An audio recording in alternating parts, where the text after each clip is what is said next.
Hi, I am author Ellie Hall. Welcome to my channel, Sweet and Sweeney Romance Audiobooks. I'm popping on here real quick to give an introduction to Dare to Love My Grumpy Boss, the first book in the Forever Marriage Match romantic comedy series. There are a total of 5 books and can be listened to in any order, but are best enjoyed in publication order for the richest experience. They are Dare to Love My Grumpy Boss, Dare to Love the Guy Next Door, Dare to Love My Fake Husband, Dare to Love the Guy I Hate, and Dare to Love My Best Friend. Here's a bit more about this series. Long ago, a group of friends made a pact. As their high school reunion deadline approaches, they each have to make good on the agreement, or else. Truth? They already know each other's secrets. Dare, marry the next guy they each date. Things are about to get real messy. So if you'd like to hear a little bit more about Dare to Love My Grumpy Boss, here is the description of this specific book. All is fair in love and dares until your besties dare you to find your forever marriage match. I met the perfect guy, aka Mr. Right. Too bad he worked for a rival company on the other side of the country, and saying we'd met was a bit of a stretch. More like we had a string of flirty email exchanges. However, I can't say no to a dare, or our digital chats. When our companies merge, thankfully I don't lose my job. The remaining unlucky employees are sent on a corporate wilderness survival retreat. When the best leaves me behind with Mr. Wrong, it's certain disaster until I discover his identity. No way. Dawson worked hard to get to the top. Wronged by business partners and in relationships, he's cautious about who enters his trust triangle. He's the kind of guy to play it safe, even though he feels a connection to me that's stronger than Wi-Fi. Yes, way. Flirting with a guy from another company seems innocent enough until I learn he's my new and very grumpy boss, making dating off limits. Despite our proximity, distance grows between us. Will he redeem himself and prove that he's Mr. Right after all? So that's the description of Dare to Love My Grumpy Boss. What do you think? Sounds good? Are you ready to listen? I just have a couple more things to say before we jump into it. In this audiobook, read by the amazing narrator, Lorana Hoops, you'll find a grumpy guy in cybersecurity with abs of steel. Have I mentioned he's grumpy? The Forever Match Marriage Dare. A gal with an affection for mules, expensive cheese, and chocolate. The Fab Five who'll do anything for each other, and I do mean anything. And a survival of the fittest boot camp in the rainforest. So, I hope you enjoy, and without further ado, here we go. Dare to Love My Grumpy Boss. By me, Ellie Hall. I hope you enjoy the listen. Dare to Love My Grumpy Boss, Romantic Comedy, Forever Marriage Match, Book 1. Written by Ellie Hall. Copyright 2021. Narrated by Lorana Hoops. Audio copyright 2022. Chapter 1. Cora. You know that whooshy, swooping feeling in your stomach when you do something terrible? Not stepping on a snail terrible, and not overcooking a batch of cookies terrible. More on the scale of accidentally posting a selfie terrible. Yeah, that happened. It wasn't a selfie of me lounging on the beach, looking perfectly trim and tan, gazing wistfully into the middle distance like I don't have a care in the world. More like posting the least flattering kind of selfie that exists. You know the one. The phone camera came on while it was in my hand and snapped a picture of me from the underside. I imagine it's what a kid sees if they look up. Yikes. I look like I have 12 chins, the skin of an ostrich, and hair that got pressed between a waffle iron. Total finger-in-light socket cartoon hair. The obvious solution would be to delete it, right? Wrong. It posted to a special app called Forever Inc. that the high school reunion committee is using to plan for the event next year. You can't delete anything from it, ever. On the upside, there's a record of all posts, comments, and dates scheduled, so no one can claim to have missed a vital task or meeting. The downside, there's a record of all photos, including yours truly. The worst part is I helped develop the app. That being the case, you'd think I could undevelop it, sign into the back end and highlight delete. Nope, nope, nope. I created code specifically so that couldn't happen. Ever. Have I mentioned it's permanent, like a tattoo? Hence the name Forever Ink. At least only people invited to the Woodrow High School Class of 12 reunion group can see texts and images. Including Alex Wilder. Can't a girl get a break? My phone beeps with a text. It's from the regular group text with my 4 besties. Paisley, Blakely, Mila, and Daisy. Long ago, Paisley's mom dubbed us as the Fab Five. Likely the pic is already going down in infamy, along with my last shreds of dignity. Blakely. At least it isn't on the internet. Paisley sends the monkey emoji with its hands covering its eyes. Mila. Cora, it looks like you need some coffee. And foundation, mascara, a hairbrush, stat. She's the snarky one and rarely wears anything that could remotely be described as extra. Me. Haha, there is nothing funny about this. You know that Miranda is going to screenshot it and post it on Facebook. Daisy. She wouldn't. The other 3 blast back. She would. Blakely. Speaking of Miranda, I still don't understand why she invited us to be in her bridal party. Me. To humiliate us because that's what she's always done. Just wait. The dresses are going to be bright orange with 5 layers of ruffles, bedazzled with rhinestones, and she'll make us wear feathers in our hair. I immediately regret pressing send, because that's kind of what I looked like in the selfie, minus the bling.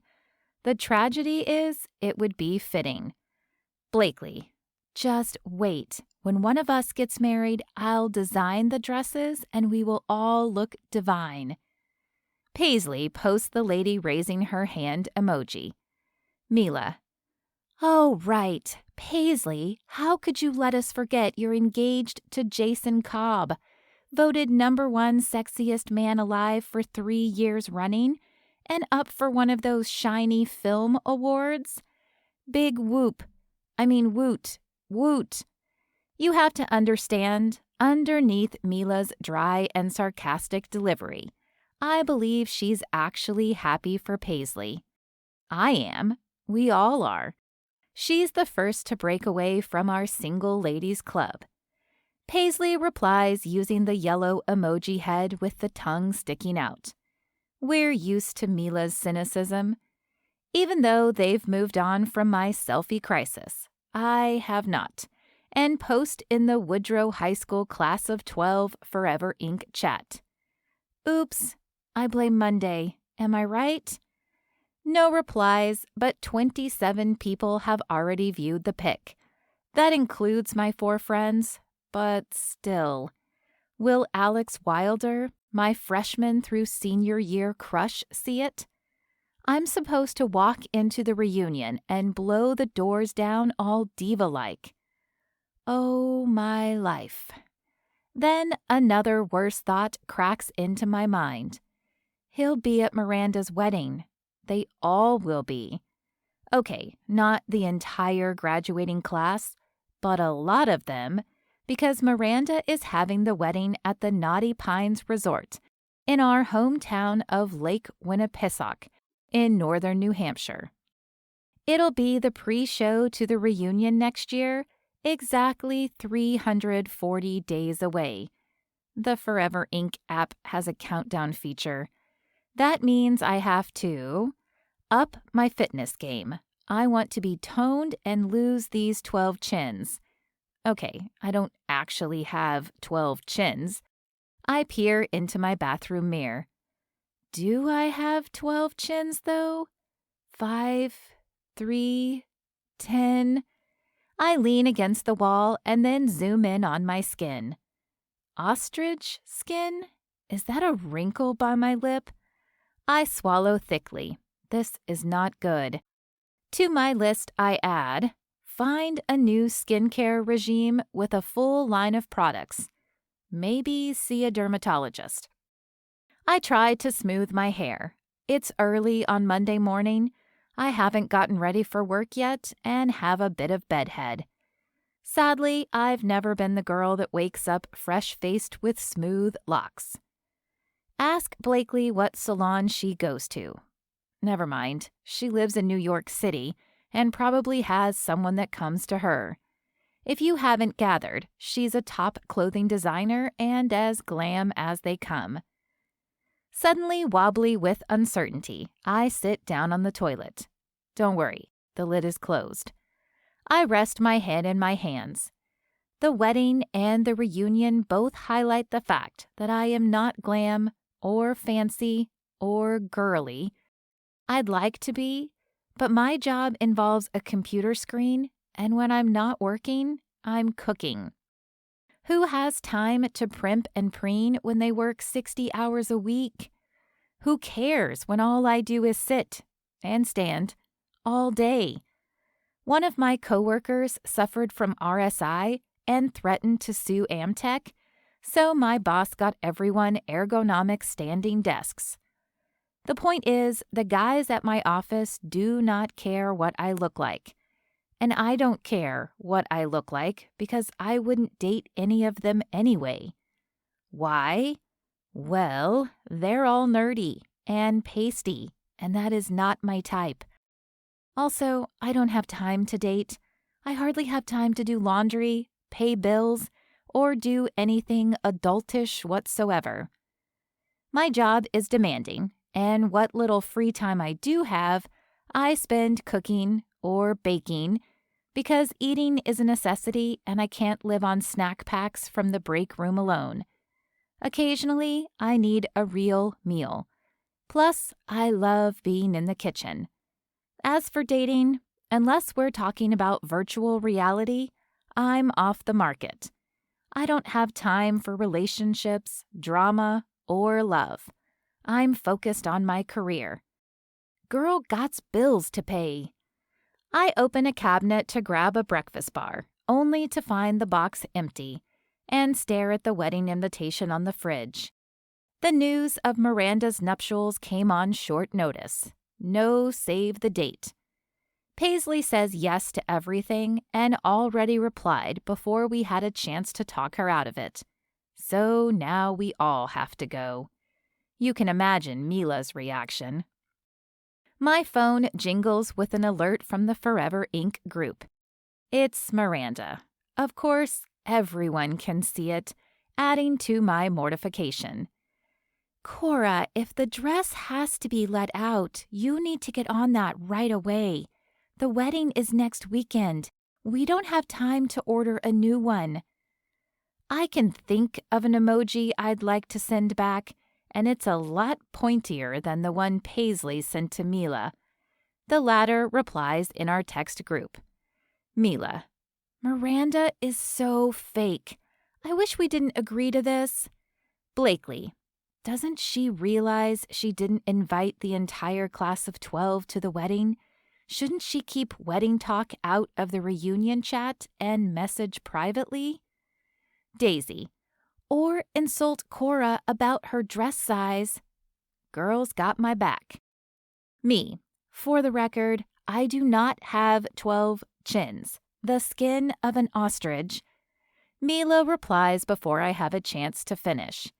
Mila, anyone with half a brain knows you took that picture by accident and from the least forgiving angle. Miranda is a troll, so she's lacking in gray matter. If she dares insult Cora or any of you at the wedding, I'll give her what's coming, what I should have 10 years ago on prom night. Oh, here we go. Mila is feisty and unforgiving. Blakely, high road, Mills, high road. Me, I have to get ready for work and pretend this morning started on a sunnier and less humiliating note. See you girls at Lake Winnie on Friday. Love. I am super connected to my phone. It's like a phantom limb, but I turn it off for now because my ego can only take so much demolition. I pull into the muddy parking lot behind Naughty Pines Resort, momentarily forgetting that I no longer work here as I did in high school and don't have to park in the employee section. A truck pulls in, blocking me from backing up, and a Subaru sits crooked in an unmarked space, as if the person was late to work and threw the thing into park, then dashed inside. That was me, once upon a time. With a glance at the time, that will be me again if I don't hurry and meet the rest of the bridal party, aka my best friends. The white exterior must have been recently painted. The windows are as spotless as ever, and the sprawling building with its classic New England architecture sits proudly at the head of the lake. Inside, the familiar and subtle scent of the cedar posts and beams, along with pine-scented cleaning products, greets my nose. A wave of nostalgia for home sweeps through me. "There she is!" A shrill voice sing-songs. "I almost didn't recognize you, Cora. What kind of weight loss program did you use to drop 40 pounds in 4 days?" Miranda knew the selfie was from a bad angle, so why does she continue to torment me? I fight the simmering inside. "Hi, Miranda. Congratulations. You must be so excited." I force enthusiasm into my voice. She presses her hand to her chest. "I know, right? I can't believe the big day is tomorrow. I've been waiting for this my whole life. It'll happen for you someday too, I'm sure." Yes, she really said that. A chorus of chatter comes from the main entryway as Blakely, Mila, and Paisley parade in our direction. Thank goodness. "There are my girls," Miranda says, opening her arms wide for hugs. That's my line. Those are my girls. Miranda is the frenemy. Blakely air kisses her on both cheeks. Mila shrinks back. Paisley does an awkward side hug and rolls her eyes in my direction. "Where's Daisy?" I ask. "She's on her way." Mila winks at me. Right, she probably has to get childcare. "I cannot wait for you all to meet Reed," Miranda goes on. "We met using my Scroll Click Date app." I give her a death glare. Remember how I created Forever Inc? That was built on the Forever Match map, the app that I was developing, the plans which she stole. Am I bitter? You betcha.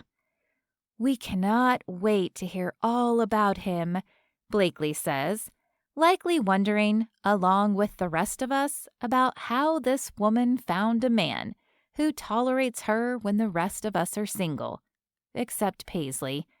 I'm still getting used to the fact that she's engaged. "Speaking of hotties, where is Jason? I was so looking forward to meeting him."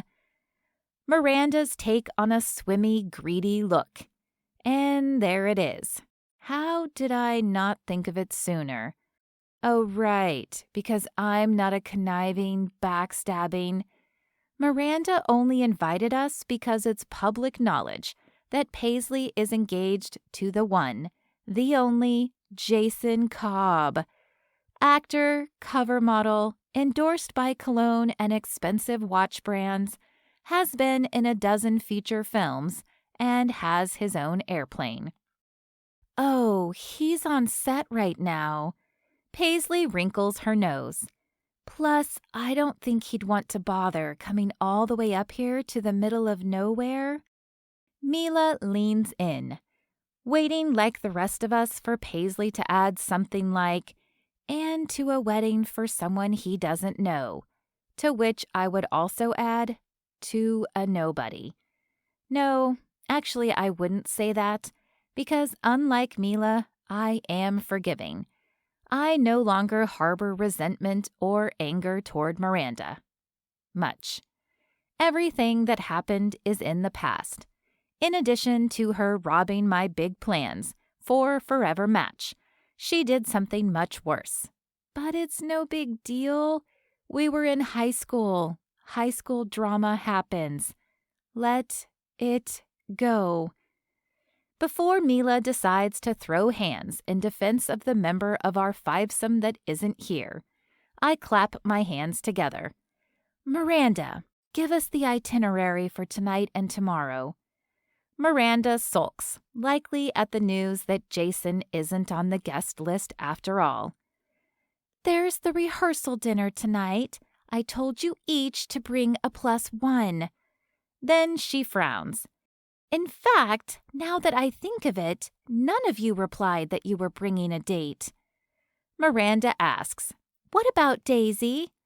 Blakely smiles thinly. Still single. Miranda sure knows how to rub salt in a wound. I give Mila a sharp look, commanding her not to say, with no thanks to you.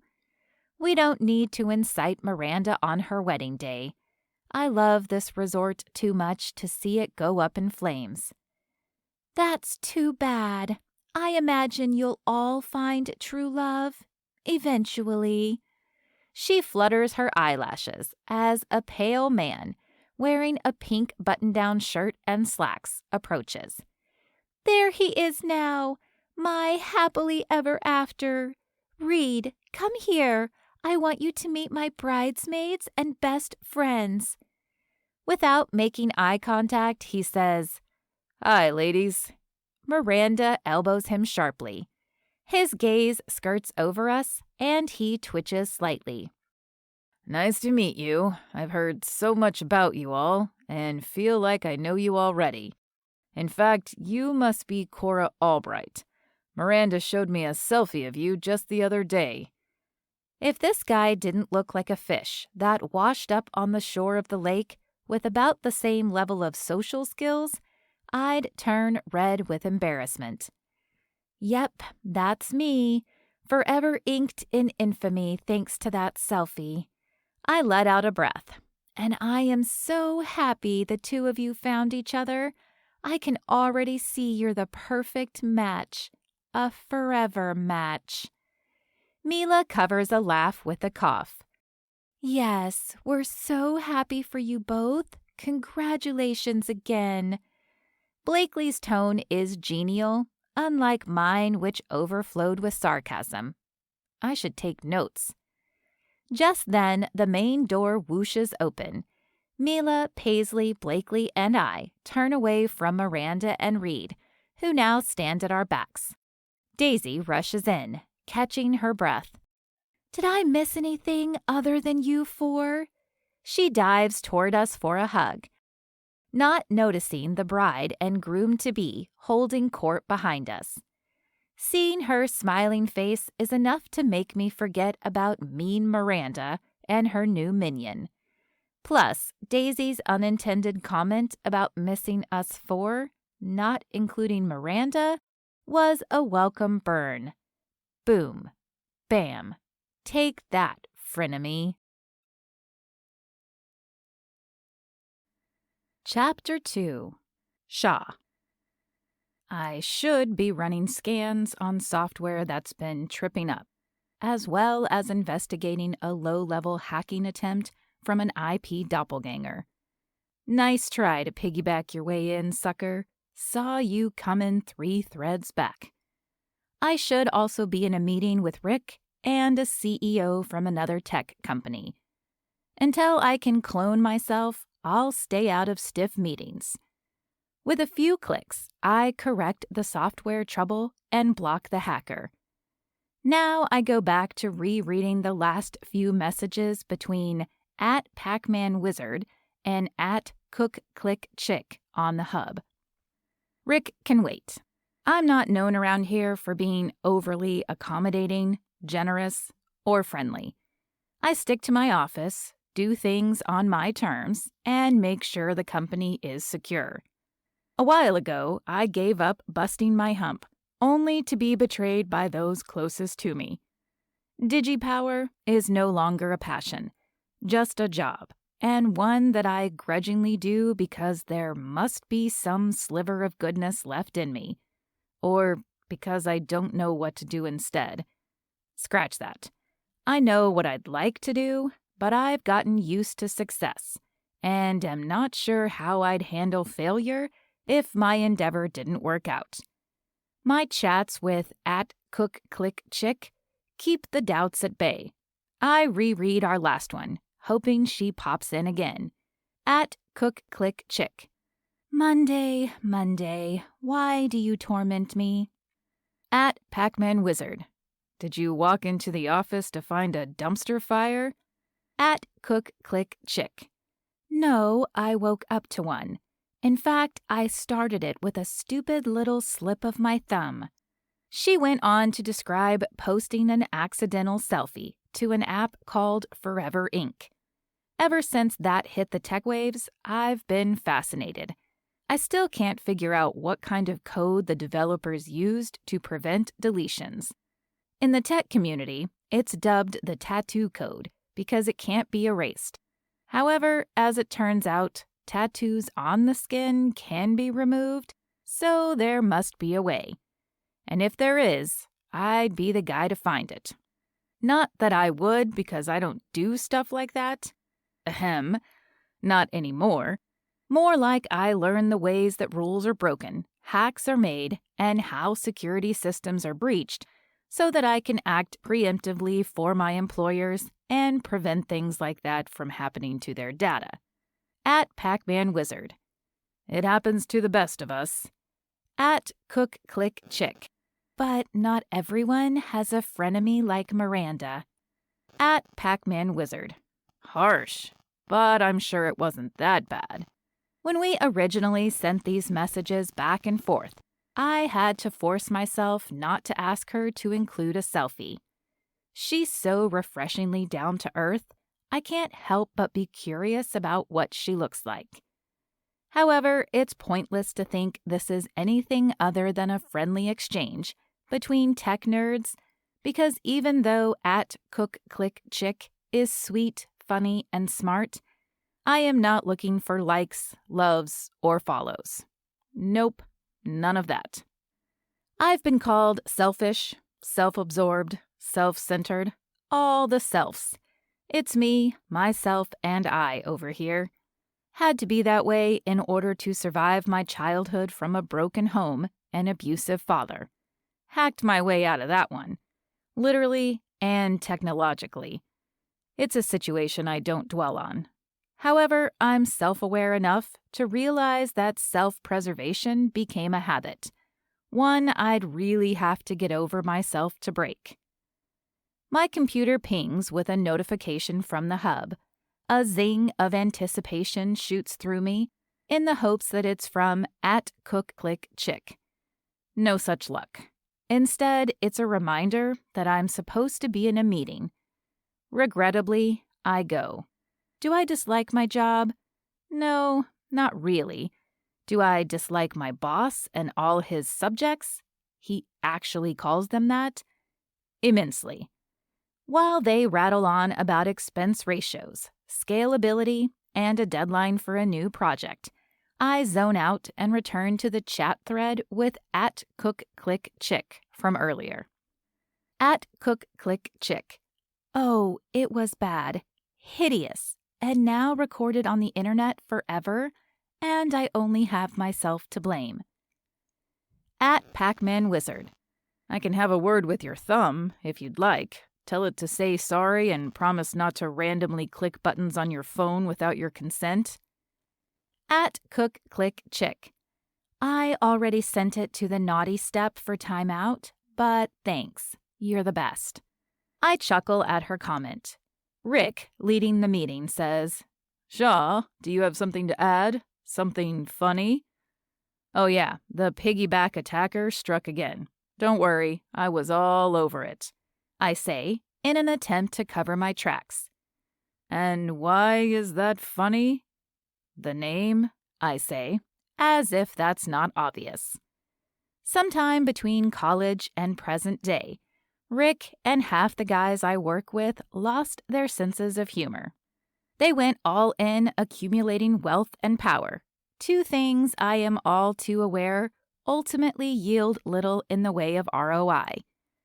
The return on investment on a life well lived, on the other hand, not that I haven't pursued the same, but I like to think I still know how to laugh.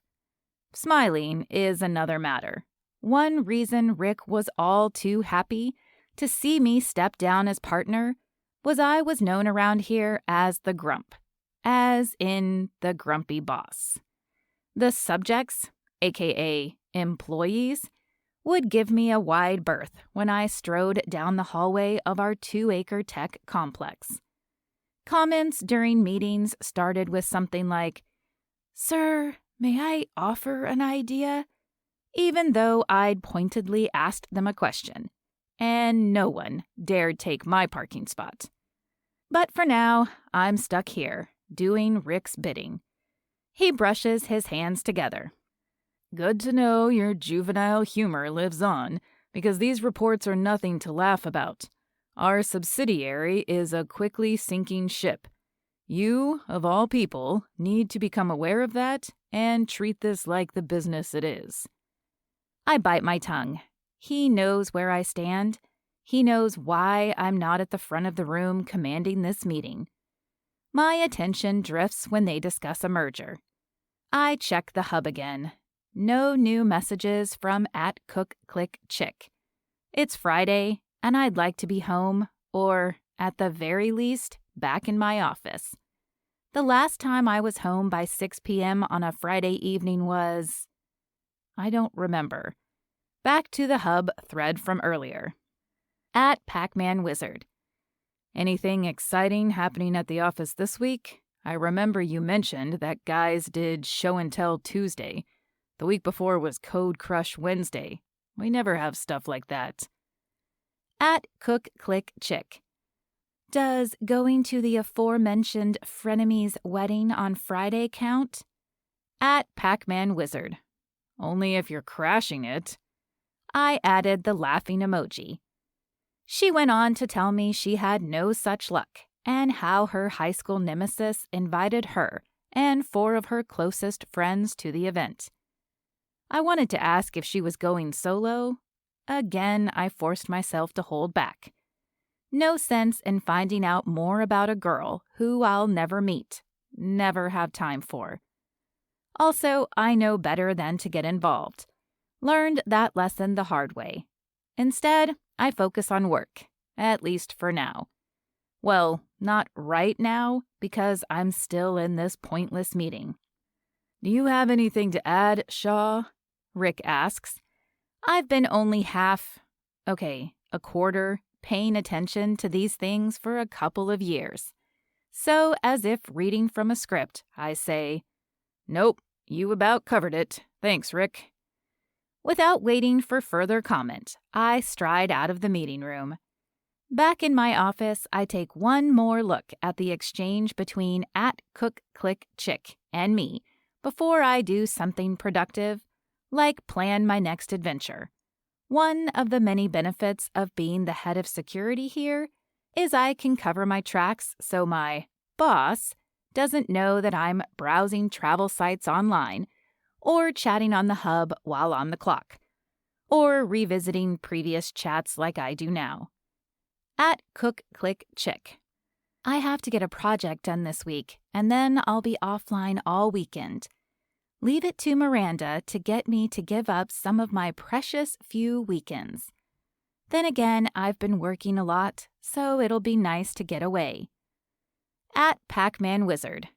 But it'll be lonely on the hub without you. I'll miss you. I'd clicked send before I thought that through, and quickly added a few silly emojis so it didn't seem like I'd meant anything by it. I didn't, right? I mean, I'm just looking back through our chat now because I'm procrastinating. Yeah, that's why. @CookClickChick.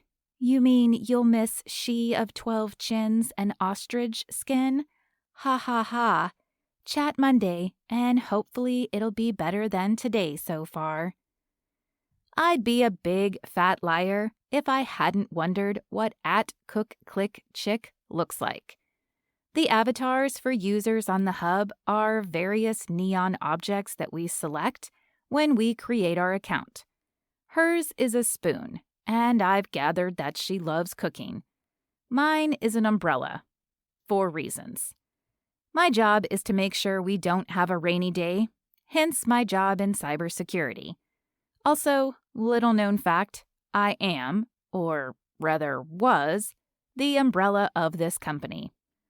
Speaking of symbols, should I read into the less than symbol combined with the number 3 to form a heart at the end of @cook-click-chick's reply? Or does she sign off that way regularly? I skim back through previous chats. No heart emoticons. I've worked hard to get to the top, but my number 1 business partner, the guy I trusted with this baby we created, screwed me over big time. Looking back, everything worked out fine, but I'm cautious about who enters the trust triangle, especially when it comes to women. Yet the connection I feel to @cook-click-chick is stronger than Wi-Fi. As I turn my attention back to work, because I probably should be somewhat productive as I close out the week, I count down the days until Monday, for the first time ever. Chapter 3. Cora. On the job applications I've completed, they've never asked, "Do you feel well suited to make outfit selections for big events?" My strength does not rest with fashion, though I'd never say no to a shopping trip. Thankfully, I've always had Blakely, who possesses all the styling talent I lack, and back in high school, a closet just down the street I could borrow from. The bellhop unloads her Louis Vuitton trunks and luggage in a tidy stack as the rest of us watch slack-jawed.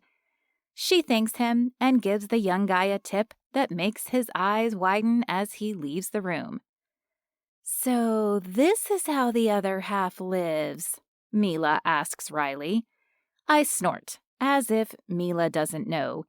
She may be slumming it with me in Boston, but she's no stranger to the good life as far as wealth is concerned. Blakely flutters a laugh. "I'm going to Monaco from here, so I had to travel light." Yet something about her laugh sounds hollow. She looks thin and tired. Like me, she probably works long hours. Unfortunately, the closest thing to anything designer that I have is the Gucci purse she gave me for my birthday a few years ago. Paisley bounces on the bed. Mila gazes out the window at the lake. Daisy checks in with her sitter on the phone.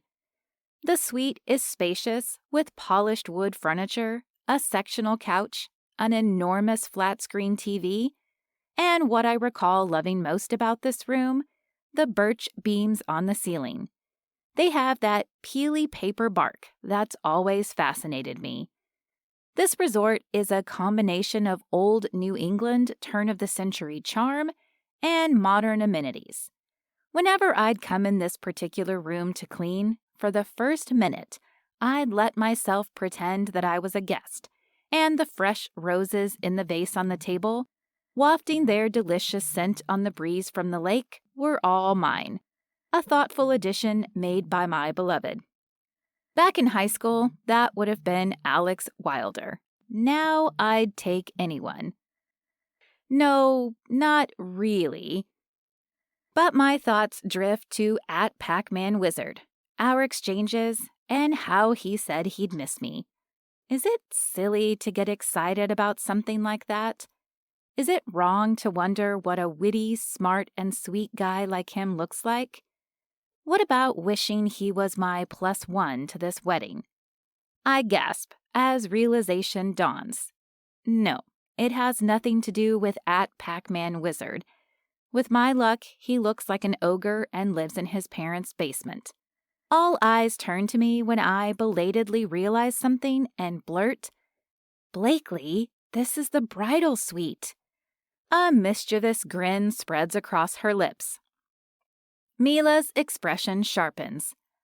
Does that mean the bride and groom-to-be do not get the bridal suite? Paisley says, tapping the tips of her fingers together. Blakely shrugs innocently. Lucky me, I booked it first. How did you pull it off? Miranda would have reserved this room before she sent out the invitations. Blakely winks. Money is a valuable tool. Mila cackles. You are an evil genius. But that means all of you have to stay in here with me, sleepover style like we used to do. Blakely sweeps her arms wide. I already booked a room, I say, and paid generously for it. I make decent money at my job, but rent in Boston isn't cheap. Not even with a roommate. Right now, that's Mila. I still have student debt and a slight artisanal cheese addiction. Also chocolate. But this isn't about me. Blakely, what did you do? I had the charges refunded to your methods of payment. I couldn't stay here without you all. It would be lonely. She puffs out her lower lip. Yeah, I know the feeling all too well. In short order, we have music on and a pool of strewn clothing, belts, and skirts puddling around us as we play dress-up with all of Blakely's designer clothing. Actually, she dresses us up like dolls and has us pose for her social media account. It's kind of always been our thing. Even before she was online, she'd create outfit combinations, do our makeup and hair. Maybe I am a little girly. Daisy frowns at her reflection in the mirror. This dress is beautiful, but what am I going to wear to the rehearsal dinner? I still have the same clothes I've had since high school, and Miranda will have a field day if I wear my prom dress. She wrinkles her nose. Which is what I brought. At least you still fit into it, I mumble. Let's say the aforementioned cheese and chocolate haven't done my waistband any favors. Don't be silly. You're going to wear that, Blakely says. Daisy presses her hands to her chest and middle like she's been caught naked. I can't wear this. It's designer. You can, and you will. Now give me a minute to get ready. Blakely whisks into the bathroom. I told you to come down to Boston and we could go dress shopping, I say to Daisy. It's a long ride. You guys could have stayed with Mills and me, plus I would have liked help picking something out. Thank goodness Blakely came to my rescue. Mila sits on a large chair, pouting like a toddler princess in Time Out. This makes me think of my exchange with @Pac-Man Wizard, who offered to scold my thumb for sending that selfie. Helping?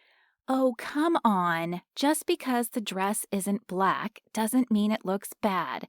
A little color does you good, Paisley says, encouraging Mila. I don't like floral prints. But you like Daisy, I say joking. We go back and forth, moving from the past to the present and back again, reminiscing and teasing Mila about her penchant to dress only in black. Meanwhile, I admire my best friends. Paisley in a teal and silver fitted dress, knee-length and with capped sleeves. I've always thought you look lovely in ocean hues. She smiles. Mila grimaces.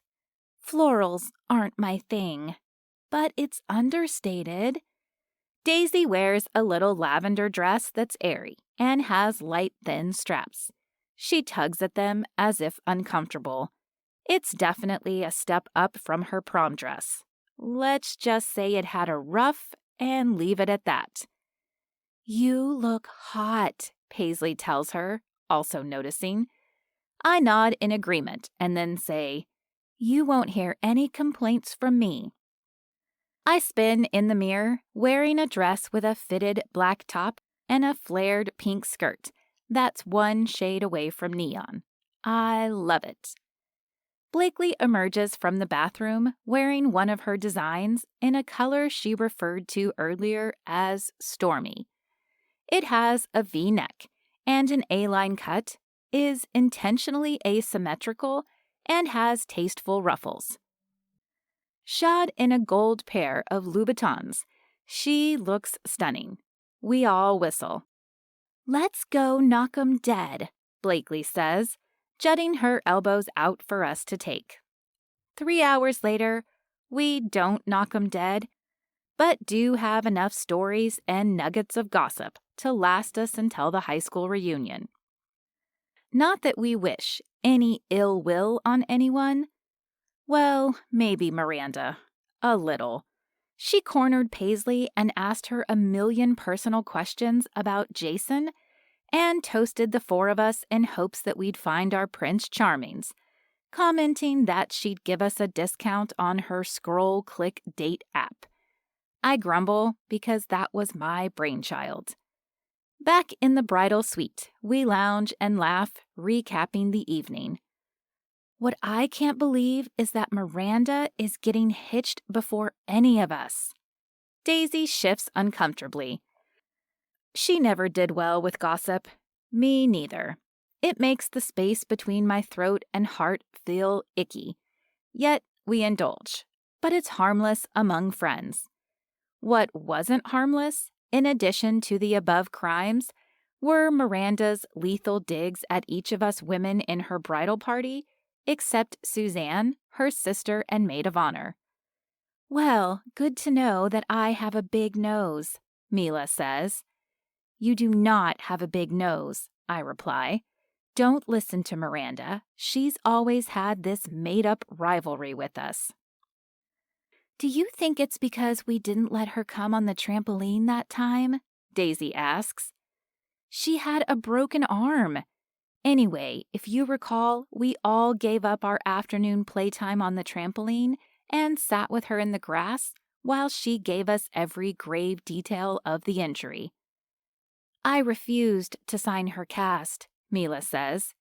"She stole your popsicle." "True." Mila sighs. "I want to be happy for her, truly." "I know, me too, but she's mean." I eye Daisy, not sure if I should bring up the big thing that happened. The sadness in her eyes suggests that it's not the time. Water under the bridge. Let bygones be bygones and all that. The 5 of us release a collective sigh. Paisley suddenly hoots a laugh. "Do you remember the night before graduation? When all the guys on the football team streaked naked across the field? Oh, I remember Alex Wilder all right." "No, when we said that if we were still single, by the time Miranda tied the knot, we each agreed that we'd marry the next guy we dated." The pact threads back into my memory. Mila's forehead furrows. "I do not recall that conversation, because you already had 1 foot out of town." Blakely jerks to sitting, and her eyes widen.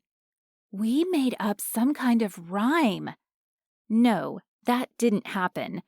Mila shakes her head as if by doing so she can erase the past. "I bet you that I have proof," Paisley says. And that is how we end up in her parents' attic at midnight. I haven't been here in years. The house is unusually quiet. "It's so sweet that Mr. and Mrs. Jones went on a cruise called the Love Boat to celebrate their 40th wedding anniversary," I say. "Yeah, real cute that they didn't invite me," Paisley huffs. "Check back when you're Mrs. Cobb, have 3 kids, and then don't invite them on your wedding anniversary trip," Mila teases.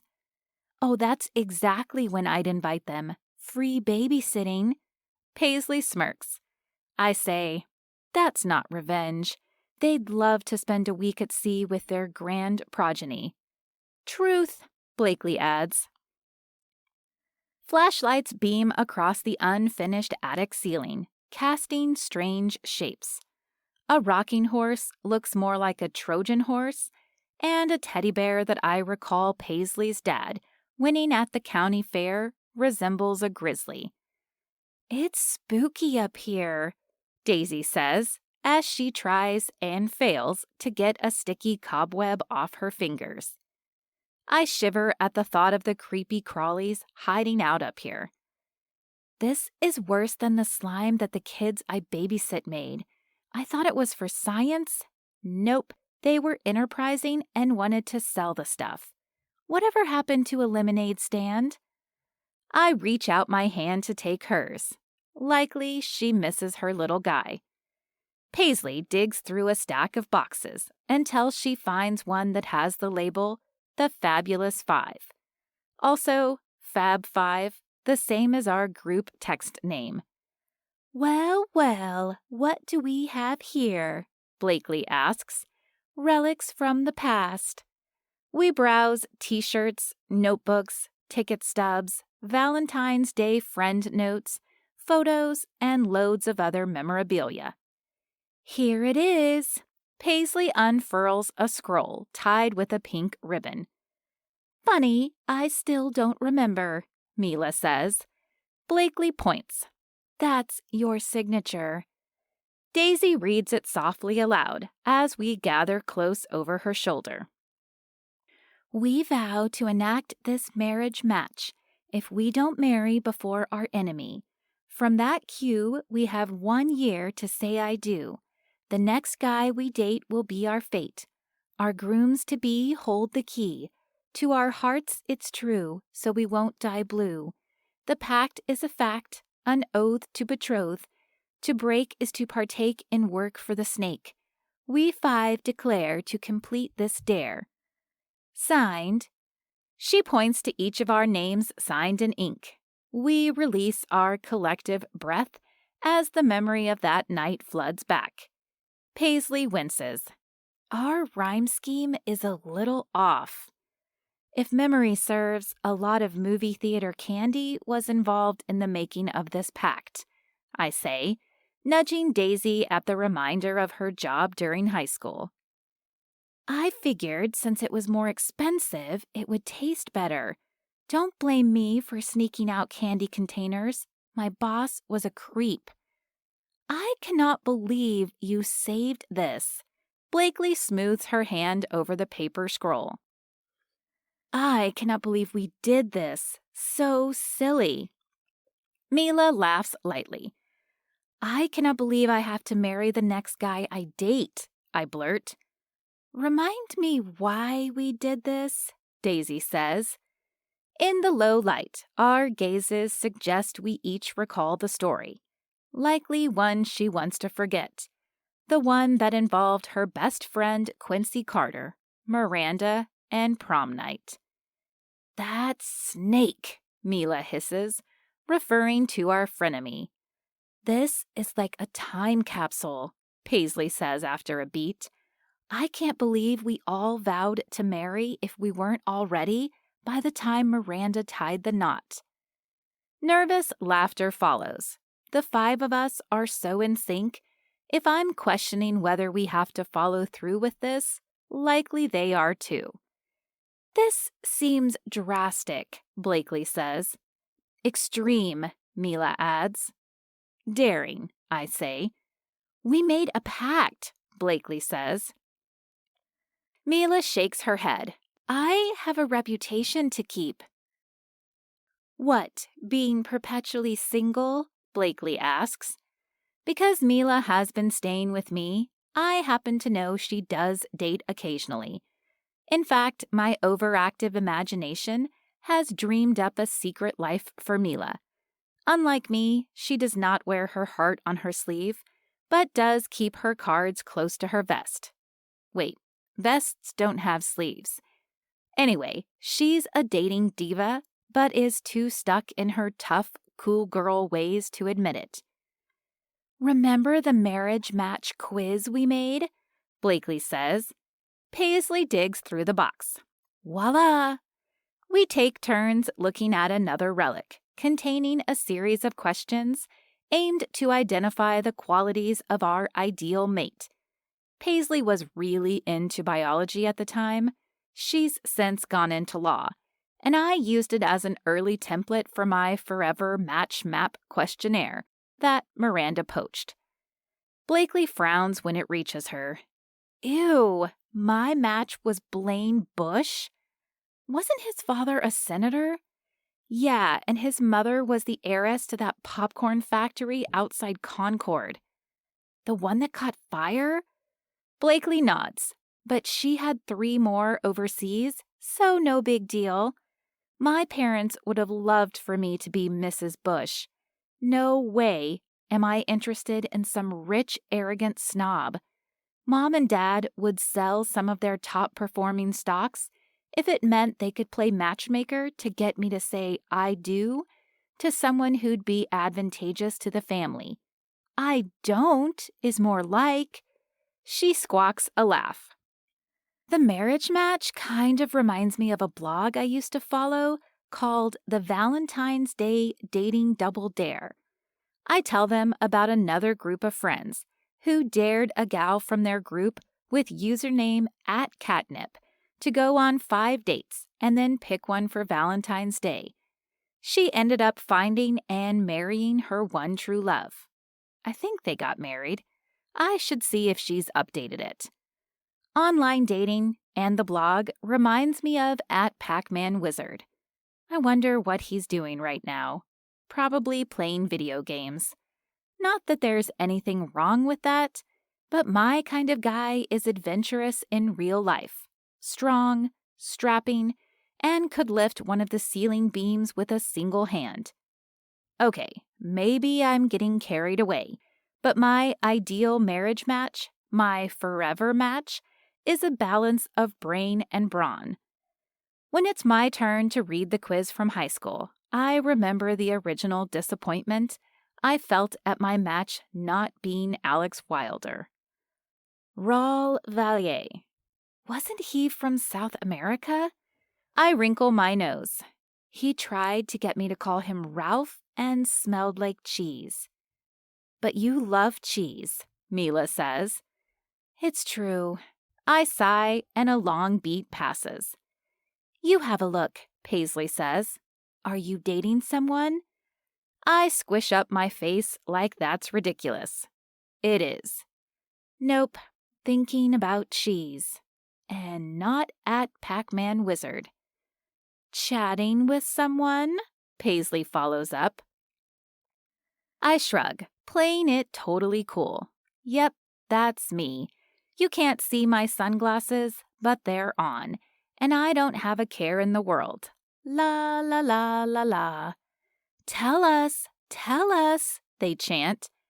It's nothing, seriously. Are we doing this marriage match thing? Because if this is a dare, I have a get out of dare free card. You do not. Let me see, Mila says quickly. Fine, I don't, but if I did... Was Miranda really so awful? Daisy asks. We all gawk at her because the woolly mammoth-sized beast in the room that we never speak of because it was so heartbreaking and cruel has to do with her. Miranda was always a low-level frenemy, but then took things way too far and crushed Daisy under the heel of her chunky platform heel on prom night. Daisy swallows thickly, as though regretting the question, and bracing for our condemnation of Miranda on her behalf. We hold back. But how is this going to work? Paisley isn't single, she's engaged. So doesn't that render the pact null and void? Mila asks. Paisley gazes at her hands as if she's uneasy. A slippery feeling slithers into my stomach about her fiancé, then just as quickly disappears when she says, You know what's also coming up? Our 10-year high school reunion. According to the fine print on the scroll, we each have to get married by then, even me. But you haven't set a date. That's because of Jason's production schedule, but we'll get it figured out by then. Blakely winks. Hollywood money can make a lot happen in a year. I have mock-ups for dresses ready to go. So we're all in? I ask. What were you saying about a dating dare? Paisley asks me. Are you turning this into a dare? Mila asks. Figured it can't hurt to up the ante. I don't want to be the only one walking down the aisle. Sneaky, you know we can't back down from a dare. Fab 5 rules, I say, recalling an early mandate we made in our friendship guidelines. Daisy stands at the edge of our group as we link hands the same as we used to, anytime we were preparing for something serious. A date, a doctor's appointment, going home with a report card. We have 1 year. I clear my throat. Actually, 335 days. It's after midnight.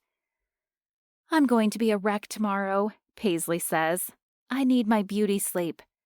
Yes, because it looks like you'll be the first to walk down the aisle. She replies with a weak smile. We return to the bridal suite at Naughty Pines Resort, and the next thing I know, it's go time. Miranda's wedding. We each wear velvety blue dresses. Admittedly, I look a bit like Cookie Monster, which is probably better than an ostrich. Also, we had a midnight cookie raid in Mr. and Mrs. Jones's pantry because midnight munchies are real, especially after agreeing to this dumb dare. Miranda seems to be on her best behavior during the photo session, but then everything slowly slides downhill, involving the absence of something blue. Mila fixes that. A missing bouquet.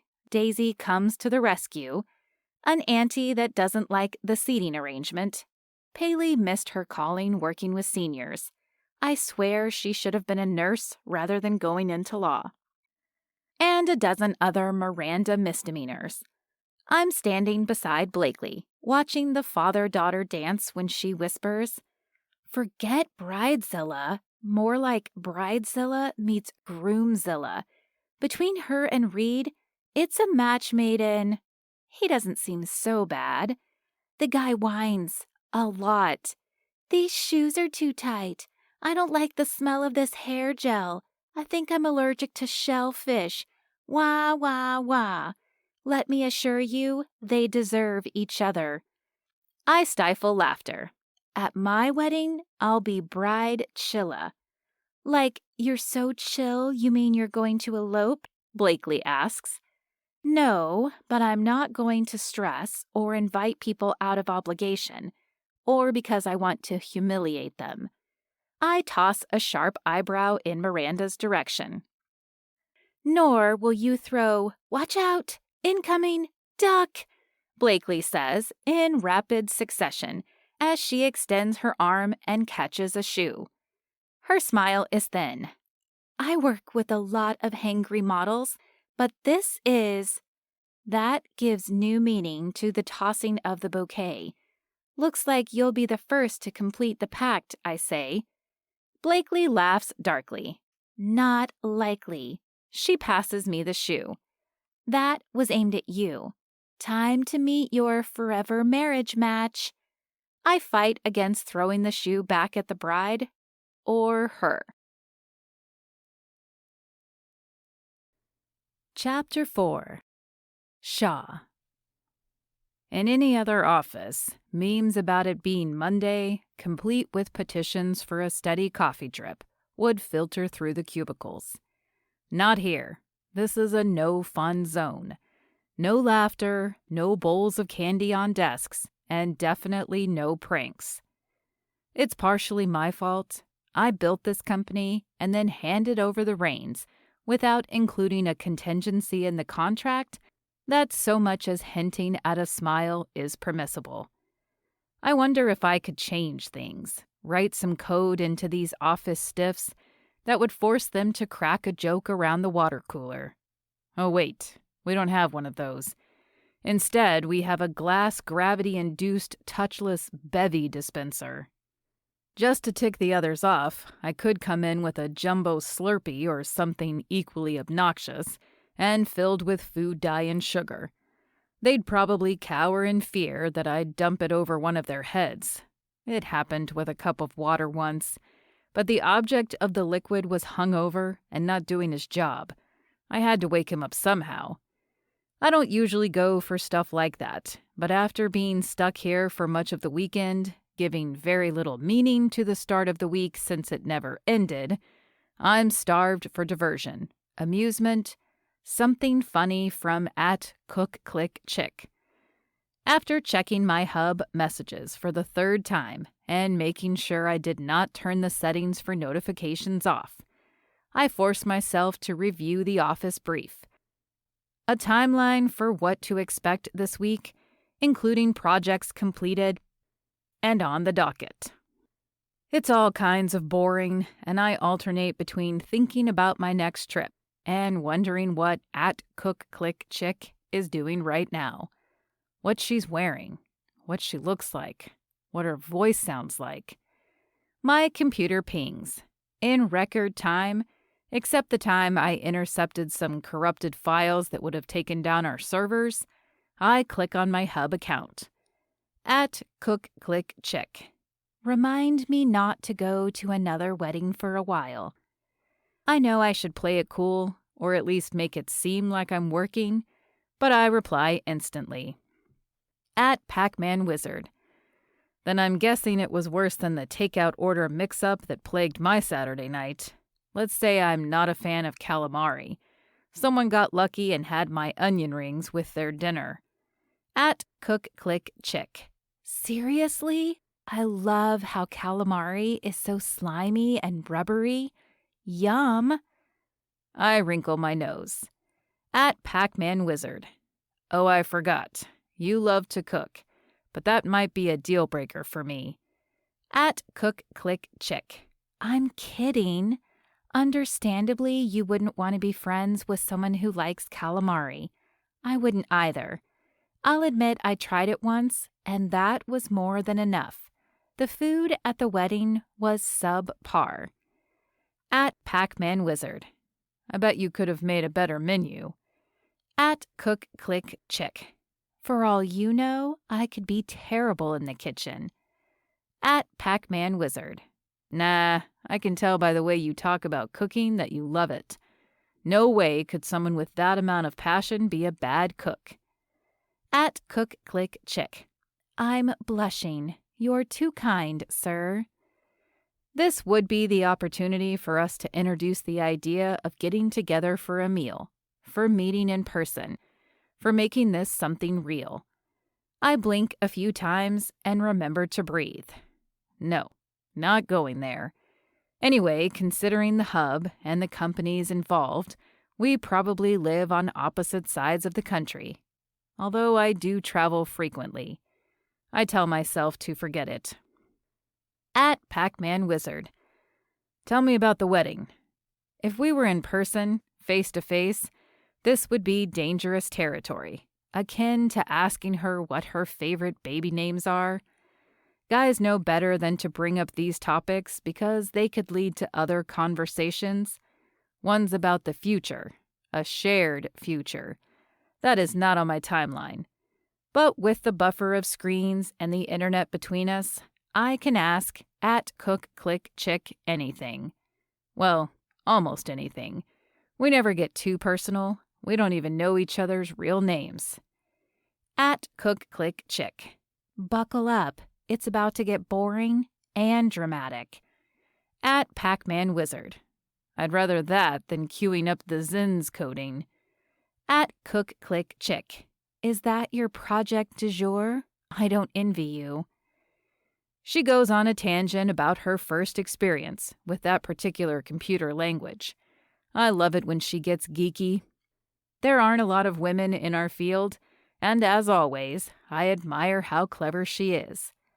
I wonder what we'd be like if we shared an office. If we'd sneak each other actual notes instead of digital ones. Meeting up for a long lunch. If we'd leave together, arrive together. Never mind. Keep dreaming, nerd. Not that I need dreams like that to mess with the life I've created. I do things on my terms. Mostly. except when I'm strapped to this desk. Nonetheless, I decide to take a risk. We mostly dance around specifics when it comes to the present and any identifiable characteristics. Takeout, but not what restaurant. Travel, but generalities. Family and friends, but no names. At Pac-Man Wizard. Where was the wedding? At Cook Click Chick. Lake Winnipesauk. It's in New Hampshire. At Pac-Man Wizard. Never been. Paint me a picture. At Cook Click Chick. I've spent a lot of time there. New England. Fresh, clean water. Variable skies. Bugs. Old friends. Best friends. Frenemies. Her text bubble pulses for a long moment to indicate she's writing more. At Cook Click Chick. It was nice to be back, but let me tell you, the drama. At Pac-Man Wizard. I'm all ears if you need to unpack. At Cook Click Chick. Nice one. The bride is a high school frenemy, the kind of person who is fake nice but then says offhanded things, veiled in either a so-called compliment or a comparison that she thinks/hopes will insult me and my friends. I don't know if it's to get under our skin or what, but after all this time, why bother, you know? At Pac-Man Wizard. I've come across people like that. I think it's down to their insecurities. Don't let it bother you. Remember, you know how to cook and how to code. I bet she isn't close to being as cool as you. At Cook Click Chick. Ah, but she can code. We were total AV nerd rivals. But you think I'm cool? I'm questioning your taste. At Pac-Man Wizard. Nah, we've already established I don't like calamari. Obviously, I have good taste. Anyway, you're the coolest. At Cook Click Chick. I could be a troll, not the internet kind, or like Miranda, like an actual troll, like Shrek. At Pac-Man Wizard. Shrek was a dude, and I think he was an ogre. At Cook Click Chick. Then maybe I'm a trollger? I laugh so hard I snort, nearly getting my sip of coffee up my nose. At Pac-Man Wizard. You actually made me LOL. At Cook Click Chick. I will consider that my win for the day. But what if I have green skin, ear hair, and giant teeth? At Pac-Man Wizard. Laughter trumps looks. At Cook Click Chick. Said no guy ever. At Pac-Man Wizard. How do you know I'm not a troger or some kind of beast? At Cook Click Chick. I guess I just have a feeling. You know what happens to the beast in the Disney movie? But back to me. What if I'm the girl version of Shrek? Fiona. At Pac-Man Wizard. If you've seen that movie, you know she isn't actually hideous. And the whole moral of the story is not to judge a book or an ogre by its cover. At Cook Click Chick. What about judging a girl by her code? At Pac-Man Wizard. Then I'd say you're a smoke show. Alert, alert. My computer should be beeping and flashing with an angry red warning. We are venturing into unknown, dangerous territory. Turn back while it's still safe. At Cook Click Chick. Even with my ostrich skin? At Pac-Man Wizard. If you've seen the movie, you know that everyone has layers, just like code, right? There's the way a person looks, and no doubt being attracted to each other is important, but character goes a long way too. Whether a person is kind, charitable, honest, all that. At Cook Click Chick. Then you might think less of me if I tell you what happened at the wedding. At Pac-Man Wizard. Doubtful. Let me have it. I'm a big boy. I don't want her to get the wrong idea about me either. Not that it really matters, but because we have no idea who sits on the other side of the screen, and we're not exactly coming forward with specifics, I'd better at least give her a sense of my appearance. At Pac-Man Wizard. About the big boy comment. Not like Shrek big. Not like Donkey either. I'm kind of flailing over here. It's been a while since I flirted. Wait, is that what's happening? At Cook Click Chick. I have an affinity for donkeys. They're underappreciated. At Pac-Man Wizard. No, I'm just a regular-sized guy. Oof. She pops 3 laughing faces into the chat box. At Pac-Man Wizard. Are those at my expense? At Cook Click Chick. Absolutely, but get ready to send them right back. So I have 4 best friends. We call ourselves the Fabulous 5/Fab 5 for obvious reasons. At Pac-Man Wizard. And they are... At Cook Click Chick. Use context clues. I smirk. I don't need to. I was just teasing. She is fabulous and intelligent and hilarious. Definitely not a she-ogre. At Cook Click Chick. Friend A is Type A clothing designer, lives in NYC, travels all over the world. She loves being the big sister and dressing us up. She's the stylish one. Friend B is engaged to the sexiest man alive, and I can't help myself. I have to reply to that. She set me up so perfectly. At Pac-Man Wizard. I am not engaged that I know of, so I'm not sure this friend of yours is telling the truth. At Cook Click Chick. To think I've been chatting with the sexiest man alive all this time, and he didn't tell me?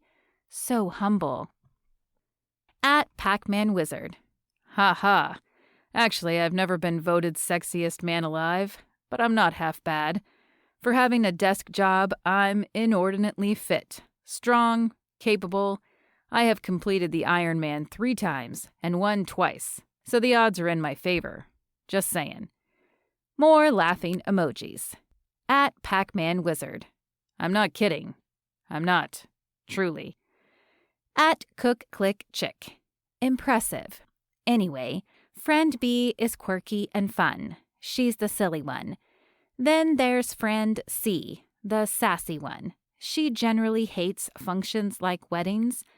She's the kind of person who'd rather not shed a tear and listen to guests gush about the bride and groom and blah, blah, blah.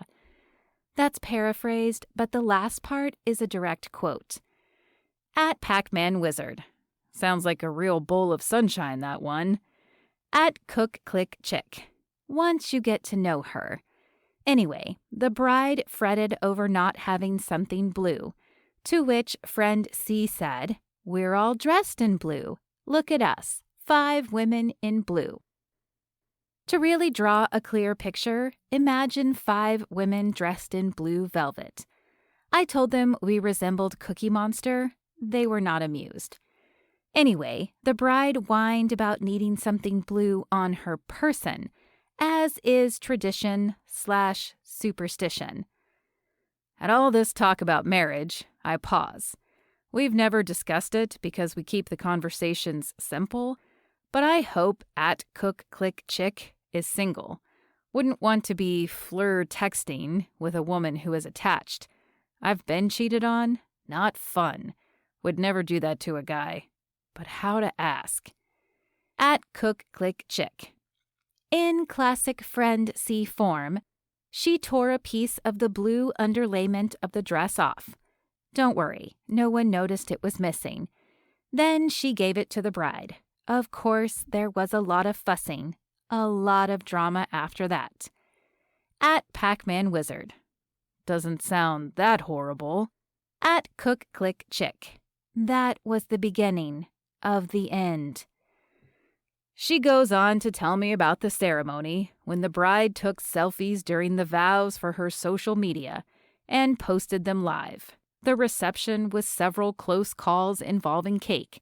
and ending with almost getting hit in the head with a shoe. At Pac-Man Wizard. Isn't the bride supposed to toss her bouquet, and whoever catches it is said to be the next to get married? At Cook Click Chick. Exactly. At Pac-Man Wizard. So you caught it. Her text bubble blinks long enough for me to think about how I don't want her to marry some dude. At least not before we meet, and I confirm she isn't an ogre. But I know we never will. That's just the way it is. Our relationship is virtual. End of story. At Cook Click Chick. Yeah, looks like I'll be marrying the next guy I date. Ha! At Pac-Man Wizard. I'll pretend that doesn't crush my ogre-loving soul. But you said the fabulous 5. What about friend D? At Cook Click Chick. She's the sweetest. Still lives in our hometown, single mom, and the reason we secretly despise the bride. She's the sweet one.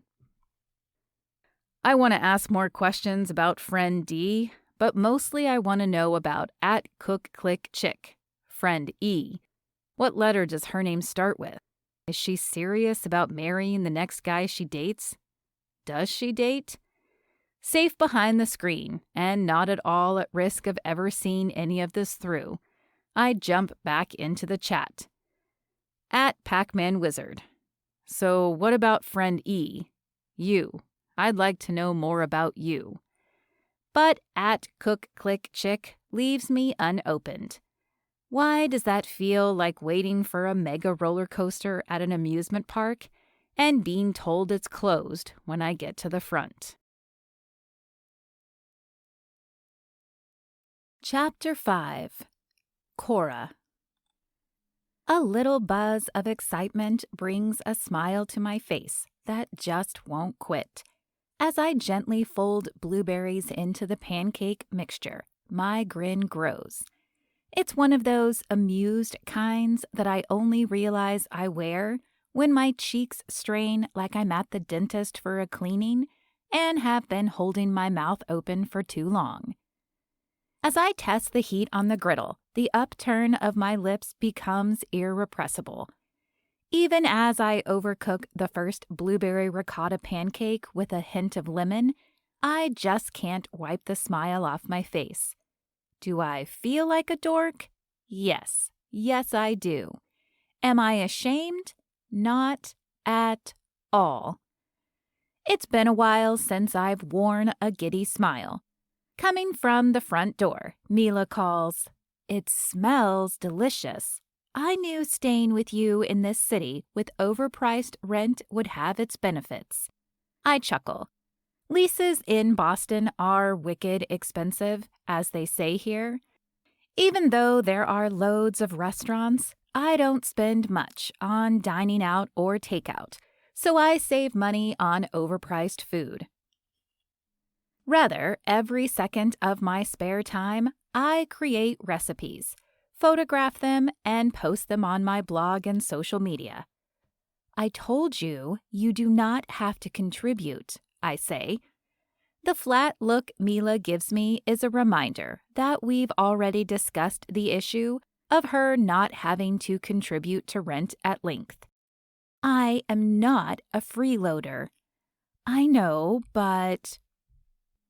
Ooh, I see you got the expensive French cheese. Mila tries pronouncing the name, but butchers it. Not that I do much better. Pause off. I'm saving it for a recipe, and before you ask, yes, I'll save you some. You know, I can pitch in for groceries since you practically feed me. The chocolate and cheese do add up. We don't talk about Reddit K. Ilsbay. We're even. You get an award for saving me from spiders, I say. I carefully take the second and perfectly cooked pancake off the heat and set it on a plate. I blow a stray hair from my face. I always forget the first pancake is like a sacrifice to the pan. It never turns out quite right. The second one, on the other hand, I waggle my eyebrows at the disco perfection. Mila grabs the discarded one from another plate and tears into it. Consider it a sacrifice to me, goddess of good food. Oh my gosh, this is so delicious. And that's why you're a terrible taste tester, I tease, as I finish up making the rest of the pancakes. You tell me everything is delicious. That's because it's true. I cock my head. You're aware I have an entire page on my website called #foodfails, right? She waves her hand like that's neither here nor there. The souffle with the center like molten lava and the exterior of a basalt cliff? The rice brick?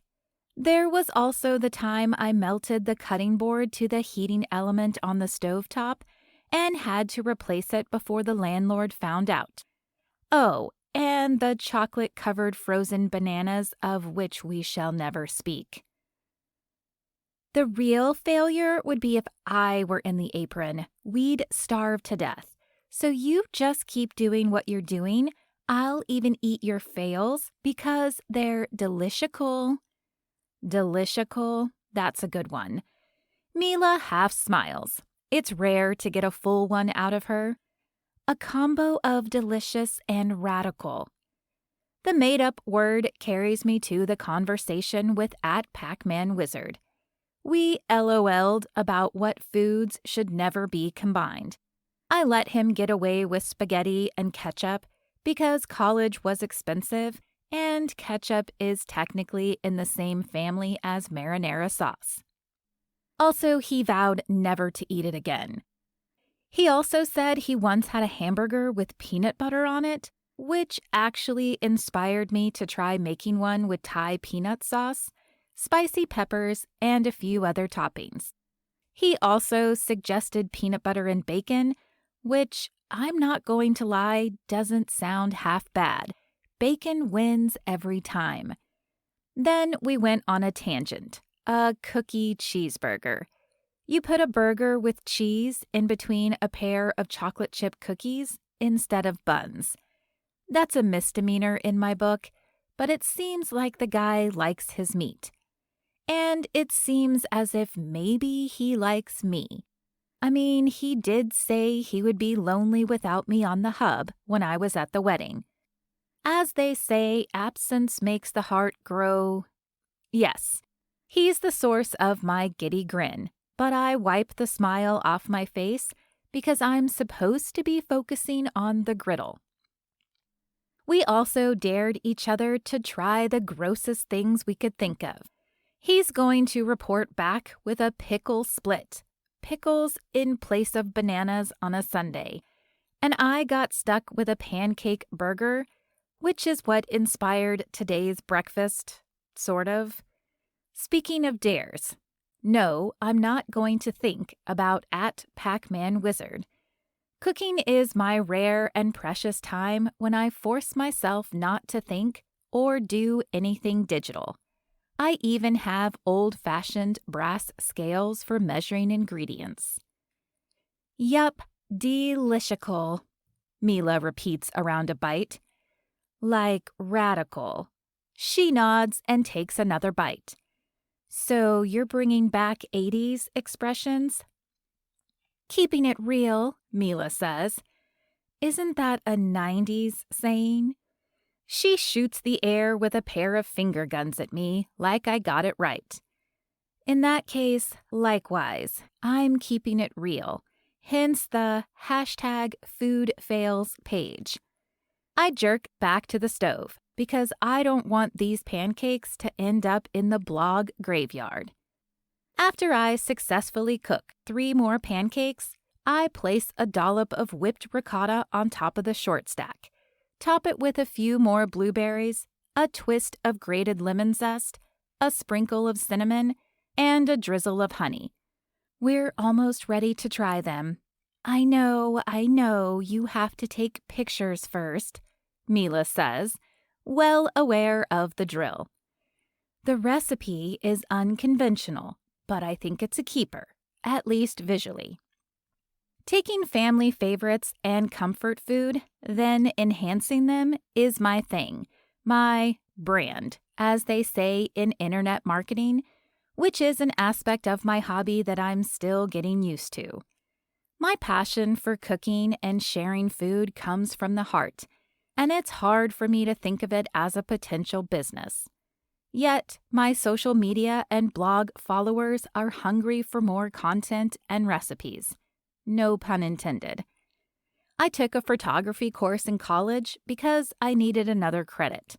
Who knew it would have paid off? I'm not a professional photographer or cook by any stretch, but I know my way around the kitchen and digital darkroom. After I take the plate to the bathroom window because it has the best natural light in the apartment, not ideal and not something I'd tell my readership, we return to the kitchen and each take a bite from opposite ends of the pancake. The distinct flavors come alive on my tongue, and yet they meld together too, which is exactly what I hoped would happen when I combined the not typically paired ingredients. Definitely a keeper.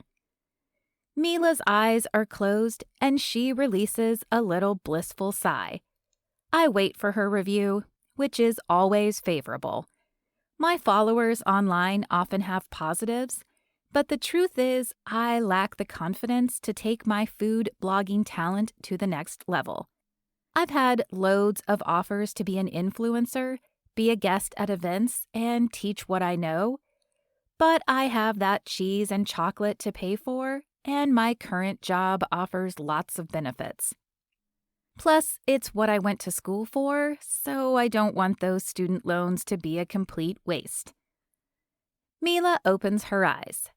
Usually, at this point, you're leaning in, holding your breath as though worried that I'm going to spit out your masterpiece in disgust. It's like you're waiting for it to happen. It never will. You are a kitchen genius, Cora. But today, Mila clicks her tongue.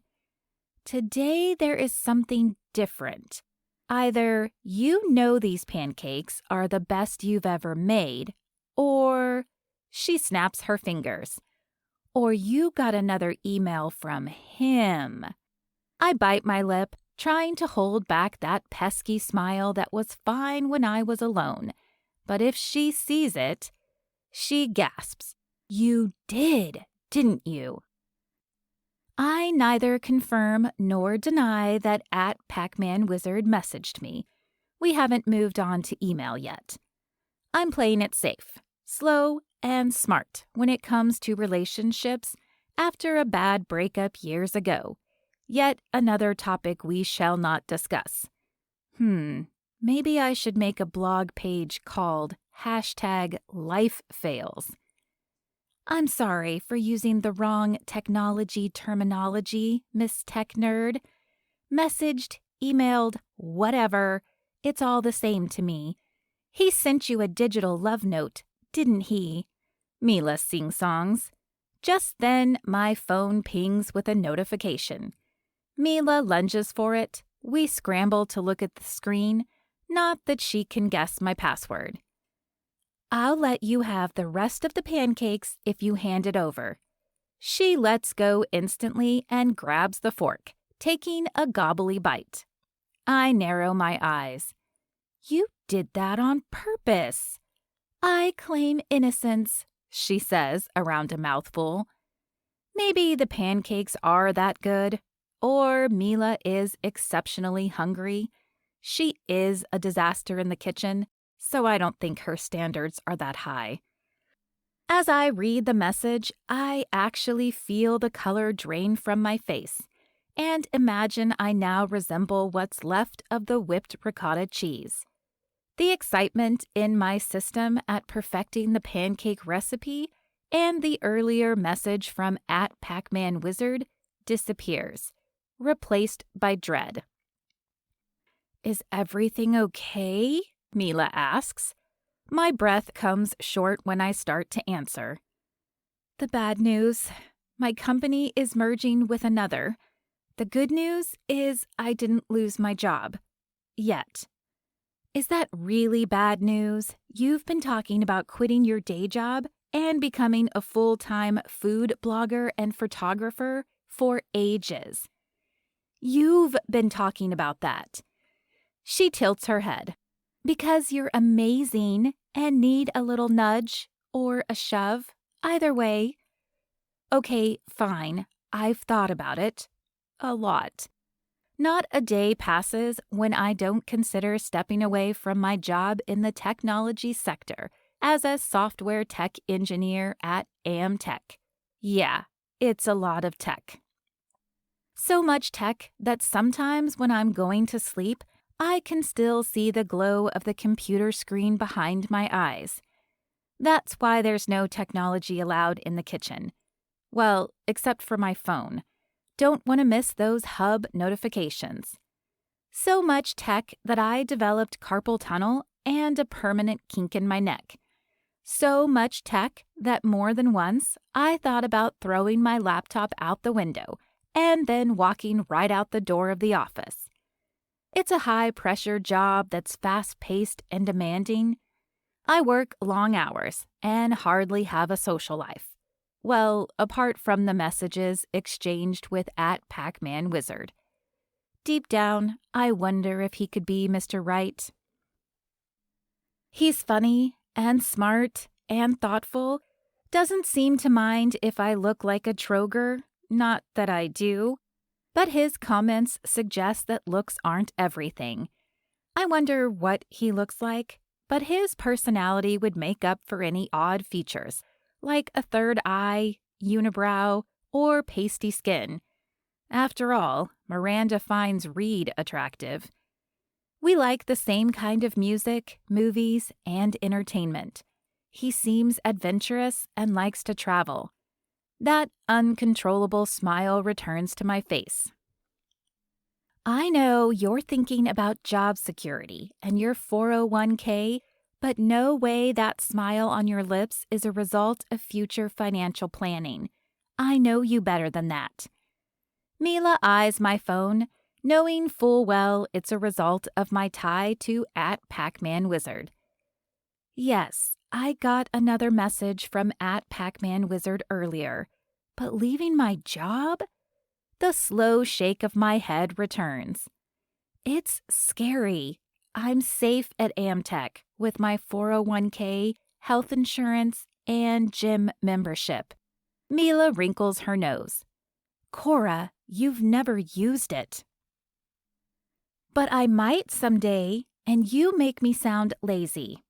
Right, you go to barre class. Look at those guns. Mila wiggles my arm to make me flex. I reluctantly tighten my biceps. No more noodle arms for this computer geek, I say in a self-deprecating tone. The barre class is mostly to gain strength and mobility for my computing marathons. But cooking is my real passion. I love nothing more than taking family classics and comfort food, then adding my own flair. Styling the food on the plate, photographing it, then sharing my recipes with followers on social media is a joy. Someday I'd like to share it with my family. Not my mom, dad, and siblings. They already know about my hobby. I mean, like a family of my own with a husband and kids. It's what gets me out of bed, and the fact that I have to eat, but that's beside the point. I look forward to cooking, styling, and chatting with other foodies. There's even a cookbook offer I haven't quite adulted. If I strike out on my own, what if I fail? But more to the point, what if I lose my job and can't afford my fancy cheese and chocolate? That's my one indulgence. Okay, too, but still. Panic knots my stomach at the news, both good and bad. It is scary, and it's okay to be scared, but that's no reason not to pursue your dream, to be happy. Mila and the rest of the Fabulous Five have been giving me pep talks since high school. Thanks, I say, but before I can add anything else, my phone beeps again. Hope flutters in my belly. Nope, it's not from @PacmanWizard. I could really use a distraction and chat with him. Since we're in the same industry, he'd probably have some good advice. Instead, it's another email from work. As I read the content, my jaw slowly drops. "What is it?" Mila asks. I read aloud. Because of the merger between DigiPower and Amtech, it's a message about both companies embarking on a corporate survival retreat next week. A what? Where? The Amazon. I glance at the email again, not sure if this is a prank. Sometimes the guys in the office can be real rascals. Nope, this is from Simon, the head of the company, and no way they hacked his account. One of my first assignments on the job was to make sure of that. I'm not in cybersecurity, but I realized later that it was a newbie test of sorts. Mila leans over my shoulder and reads, "Selva Survival Camp." That sounds like my worst nightmare. No, me eating your favorite double dark midnight chocolate with flaked sea salt would be your worst nightmare. Fair point. I set the phone on the table before it can slip from my slightly shaky hands. Despite growing up in northern New Hampshire and on a lake, I'm not exactly the outdoorsy type. That's where the nightmare comes in. My interest in and ability to program and code wasn't because I was a tomboy. More like the girl who could always be found with a book and later online reading fan fiction. And since I was already online, I got curious and wanted to learn how online was made. My boss always says business is a jungle. I never thought he meant it literally, I mumble. As though picking up on my trepidation, Mila says, "Maybe you can get out of it." I wince. He couldn't fire us for doing so, but, there's a comment at the bottom about being a team player. You can make a tropical vacation out of it. Just think, you'll lay on the beach and get a tan on someone else's dime. Her expression is a mixture of pity and optimism. Pessimism? I go on to read the entire description from the email. Prepare for the experience of a lifetime. You will be placed in a situation where you will have to rely on your wits, outdoor skills, and strength to survive daily challenges. I swallow thickly. Sounds like a regular Wednesday in the office, but I'll be the woman alone in the wilderness. Mila points to the screen. No, look, keep reading. It says you'll be partnered with a new person from the other company to get to know them and form alliances. Oh, great. Shrimp cocktail and icebreakers in the middle of nowhere. We'll probably have to spear the shrimp ourselves. Mila laughs her husky laugh. I've been to several corporate retreats in the past to build office culture and get everyone on the same page, or to think out of the box. All I heard were buzzwords so we could circle back, so we'd strategize and optimize in order to create synergy and impact. IMHO, in my humble opinion, our time would have been more productively spent on everyone doing their jobs instead of chatting around the water cooler. I'm not a stick in the mud, but events like that always felt forced, never genuine. All I want are authentic connections with people, not employees performing the role they think they're supposed to, so they're perceived as team players. Preferably if good food was involved. This company is different and more laid back. Once, in a meeting, someone used the term optics and had to spend the remaining 20 minutes of it blindfolded. It was funny and made a point, but if we merge, we might become one of those uptight, non-Taco Tuesday types of offices.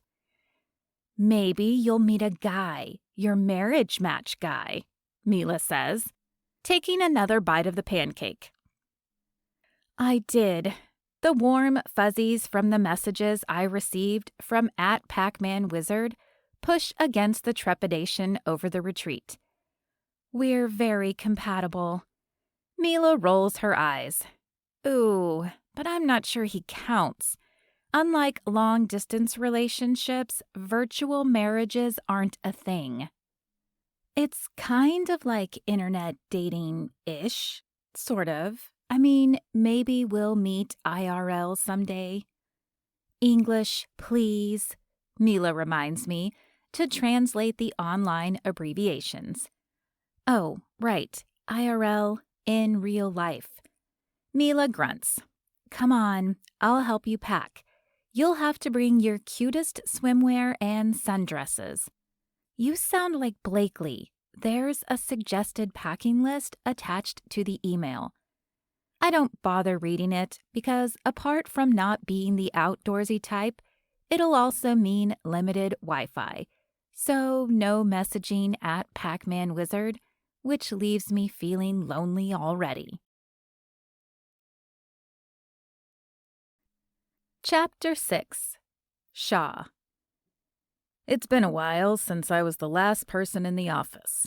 I often stay late, but not this late. For years, I'd logged long hours and even slept in my desk chair more than once. But those were different times. After some serious burnout and being burned, figuratively, I'd scaled back but wasn't any less of a workaholic. My focus is internet and software security, and most would argue that it's an around-the-clock job. Lately, I've been here more often, making myself semi-useful between direct messages. However, this evening, I'm not shoring up firewalls or encrypting software. I'm waiting for the telltale ping from the messenger inside the hub. It's a geeky acronym that few know, but all that matters is that it connects people from various companies to form alliances, work cooperatively, and help each other. After the rapid changes in the last few decades, there's no question whether technology will survive. But if it's to thrive, people in the industry have to see each other as all working toward a common goal instead of being rivals. In this business, guys and the handful of gals are brutally cutthroat, climbing their way to the top. Truth is, it's lonely up there. I'd know. I jiggle my mouse to wake up my monitor, but the hub dashboard is the same as before. I spent the first part of my life at odds with my father. I don't want the place I've sought refuge, internet technologies, to be the same alpha male power struggle that I worked hard to escape. So I created opportunities for collaboration. Skimming through the message boards, I answer a few questions about programming and coding, check my regular email, and read an article about the future of artificial intelligence when the ping sounds. A zing follows it. I look forward to this every day. Technically, for me, the only way to access the hub is at work, which is why I'm still there. I used to have it on my laptop at home, but it compelled me to work even more.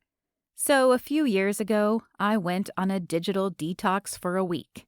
When I came back, I forced myself to remove and block it from being reinstalled on my home computer. Drastic measures, I know, but the internet can be addictive. So can chatting with @CookClickChick. The low-wave electrical jolt ripples through me as I open the chat box.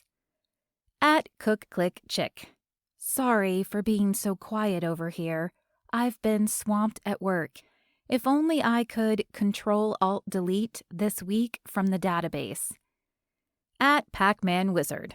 Sorry to hear that. Let's see if I can find a workaround. @CookClickChick.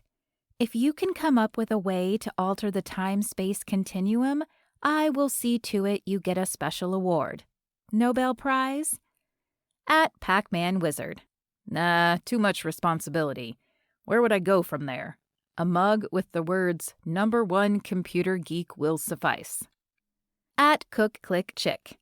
No problem. I have my 3D printer right here and will whip one up. BRB. I chuckle. BRB is short for Be Right Back. She's so cute. So funny. We use shorthand all the time. In the last few days, more than once, my fingers hovered over M4C, which is short for Meet for Coffee. It's doubtful we could do that in person, but we could web conference. It would be nice to at least put a face to the text. I sigh. We don't even know each other's real names, though. That's a big step I'm not sure that I'm ready for, so anonymous messaging remains. All the same, I feel like I can be myself with her more than with anyone else. There's no expectation that I write something clever because of my renown for having invented several crucial pieces of security software that made me millions. On the hub, I'm just at Pac-Man Wizard. No strings, no pressure, no stress. As for my background, I know how to protect online assets because I also know how to infiltrate them. That's my dirty little secret, and goes deeper than my occasional dinner of spaghetti with ketchup. I left off the barbecue sauce part. I worried at Cook Click Chick would delete me. A few people in the tech world know my background, but it isn't common knowledge.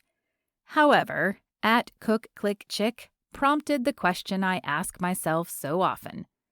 What next? A lot of people play the lottery, hoping to win big, then kick back and do nothing. I'm not that kind of person. I coded my way out of extreme poverty, for better or worse. Worked hard for over a decade and don't plan to stop, even though I could retire financially comfortable today and never look back. Lately, I've felt like I want a change, be outdoors more, get back to my roots. Not all the way back, but spend more time in nature. Something like that. My knee jitters. She hasn't pinged again. At Pac-Man Wizard. Did you get that mug ready? Because I'm over here waiting. Have I mentioned I love coffee? I was going to add something flirty about having coffee together, but hesitate.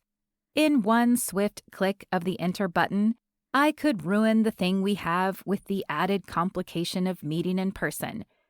We should remain online. Easier. Cleaner. At Cook Click Chick.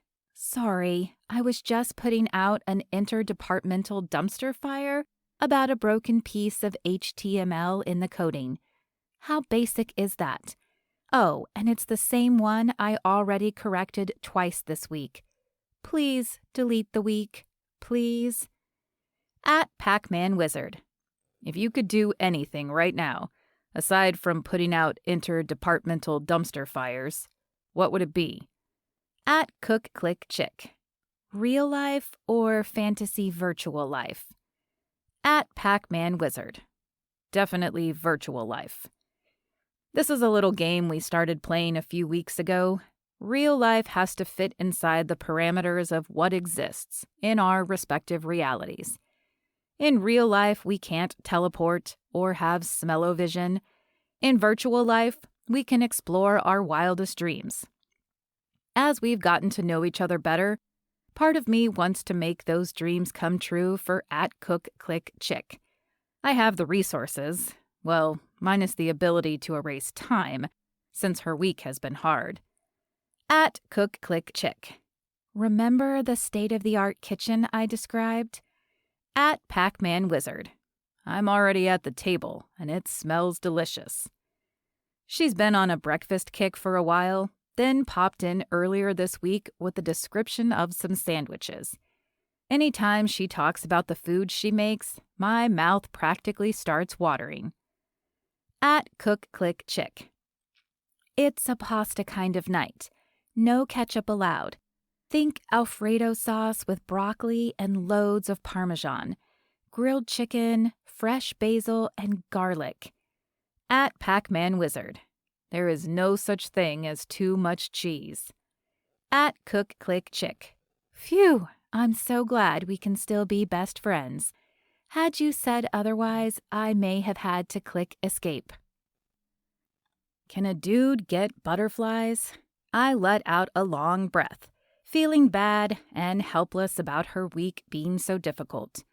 With a work trip coming up and a lot of changes at the office that requires everyone at their best to prepare, I can relate. It isn't easy for anyone, but it's like some of my coworkers are cyborgs. They do what they're told. Not a bad thing, but can't shift gears until they upload new programming into their mainframe. @CookClickChick and I have discussed this extensively, and even created avatars and names for each of them.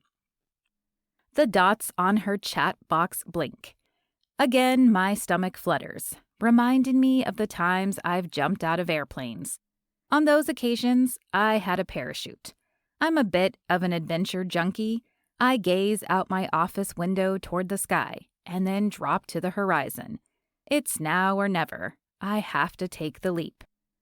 @PacmanWizard. Seeing as we both have work trips coming up and will be away from the hub, do you want to exchange emails so we can stay in touch? I've been hesitant to take the relationship out from behind the screen after being backstabbed by a lousy ex. But moving from the hub to email would still be relatively anonymous. The dots continue to blink. I wait. And wait. My pulse doubles when I read her reply. @CookClickChick. I thought you'd never ask. Chapter 7. Cora. For the next days, I'm busy as Amtech prepares for the week-long shutdown for the retreat, and doing double duty to make adaptations for the merger. However, I can hardly concentrate, have done little more at home than cook and bake and pour all my energy into perfecting a panini, basically a fancy grilled cheese, and refresh both the Hub app, where @PacmanWizard and I exchange messages, and my email account. He must be busy too, because we don't chat much. I feel a dash of insecurity, a pinch of sadness, and a hint of loneliness, kind of like looking into a crystal ball at my future. Yes, this is about the Pact Dare, which we, the Fabulous Five, have heretofore dubbed the Forever Marriage Match, or FMM for short. Paisley is engaged. Blakely has guys lined up outside her door. Daisy is as adorable as can be, and I have no doubt she'll find someone solid. Mila, well, she needs to meet her match, but she's gorgeous in an intimidating way that wards off the losers.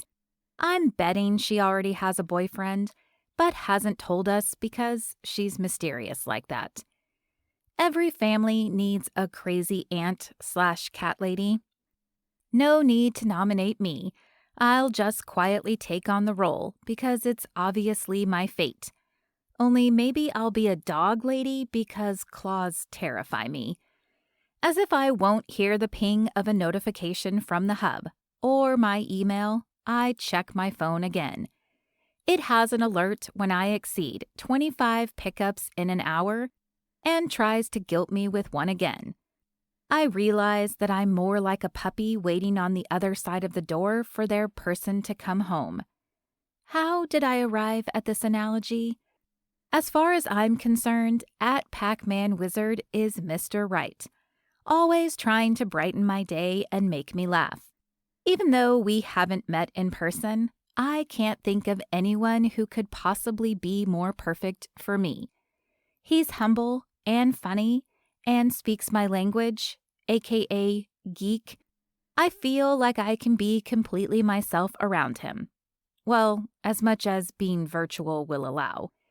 There is the matter of physical attraction and chemistry, but what little bits about him that I've gathered from his hub profile and our convos are that he's a security engineer, is active, goes to the gym, and has completed 3 Ironman competitions. Unless he was lying. My stomach swims. What if the whole thing is a farce and at Pac-Man Wizard is actually Bruce Gallo from 3 cubicles over? He does have a Pac-Man t-shirt. No, my at Pac-Man Wizard works for a different company. I'm sure of it. A few months ago, I was having a hard time closing a loop in my coding to prevent a cyber attack. He came to my rescue. I've gleaned that he lives in Silicon Valley, as do so many people in our industry. I think he's in his 30s because we've bonded over growing up with video games that had cartridges, having to rewind VHS tapes, and the musical tone of dial-up internet. Then again, I lived in the sticks in the Northeast, and my parents aren't techies. In fact, they only recently recycled their flip phones. Thinking about meeting at Pac-Man Wizard someday is the only thing that gets me to close my suitcase and board the airplane bound for Brazil. Better to get this trip over with so I can return to my desk. Duh, because I love my job and not because it's a good excuse to message my online-only crush. Gulp. I glance around the plane. Guilty as charged. I have a crush on a guy I've never met in person. Never seen him. Don't know what his voice sounds like. Ooh, that could be a deal breaker. Mila would have a field day with this. She's old school in so many ways, including when it comes to dating. Even though I doubt she'd ever admit it, I think she's waiting for someone to sweep her off her feet. I should warn him, she'll dig her heels in before any sweeping happens. It's like she wants sweetness and romance in her life, but holds it off with a 10-foot pole. Now that I think about it, she's very cat-like. Easy for me to analyze someone else's love life, especially when they're finicky like Mila. Which is why it makes perfect sense, no sense at all, that I text the Fabulous 5 group. Me. On my way to Brazil. 3 versions of the same reply come that demand an explanation. Me. It's for work. A corporate wilderness retreat to build an alliance between my company and the one we're merging with. Fingers crossed I can complete the ropes course, eat a tarantula, and survive so I don't lose my job. Funny/not funny. Mila. That sounds like a lawsuit waiting to happen. Me. Paisley, care to weigh in? She's a lawyer and only sends the bug-eyed emoji in response. I take it that she's busy. Me. But that's not why I'm texting. Anyone make good on the forever marriage match yet? No one answers. Me. I take that as a no. OBKB. Anyway, I need advice for a friend. She's been messaging with a guy. They've really hit it off, and she thinks she has a crush on him. He's funny, smart, sweet, all the things, but they've never met in person. Daisy. That's a big butt. Blakely. Does he have a big butt? Me. No, I don't know. She's never seen him, meaning neither have I. Blakely. Has he mentioned anything about his butt? Mila. What's with you and butts? Paisley. She's a fashion designer, of course. She thinks about the gluteus maximus from an objective standpoint. I've got your back, Blake's. She includes 3 laughing face emojis. Daisy. Does your friend think he's cute? Me. I told you she's never seen him. Mila. Surely she's seen his profile pic. We're talking about a dating site and not your company's email thing, right? Me. I've told you the hub is an intercompany support aggregator. Mila. Oh, so your friend is actually you. Of course, she's the one to sniff me out. Daisy. Hold up, let me get this straight. Cora, you have a crush on a guy you've never seen? Not even a photo? It takes me a minute to come clean. Me. More or less. Paisley. I want to hear more. How long has this been going on? Me. A few months? Mila. You should see her smiling after her phone pings with a message. Daisy. So that's why you hardly flinched when Miranda mentioned Alex Wilder wasn't able to make it to her wedding. They know all about the candle I held for my high school crush. Huh. The candle I held, as in past tense, as in the flame burned out. I moved on from my ex, but always felt hopeful about Alex. Not a single butterfly flutters in my stomach at the thought of him. What an interesting development. Me. At Pac-Man Wizard is different. Before I can finish, my phone blows up with rapid-fire texts from my 4 friends. Mostly they question my sanity about having a crush on someone I've never seen, whose username is a nod to a popular 1980s video game and a man with magical powers from fairy tales. The flight attendant announces the red-eye's safety instructions and orders us to turn off our electronic devices for departure. Me. Thanks for listening and for your commentary about my mental stability. If I survive the next week in the wilderness, I vow to marry the next guy I date per our pact. My expectations are low. I intend to sleep for the duration of the flight, but have a chatty seatmate and am too polite to tell the older gentleman that I want to rest. He's a nervous flyer. I tell him I'd rather be in the air all day and night than arrive at my destination, Selva Survival Camp. After hearing all about how he retired from the automobile industry and now restores antique cars, he says, "In your lifetime, there will probably be flying cars and self-driving cars." I then tell him about my line of work, confirming that both are on the horizon. I mention the hub because apparently not an hour can pass that I don't think about at Pac-Man Wizard. For instance, if I need to know if anyone had already created an efficient way to avoid DNS tunneling in a particular application, I can ask, which was what happened when at Pac-Man Wizard answered. The rest is history, and the story that puts my seat partner to sleep. No such luck for me. In place of an image of my e-crush, all of our conversations scroll through my mind. It's almost like I'm searching for affirmation that he's the one. After all, I made a vow that if I survive... Never mind. I don't want to think about the week ahead. The forever marriage match is a problem for another day. At last, the plane touches down in Manaus, Brazil, located in the north-central part of the country, where the Black River and Amazon River converge. It's lush, magnificent, and unlike anywhere I've ever been. My mouth parts in awe. I do my level best not to think about the private reserve and the jungle survival course. Instead, I focus on sunshine, food inspiration, and getting home in one piece. After consulting the email and the meeting location, I board a coach bus with my coworkers, which are divided into 2 groups. There are those, like me, who are locked in silence and apprehension. Then there are the exuberant, thrill-seeking, adventurous types who won't shut up about the dangers lurking in the depths of the rainforest. I pop in my AirPods and listen to a podcast about discovery baking, going rogue and not following recipes. Bliss be mine, this is my happy place.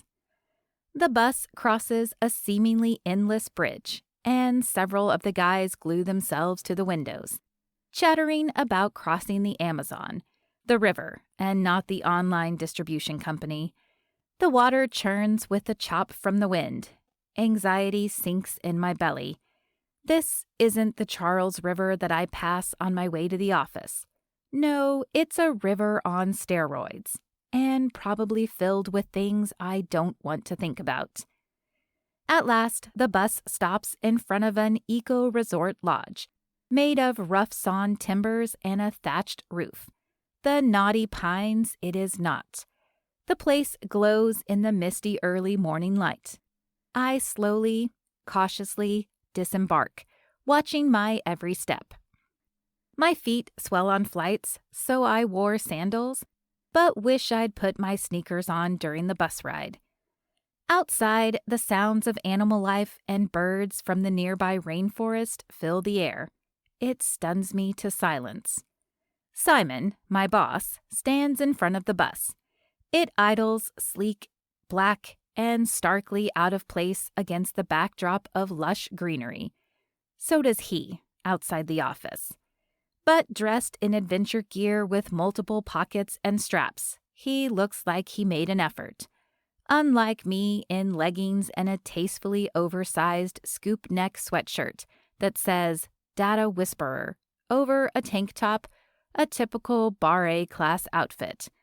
I really should have read the packing memo in the email. Half the group wears what looks like the contents of a catalog from a store called Extreme Outdoor Outfitters. They must be from DigiPower, the company Amtech merged with.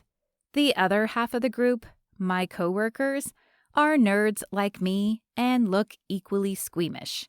How are we going to survive out there? I cross my fingers, hoping I'm paired up with someone who can do better than beat the big bad in a video game, because I certainly don't know the first thing about wilderness survival. Will I have to sign a waiver? If I don't make it out of the Amazon, I won't sue Amtech. I should have drafted up a last will and testament before leaving Boston. To my 4 best friends, whatever is mine is yours. Blakely, likely you'll want to burn my clothing. I'm sorry. I should have followed your wardrobe recommendations. But if any of it is salvageable, have at it. Mila, you can have my music collection. I have a lot of old records. They go along with my attempts not to live a completely digital life. Daisy, my funky earrings, novels, and collectible figurines are all yours. Paisley, the cookbooks and cookery I bequeath to you.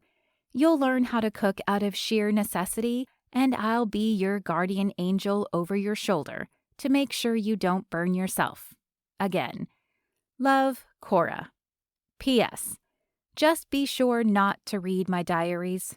They totally would. What have I gotten into? Panic seizes me, and sweat beads along my already sopping hairline thanks to the thick air. The bus pulls away, revealing a line of jeeps. I scramble and put on my sneakers before the porter takes our luggage. Instead of going to the resort, the off-road vehicles take us over rough terrain and directly into the rainforest. My knuckles are so white after gripping the roll bars, I almost plead with the driver to bring me back. I'll be of no use in the rainforest without fingers. Or to Amtech. When we arrive at a clearing by the river, we're told to gather around. The nervousness inside builds so much my heart beats in my throat. I know my strengths. I can make a mean macaroni salad and build online empires, but outdoorsy stuff isn't my forte. I shift uncomfortably and swat at a bug the size of my fist. At least I have feeling back in my fingers. A pair of chestnut brown eyes land on me, causing me to glance up. The guy wears a cocky, rather than reassuring smile on his lips. The message there is a challenge.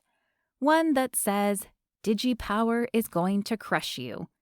Unlike the rest of the office goobers that surround me, he has that rugged, tough guy, I can lift up one of those logs with one hand and smoosh you with a single finger look.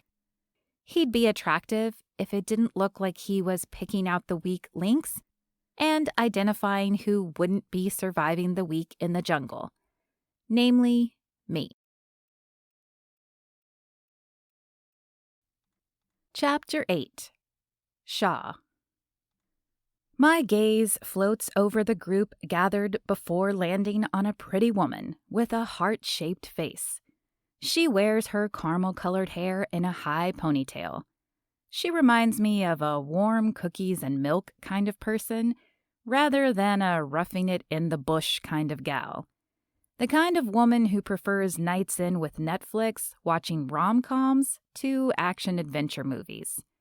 She doesn't belong here in her fitted leggings and sneakers, more suited to jogging on a treadmill. None of them belong here. Even for me, the Amazon rainforest with its danger and mystery is out of my depth. But, as usual, I relish the challenge. Simon Westlake, the CEO of Amtech, sits on the hood of a Jeep. Along with Rick Stanmore, I had been a founder of DigiPower, but stepped down as CEO for more manageable hours and to do consulting work. I opposed the merger with Amtech because Simon is known for being a pusher. He pushes his employees to the breaking point by setting up a competitive environment under the guise of teamwork. His strategy is to lure everyone into a false sense of confidence and camaraderie, and then pull the swivel chair out from under them. I'm all for dedicated labor, but not at the expense of burnout. Sure, I work and play hard. Extreme adventuring is my thing. But I know my limits. Simon does not. Bringing that group of pale, pasty, and scrawny nerds into the jungle was idiocy. They won't make it. What point is Simon trying to prove? The board got my attention once they said the company in question was Simon's. I voiced my opposition to the merger and of the trip to Rick, my former partner and now head of DigiPower. For better or worse, my vote no longer counts, unless security is involved. The truth is, as much as I love to travel and am up for a challenge, I'd much rather be on the hub or in an email chat with @CookClickChick. There's zero drama there, just laughter and flirting. Rick joins Simon in front of the Jeep. They welcome everyone to the Brazilian rainforest and the Selva Survival Camp. The camp is less of a location and more like a person standing off to the side that is not part of our crew. He has a thickly creased face, wears a red bandana around his neck, and is otherwise all in blue. His pants and top don't have loads of pockets and straps, but he does look at home in the jungle. Once more grabbing my attention, Simon says, "I never thought I'd see Amtech and DigiPower come together, but we're here to celebrate this merger, get to know each other, and challenge ourselves. In doing so, we'll bond, form alliances, and come out stronger than before." That's the cue for everyone to cheer, but half the group are like deer in headlights, or, more accurately, a bunch of computer geeks plonked down in the middle of the jungle, because they are. The men and women from DigiPower are slightly more prepared, having gone on several adventures in and around Northern California, where the company is based. Ziplining, base jumping, and scuba on the coast. Knowing they'd log loads of hours online during the infancy of the company, I'd set up an employee gym and incentive program for staying healthy. I believe that employee health and happiness increase productivity and creativity. However, since stepping down from my primary role, Rick cut back on the programs. In some ways, I regret losing my ability to have a say, but I've gained freedom. On second thought, being here in the jungle, maybe not. Rick wraps up the spiel saying, "May the strongest survive." My stomach clenches. That had been my mantra, and Rick uses it now, not having any idea what it means to me. I had a tough childhood, and those words got me through. Rick flashes a smirk. I've worked with him long enough to recognize it's the kind that tells me something more is going on, but I can't put my finger on what it might be. Standing in a semicircle, the DigiPower crowd sizes up the Amtech crowd. Aha, I see it now. The new company doesn't stand a chance. The merger is going to be a bloodbath. I glimpse Rick and Simon's angle. Survival of the fittest. Cut the fat, keep the best, lose the rest. This whole thing is a power grab by DigiPower and Simon. The latter hardly cares about his employees, and it seems like my new former business partner isn't much different. Then again, I knew that. Before we turn things over to Carlos, our guide while we're guests here, we're going to divide you up into pairs, Rick says, pointing to the local in blue. Each pairing will consist of an Amtech employee and a DigiPower employee. This way, you'll get the opportunity to work together, Simon, the slimeball, says. Someone mutters, "We work on virtual projects, not actual life and death experiences." Rick goes on to read DigiPower workers' names. Simon counters with a partner from Amtech. "Shaw Dawson," Rick says. I step forward. Simon says, "Cora Albright." I peer through the crowd. The small woman with the pretty heart-shaped face and high ponytail slowly stashes her phone as she approaches. I was paired with Cookie of the warm with milk variety. Great. She's more than a head shorter than me and may as well be trembling. Maybe she's hungry. Low blood sugar? We haven't had breakfast yet. I have a stash of protein bars in my backpack, along with other supplies. She has a fanny pack that contains her phone and probably a pack of gum and lip gloss. Not helpful. When Simon reaches the last of his employees on the list, his enthusiastic claps are met by softer, uncertain ones from the crowd. Rick welcomes Carlos, the guide. He leads us to the river's edge where canoes wait. The shoreline is mucky and my boots squelch. Cora steps forward like she's dipping her toes in a pool of water. Is it quicksand? I look down. Sure, my boot is partially submerged, but I'm not sinking. I grunt, wanting to get this stupid team-building exercise over. Hurry up and get in the canoe before we find out.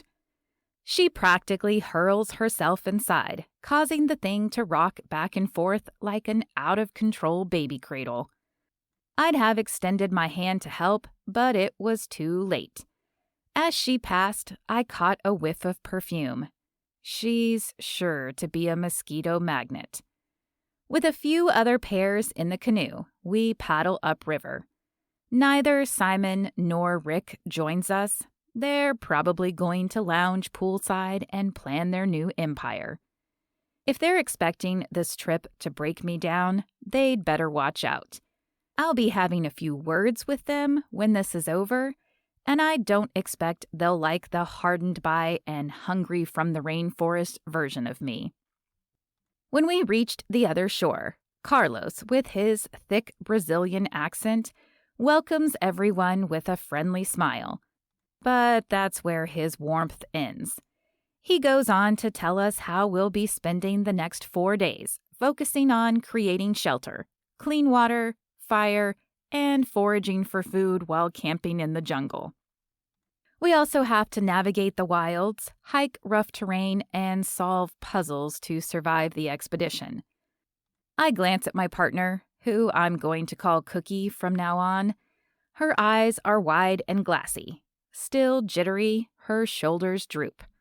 We're not in the office anymore, sweetheart. Someone mutters, "It's like a real-life video game." Cookie tucks her phone away and replies, "Yeah, but we only have one life and can't just start over if we fall off a bridge or get attacked by a bear." There aren't bears in this part of the Amazon rainforest, I say. Well, whatever giant human-eating beasts are out there. She flaps her hand a little bit, like the idea of the unknown terrifies her. Jaguars, black caiman, wandering spiders, and golden frogs are the 4 deadliest creatures in the Amazon.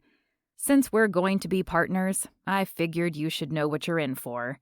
I say in a low voice only she can hear. I did not sign up for this. I don't want to be partners or go camp in the jungle. Least of all do I want to know what's out there that could eat me.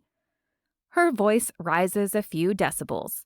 Meanwhile, Carlos continues discussing the expedition and identifying what foods are safe to eat. I've only been half listening because, along with a handful of other guys, I've noticed Cora Albright, Cookie to me. She has distractingly big forest green eyes, a light splattering of freckles, and caramel brown hair. She's in shape, but not survive the Amazon shape. Just my luck, being stuck with the pretty girl from the rival company. My last girlfriend betrayed me, so I'm not looking for pretty girls. Not much, anyway. In the years since the breakup, I haven't found someone I want to spend my life with. At least, not in real life. Not unless their username is @CookClickChick, and they're funny and humble enough to joke about being an ogre. Not that I think she is. Not at all. It almost doesn't matter. I imagine that whatever she looks like, she'll be beautiful to me. As the group mills around, clearly stunned by the beautiful but dangerous setting of the corporate retreat, Cookie opens her fanny pack. I was right about the contents. She checks her phone again, holding it up for a signal. It has a case with a pink cupcake on it. She sighs, as though disappointed, and tucks it away. I tear my mind of the converging thoughts of the distant past, messaging with @CookClickChick and Cookie. After the briefing, Carlos hands out a laminated sheet with instructions for the day and says we'll meet up at dusk. I shoulder my backpack containing survival gear and tilting my head to signal we'd better get moving. I've lived by the motto that it's better to be prepared than surprised. My work as a cybersecurity consultant is a prime example of this. Preempt attacks, prevent infiltration, and assume a dominant defensive position, what I call the 3 Ps. Not the most creative, but it's about the purpose and not a more creative acronym, though I'm guessing @CookClickChick could come up with something clever, or at least say something witty. Or because the reality of our relationship was digital, she'd write something witty. It dawns on me that I don't even know the sound of her voice, her scent, or what any of her expressions look like. Is she serious? Smiley? Nervous? I have no idea, and I'm in the jungle half a continent away. Even though we were on opposite sides of the country, divided by a screen, I feel farther than ever. This is sort of like a mashup of the shows Survivor and Running Wild, huh? Cookie asks. Except it's IRL, I reply. The corner of her lip quirks, as though she appreciates the use of the texting shorthand. A reminder of real life, at least up until that moment as Carlos disappears into the brush, leaving us to fend for ourselves. I consult the laminated card and start toward the jungle. Cookie follows me like a puppy at my heels. I pause, realizing that it's only fair she knows what she's getting into. My advantage is obvious to me, but if she spends days writing code and her nights fighting pixelated bad guys, she's poorly equipped for this venture. With no thanks to Simon and Rick, and that's the point. You do realize that this is a survival of the fittest exercise. In each pair, whoever perseveres keeps their job, I say, revealing what I believe is Rick and Simon's master plan. Her brow wrinkles. No way, it's about teamwork and getting to know each other. They may have told you that, but if you believe it, you weren't listening to the spiel.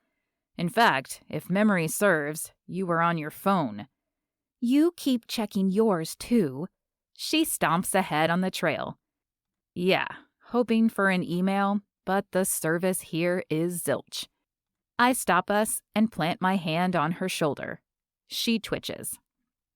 Cookie, make no mistake. Each pair isn't a team. We're opponents. That much has become clear to me. That's diabolical. No way. She glances around as the traces of civilization fade away. Filled with disbelief, her green eyes meet mine.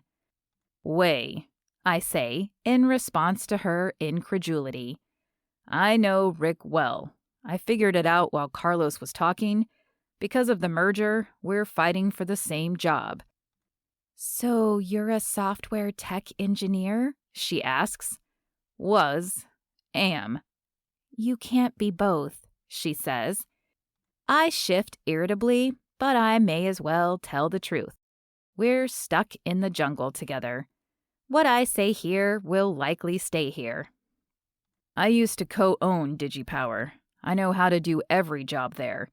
We bootstrapped to begin, so yeah, I can code, engineer, and even clean the toilets.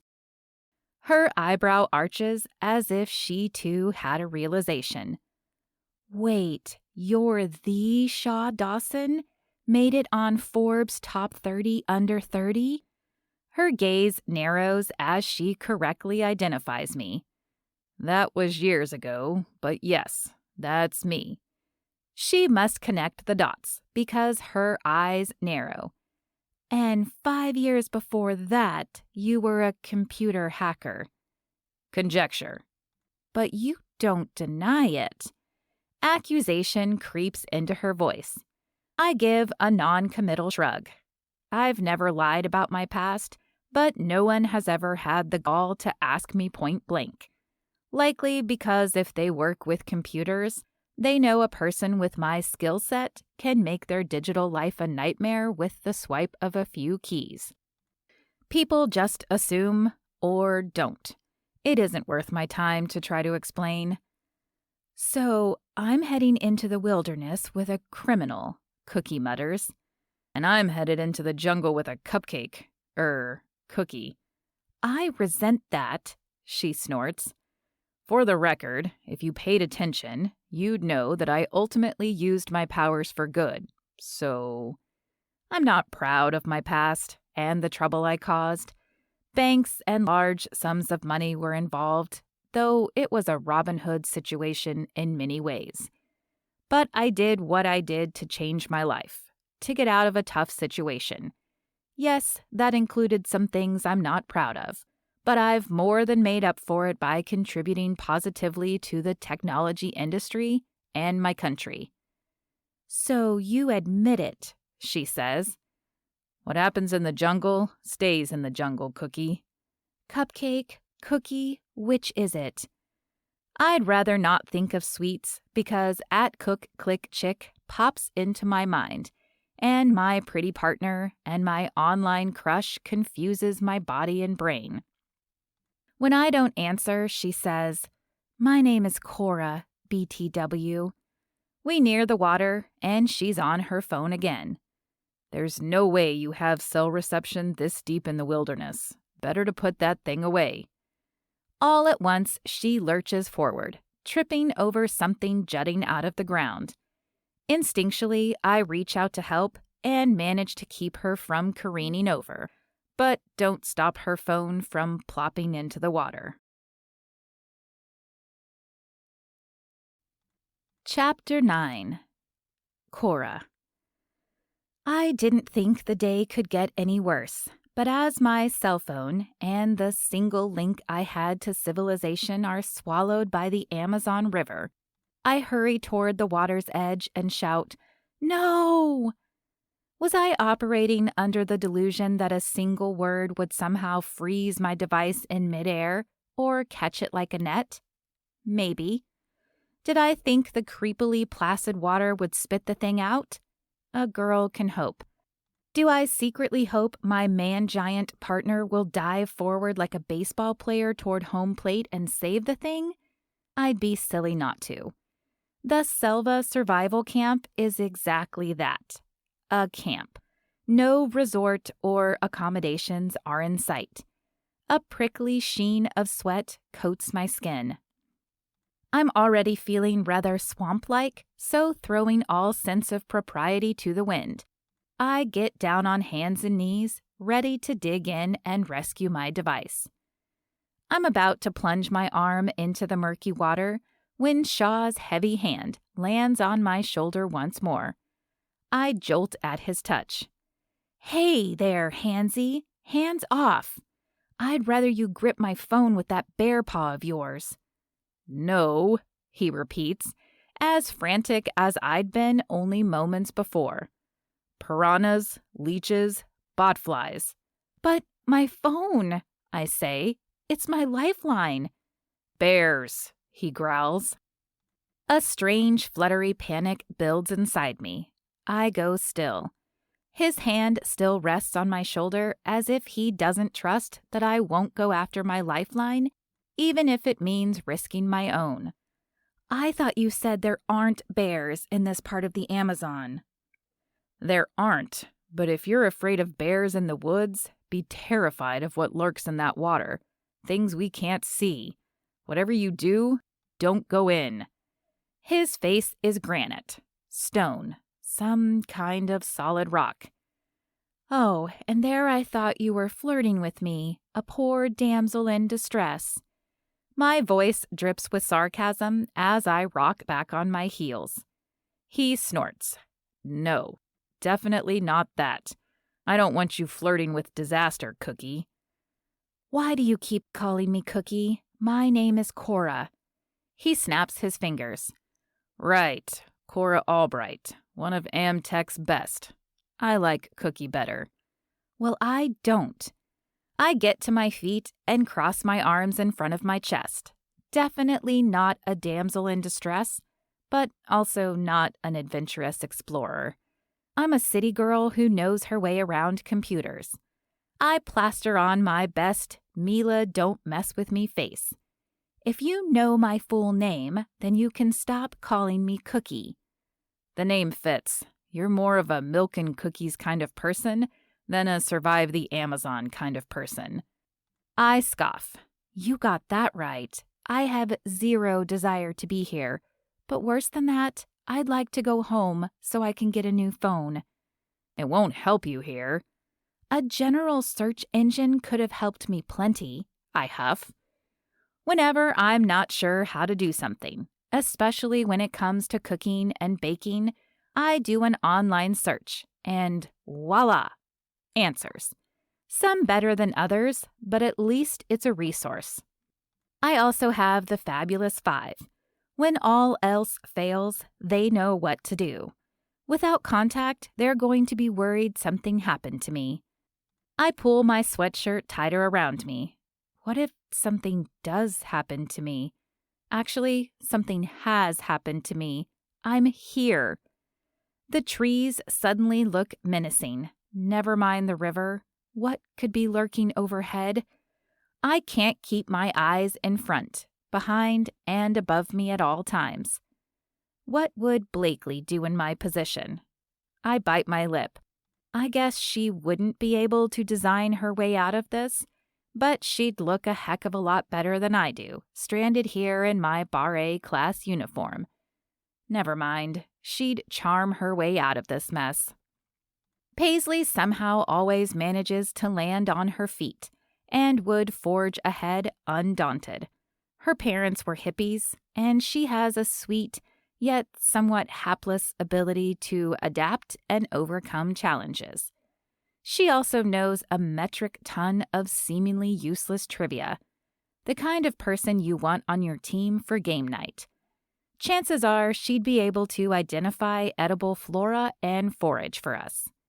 As for Mila, the jungle would be afraid of her. Daisy, she has the kind of resolve that comes from a combination of necessity, her own inner well of power, and immense fortitude. She'd manage somehow. As for me, my shoulders drop. If I can combine all my friends' strengths, maybe I stand a chance. At the very least, I want to survive to see them again. Then there's @Pac-Man Wizard. I want to live to at least see what he looks like.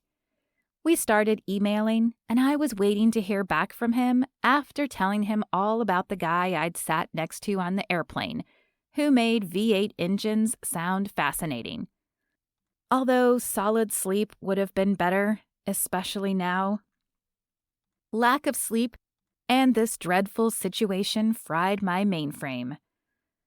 So would have been listening to Carlos, Shaw mutters, belatedly responding to my comment about a general search online. I should have done so before leaving the comforts of civilization and taken notes. But here I am with Indiana groans. You were checking your phone too, I counter. There won't be reception anyway. He flips over the laminated card with instructions. We have to get started with the first task.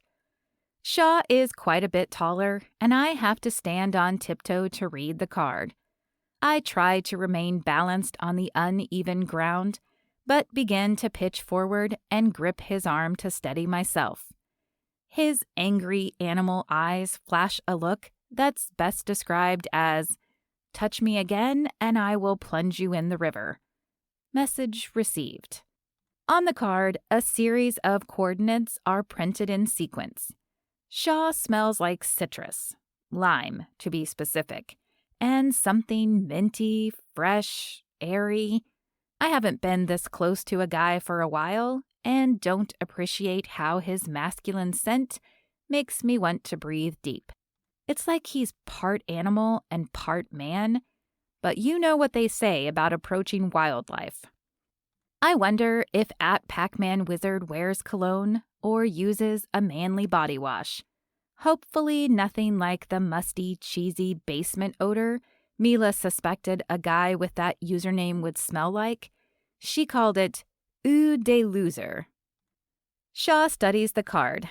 It's basic orienteering. We have to reach one of these fixed points, collect the items waiting for us there, and then we'll be able to make camp. I tap my chin. So we're headed into the heart of the jungle? I was thinking the objective would be to stay out of the rainforest. He grunts. Indiana grouch. I stand there, waiting for him to take the lead. Like a lot of his coworkers from the DigiPower team, he seems prepared for the expedition appearance-wise, busting the computer nerd stereotype. However, he doesn't move.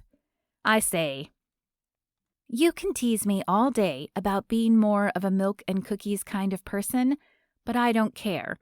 I'm as far from ready to do this as spaghetti is for ketchup. I have a bucket list and surviving the Amazon isn't on it." No response. No flicker in his expression. A man of stone. Annoyance starts to burn away the layer of sweat on my skin. So, are we going to do this or not? If you'd quiet down for a second so I can think, and more importantly listen, we'll stand a chance. What do you mean, listen? He gestures at our surroundings. To noises. Sounds. All I hear are birds. It's like an avian rock concert. Listen lower. The snap of twigs, brush underfoot. Are you thinking cannibals? Because I was joking about the whole Indiana Jones thing. No, animals, he hisses, inclining his head. I let out a long sigh. Am I in some kind of virtual reality situation? Is this real? Is this thing on? I call. I get a poison dart frog death glare from those chestnut brown eyes of his. You like it here, don't you? I say. He moves forward, brushing a palm frond out of the way. It's an adventure. I'll just call you Shaw of the Jungle instead of George of the Jungle. Is that better? And I'll call you Cookie. Even his chuckle is obnoxious. I snort. You sure can be a real Class A jerk. His hand lands on my shoulder. Once more, I feel a jolt. It's a surprisingly protective gesture and not at all meant to limit or coerce me. But I'm in a mood, hating it here and thinking about my nice, comfortable life and exchanging jokes with Pac-Man Wizard. He's the guy I'm attracted to, not this big lug. If it were all safe, and if I didn't think the guy would pick me up kicking and screaming, I'd sit down right here and refuse to move until Simon sent in a helicopter rescue. I'm not a snowflake, or cupcake, or cookie. I'm capable, but this expedition is in another league. So is this man. Despite my brain arguing against it, I have to admit his touch caused the twitch that turned into a jolt. Come to think of it, that's not something I've felt since Alex Wilder's hand brushed mine when he borrowed a pencil for the SATs. I gaze up at the sky, checking for snakes and monkeys, but also wondering in what world it's fair that I'm attracted to a guy with a terrific, sparkling personality but have never seen, and attracted to a guy with an obnoxious, dull personality who I cannot help but see as he strides ahead confidently, muscles all ripply, and with a mouthful of cocky comebacks. I growl softly in frustration. He glances back at me, his eyes smoldering. See, that look alone was a cocky comeback to words I didn't even speak. Not fair. Then again, he's my ride out of here, and if this is a game of survival of the fittest, I'd better start strategizing. I've sat in offices and boardrooms with males who think they're better than me, based on their anatomy. Geek or not, a lot of the dudes in the tech industry are full of themselves. Sure, Shaw is attractive with his square jaw, a thin layer of stubble, and fascinating eyes. But he's Mr. Wrong, irritating, arrogant, and overly self-confident. No way is he better than me just because I'm not wilderness ready. He can try to win this game, but watch out, big boy. I have the power of 4 strong women, our lifetime of friendship, and know-how behind me. Even though we're not married and have to fulfill a pact, we know all about guys like you. I slow as my mouthful of inner comments catches up. Big boy. And here I am, right back to thinking about Pac-Man Wizard. Shaw looks like he could win an Iron Man, more like a man of stone. I feel bad for whatever woman he has in his life. I'm glad it's not me. We stop for a moment and Shaw sips water. Want some? I feel like I'm swimming in so much of my own sweat I might drown. He wrinkles his nose. I take that as a no. If this is a survival of the fittest exercise, for all I know, you poisoned the water. His eyebrows lift. If that were the case, wouldn't I be passing out right now? Maybe you're immune, built up a resistance to the poison. He chuckles, and then his face falls. Shaw makes a gagging noise, clutching his throat. I rush forward, and his expression of terror relaxes into cracks of laughter. Oh, that was not funny. You'll pay for that when you're not looking. Shaw's gaze floats over me. His lips subtly quirk. Oh, I'm always looking. He will not wear me down with his manly wiles or his harsh demeanor. The wilderness survival guide shtick won't work either. His bag of tricks must nearly be empty. This time, I consult the compass, then march forward like the queen of the Amazon rainforest, resolved not to let him or the jungle get the better of me. We follow one of several trails. It's likely that numerous groups have come before us, and professionals laid out each of their tasks. The resort couldn't risk anyone dying on their dime, right? They probably planned the whole thing out for clueless city folks like me. The notion gives me confidence, and soon we reached the first checkpoint. I do a happy dance right there, pumping my arms in the air, spinning around, and cheering loudly. Shaw is not amused. How do I know this?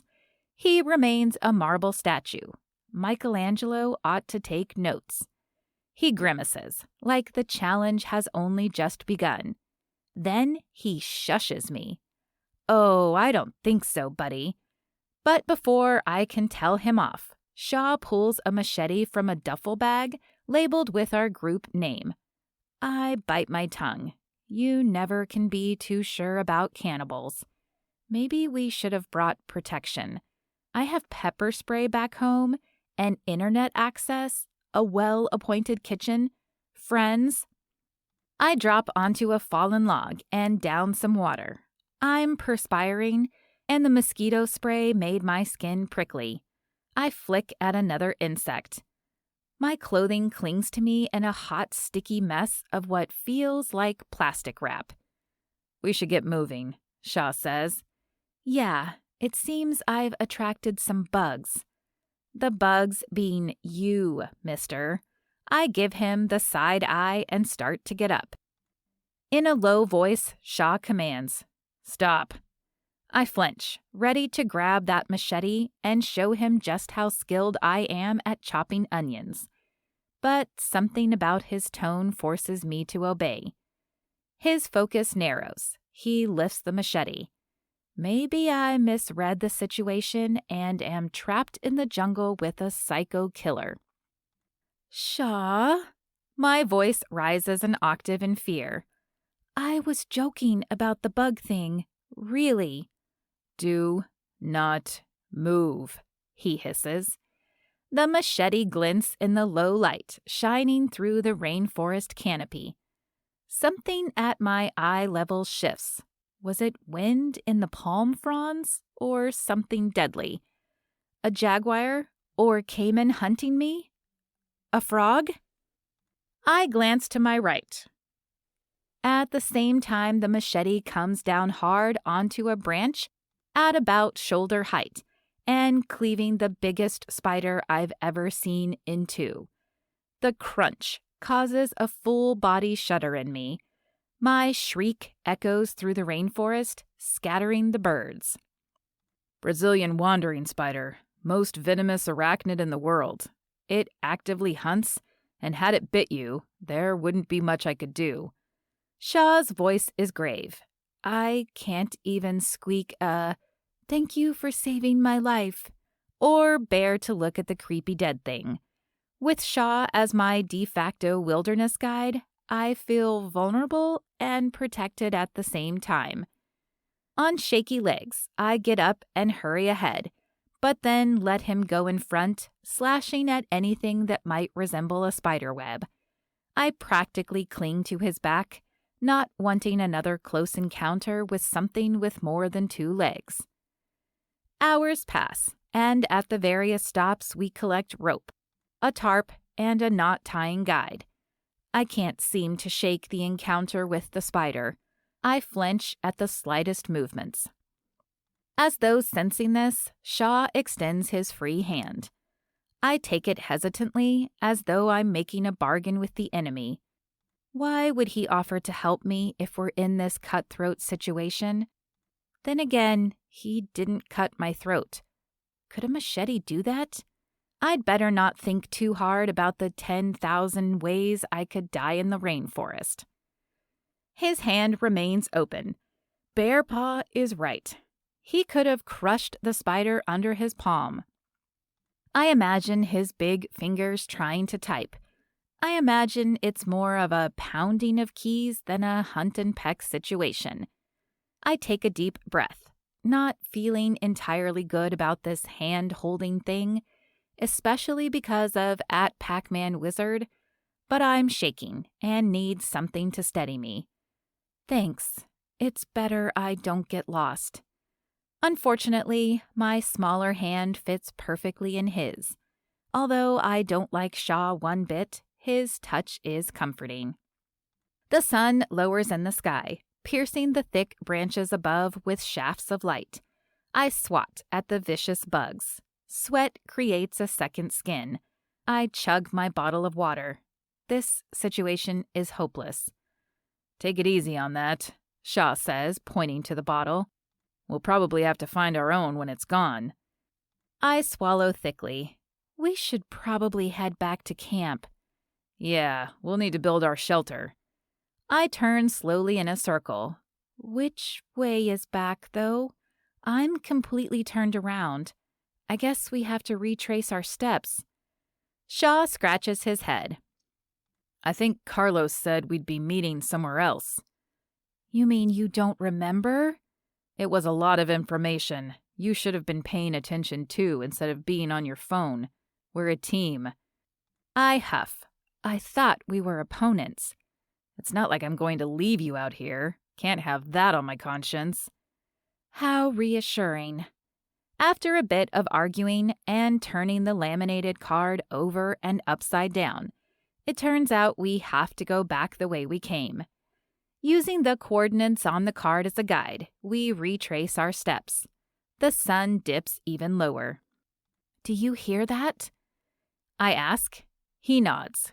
"Trickling water?" Relief washes through me. It isn't quite civilization, but being in the jungle all day and without my phone makes me feel more and more closed off. Ahead of me, but still holding Shaw's hand, his dark hair is almost black in the low light.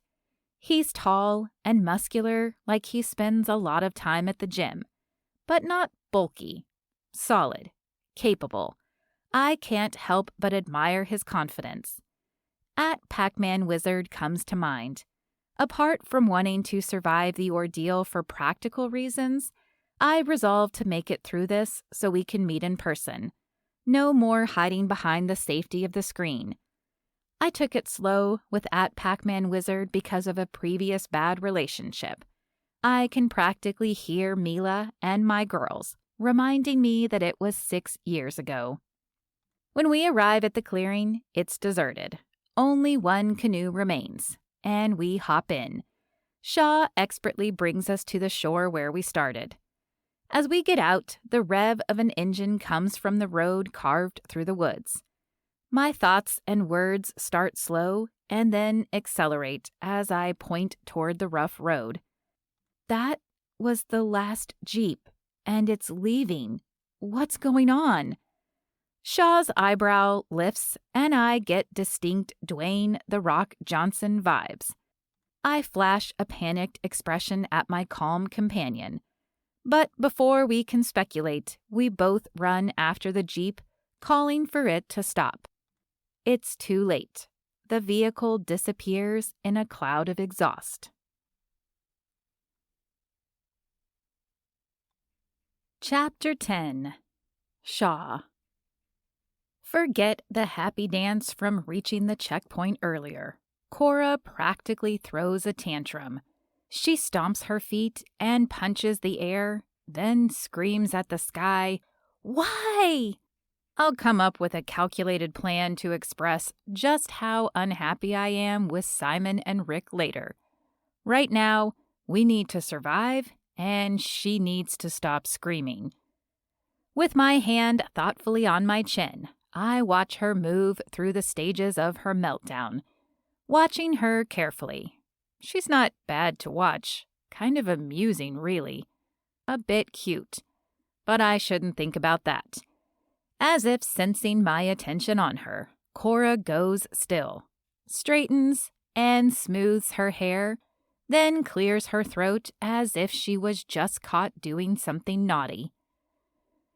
"Now what?" she asks innocently. I pull out my cell phone and check the reception bars. Zilch. I should have brought a satellite phone. My useless device hangs at my side. Oh, now Mr. Big Shot is using his fancy, precious phone. Newsflash, it's not going to save you out here. Good to know. My tone is dry, and I'm thirsty, but know it's best to preserve what water we have. What are we going to do? Cora clasps her hands on top of her head. elbows jutting wide, and turns in a slow circle. I didn't realize Rick was so serious about the wilderness survival retreat.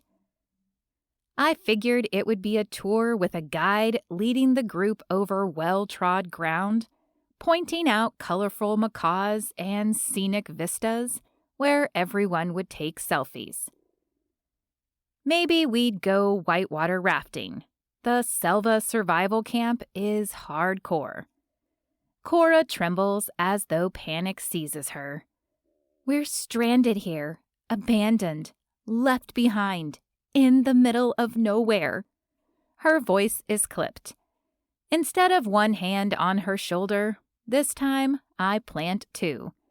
It's to anchor her as much as me. There has to be an explanation. We'll figure something out. We have to be smart. Adrenaline builds. I'm in my element. I love the outdoors and problem solving. My drive to survive has saved my life in the past. We'll make it. Yet Cora seems small and scared beneath my palms as she trembles. I want to wrap her in a reassuring hug, but we've hardly gotten along all day, and I imagine that type of familiarity won't be welcomed. And I've kept track of the machete because of the glint in her eye. I wouldn't put it beyond her to want to chop me up and feed the piranhas the pieces. Survival of the fittest style. Let me think for a minute. I pace a short track in front of her, observing our surroundings and trying to come up with a plan. Look, the dirt over there is scuffed up, like there was activity. Look at the underbrush. Something happened. Maybe they had to leave in a rush. Oh, you're a real Boy Scout. Of course something happened. She presses her hands against her face. Actually, the Boy Scouts of America saved my life. Tears spring to Cora's eyes. Where are they when we need them? I don't have my phone. The Jeeps are gone. This is hopeless. Cookie, being a Boy Scout and then an Eagle Scout truly saved my life. Taught me how to save others.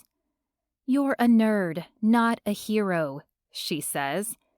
I stand up straighter, more determined than ever to get us out of here. And proud of it, and I'll prove you wrong, Cookie. And I'll show you that I'm not Cookie, so you know your way around the wilderness. Great, but this is the rainforest, not your backyard. Her hands fly to her hips. You're right, it's nothing like my backyard. I spit the words with disdain. I'd escaped it well enough. I can make it out of here, too. What do we do? You said this is like a mashup of Survivor and Running Wild. I take it you've watched those shows? I went on a brief kick, but I never wanted to sign up to be on one. I gazed in the direction the Jeep had gone. Rule number 1 of surviving the wilderness. My deep voice seems to pull her from her thoughts, and she looks at me intently. I place a gentle hand on her arm, sensing this could be the calm before a storm. I know. Rule number 1, don't panic. She takes a deep breath. It's going to be okay. We'll follow the road, find a resort. There has to be one around here somewhere. A hotel, a house, a cabin, a shack, something. Let's assess what we have. We review the supplies, including what we found in the jungle plus the compass. I have bottled water, purification tablets, bug spray, sunblock, and a knife. At the bottom of my bag is also a flashlight and toilet paper. I brought my first aid kit, personal items like a toothbrush, and protein bars too. If we follow the road, we'll eventually reach civilization. The hope in my voice doesn't quite match reality. I have no idea which turns to take. On the way in, the Jeeps had wound through the jungle, making more than a few passengers carsick. No, we should stay here. they'll realize we're not at the resort and come back for us, Cora says, with a plea in her voice. This isn't a kindergarten field trip where they take a head count when we get back on the bus. No, you're right. This is a nightmare. She covers her eyes with her hands. This is business, babe. It's a jungle. She grimaces. Simon says that. Anyway, I thought I was Cookie and you're Indiana Grouch. A note of hysteria enters her voice. No, he calls the love interest sweetheart. Love interest? She scoffs. There is no denying that Cora is attractive. Being next to her and even touching her shoulder made my pulse increase. But that's probably because I've been single for so long. My thoughts drift elsewhere to @CookClickChick. Seriously, we can't survive a night in the jungle. Real panic fills her eyes. My hand finds its way to her shoulder again. Well, lower this time, more like her upper arm. There is something about her that is vaguely familiar. Maybe it's just the name Cookie, reminding me of @CookClickChick. How would she respond to this situation? Would she be cool under pressure, or nervous and fly into a panic like Cora? My stomach rumbles, and so does thunder in the distance. Was that? My voice is lower when I reply. It's unlikely they'll come back for us right away, especially not if what I just heard is a storm on its way. I was guessing it was a Tyrannosaurus Rex. I'm getting serious Jurassic Park vibes. You know that part when we start walking while she recaps a scene from the movie and I engage her, thankful she's distracted. Funny, that franchise is one of @CookClickChick's favorites. She loves all the Marvel movies, Pirates of the Caribbean, and those big-budget blockbusters. I have to take command and ensure our survival so I can move past the email stage with her. When we get to a crossroads, if you could call it that, I pause. The tracks look deeper on this side. Cookie points toward our left. Yeah, but the mud is dry. I'd imagine it would still be wet. Okay, Indy, lead the way. I'm not sure how much farther we'll be able to go before nightfall. We have to assess threats, figure out shelter, and stay warm. Cora pinches the neckline of her drenched shirt. It's plenty warm. Sweltering, actually. Eventually, it'll get dark. I say we follow this road for as far as we can, then make camp if we don't find a place to spend the night. And possibly outrun a storm, she adds. One thing at a time, sweetheart, I say, in response to her calling me Indy. She sticks her tongue out at me. I force myself not to laugh. As we continue to follow the road, Cora starts singing.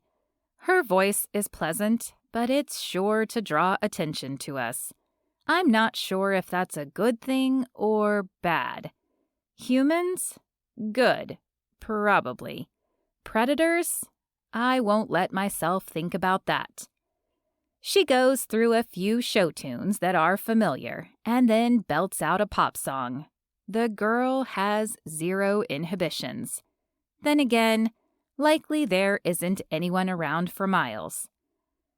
We should probably keep it down, I suggest. Why's that, Boy Scout? I'm singing to scare away the bears. She sings the words to the tune of a Disney song. I told you there aren't any bears. She waves her hand toward the edge of the track. Fine, to scare away the other things out there. We have a long way ahead, and who knows?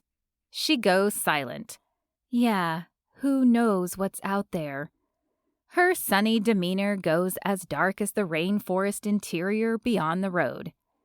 We should probably concentrate, Cookie, I say, mostly to take her mind off the task ahead, the one that isn't on the laminated card. find a place to spend the night. Stop saying cookie. It reminds me of food, and seeing as you only have protein bars, she starts talking about baking, while my mind wanders to @cook-click-chick and our recent exchanges. I'd told myself to be careful. I was apprehensive to put myself out there. She seemed okay with taking things slow. After a long time alone and only dating sporadically, I thought maybe she could be the woman for me. Now I'm stuck in the middle of nowhere with a girl who hates me and who Rick pitted against me in the merger. No way would Rick fire me, which only means one thing. She is going to be let go. Although, if Rick made us partners, that must mean he thinks that she's my equal. Interesting, in terms of leverage. My gears turn as I think about how we could spin this situation so Cora and I both keep our jobs. She may despise me, but the guys are playing dirty pool, and I want nothing to do with it. Shame on them for sending the tech team into the jungle to see who'd come out on top. If I have anything to do with it, they'll both soon be on the bottom. With the swipe of a few keys, I could make their companies vulnerable. Not that I would, because that's unethical, but despite the power they think they have, I'm the one in control. Except right now. Not of this situation. Not of my pulse. Whenever Cora's arm brushes mine, which happens every few paces. The same charge of electricity I felt when my computer pinged with a message from the hub zings through me. I shove it away. And the pancakes I made last week were... Cora pinches her fingers together, giving them a chef's kiss. What? Are you even paying attention? She asks. I mumble. No, I'd hardly been paying attention because I'd been thinking about the pancakes @cook-click-chick had been describing the week before, and the crepes, and the quiche. Boy, I could go for a hearty brunch. Then I moved on to sandwiches. I'm thinking of trying my hand at homemade pasta next. I stop abruptly. On the road. What did you say? Her face falls.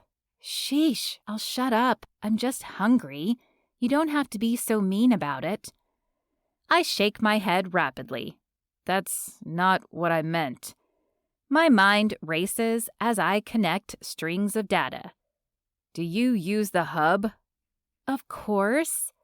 She tucks her head back as if that should be obvious. No, there's no possible way, I blurt. There is, and it's called a user key and password. The look I get is like I'm a simpleton. I meant there is no possible way about the pancakes. She crosses her arms in front of her chest. Shaw Dawson, I may not know my way around the wilderness, but I am competent in the kitchen, thank you very much. It happens to be my passion, and those blueberry pancakes with whipped ricotta and lemon zest were delicious. Unconventional, maybe, but definitely delicious. What?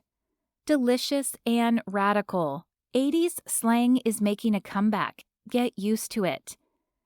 I step closer, observing this funny, smart, and slightly stubborn woman. Yep, definitely delicious. Chapter 11. Cora. I don't understand why Shaw suddenly looks so alarmed. He turned pale. Is there another giant spider behind me? Worse? Defying the laws of nature, I'm suddenly a snowman in the tropical rainforest. Frozen. Terrified. My stomach tightens.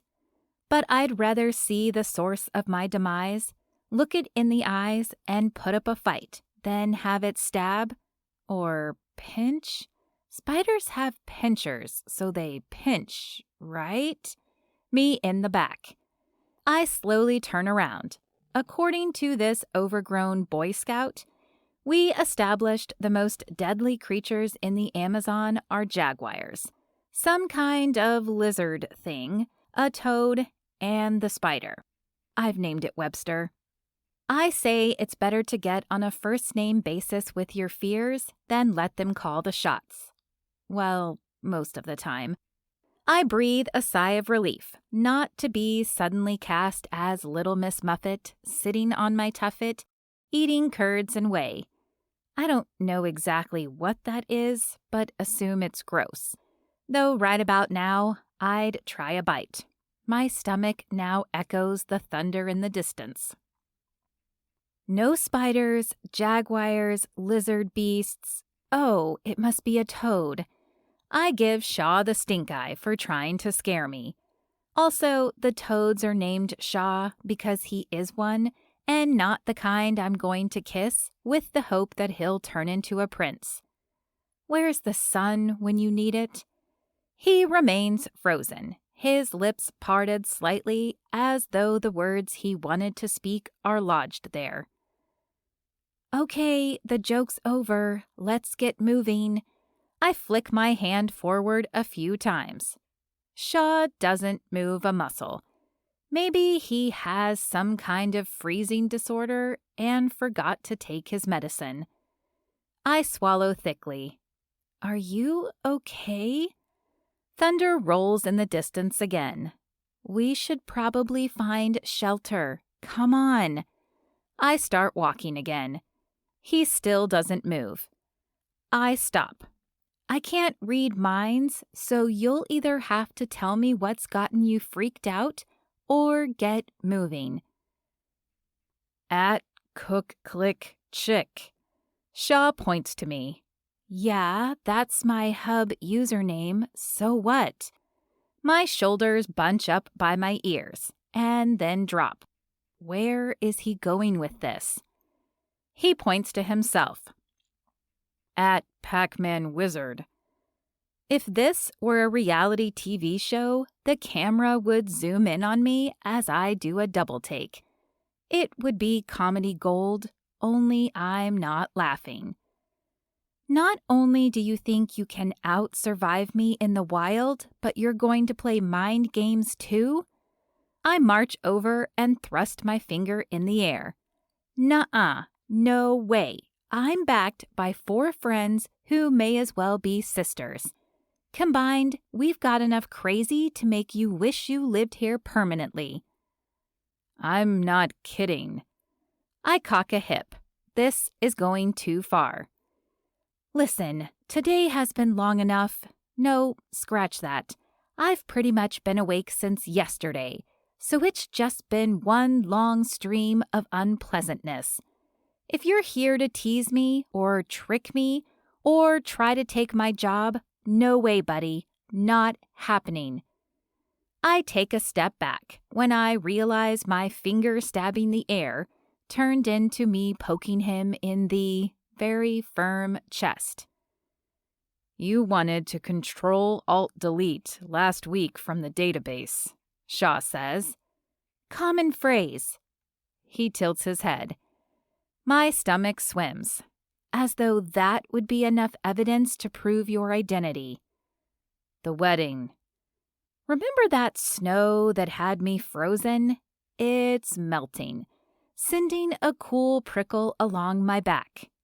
No, Shaw is not at Pac-Man Wizard. No way a guy so sweet could turn out to be someone so gruff and hot in a melt-my-heart-in-the-jungle kind of way. No, I'm not having it. There has to be an explanation. Lightning illuminates the sky and my thoughts. You're a hacker.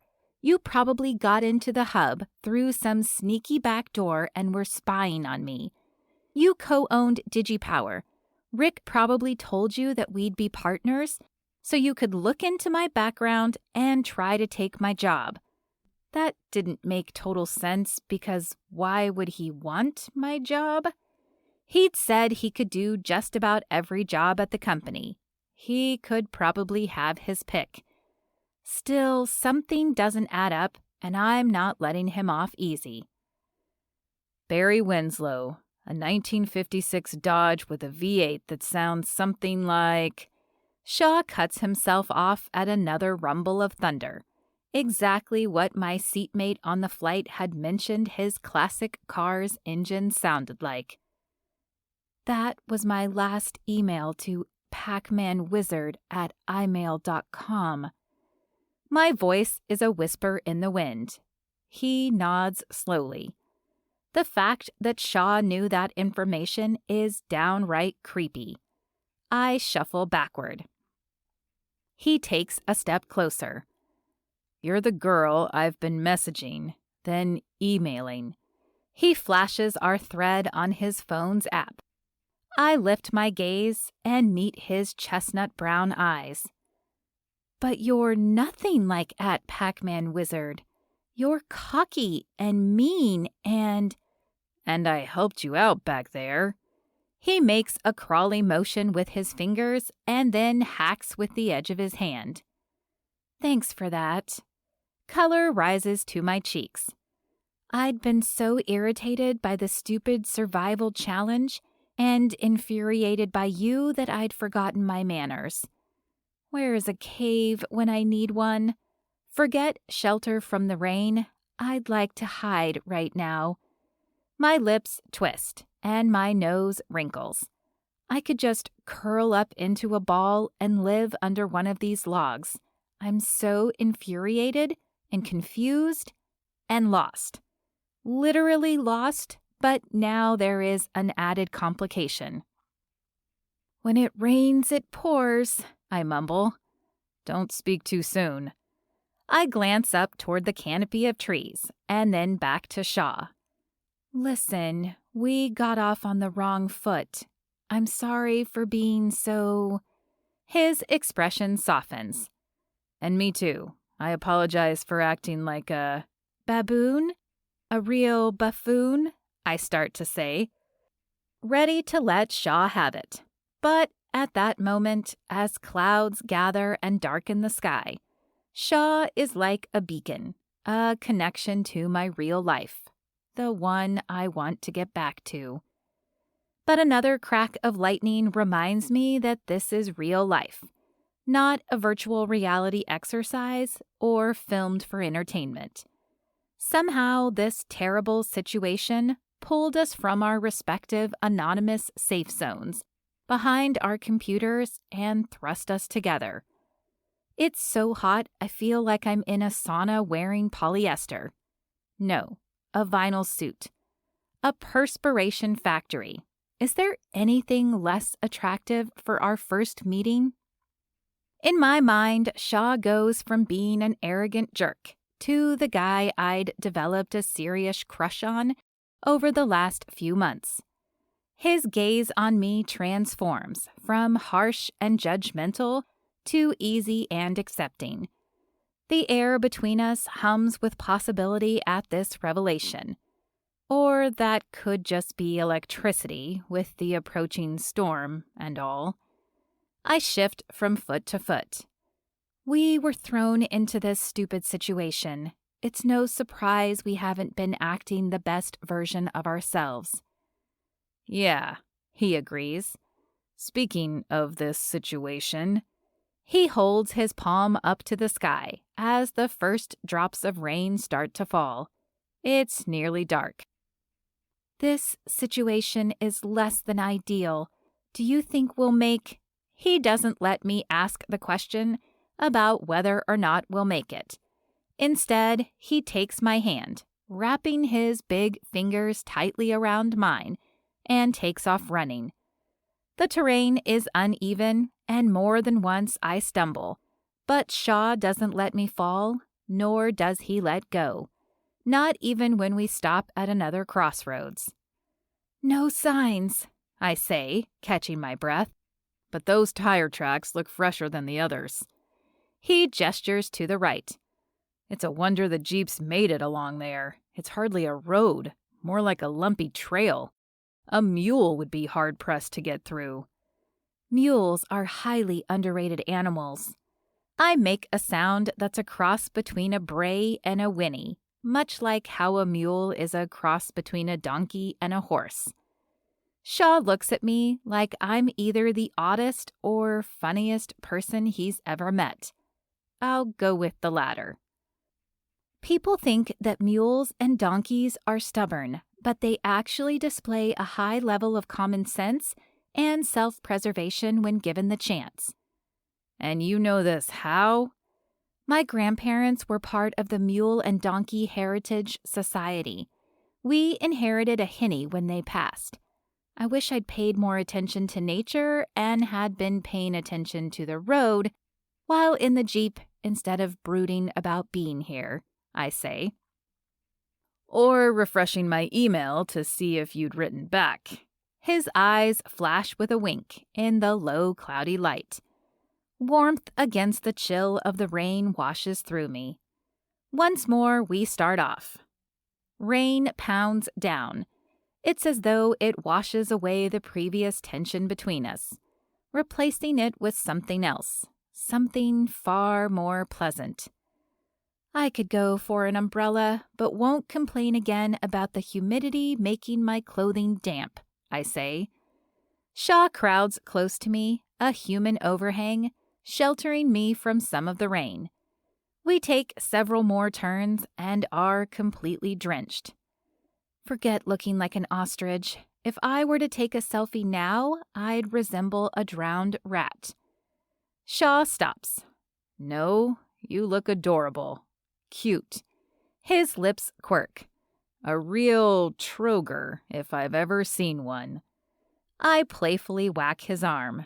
He meets my gaze for a fleeting moment as we hurry through the forest. For the record, you are very pretty. More beautiful than I imagined. Yeah, because you envisioned Fiona from Shrek.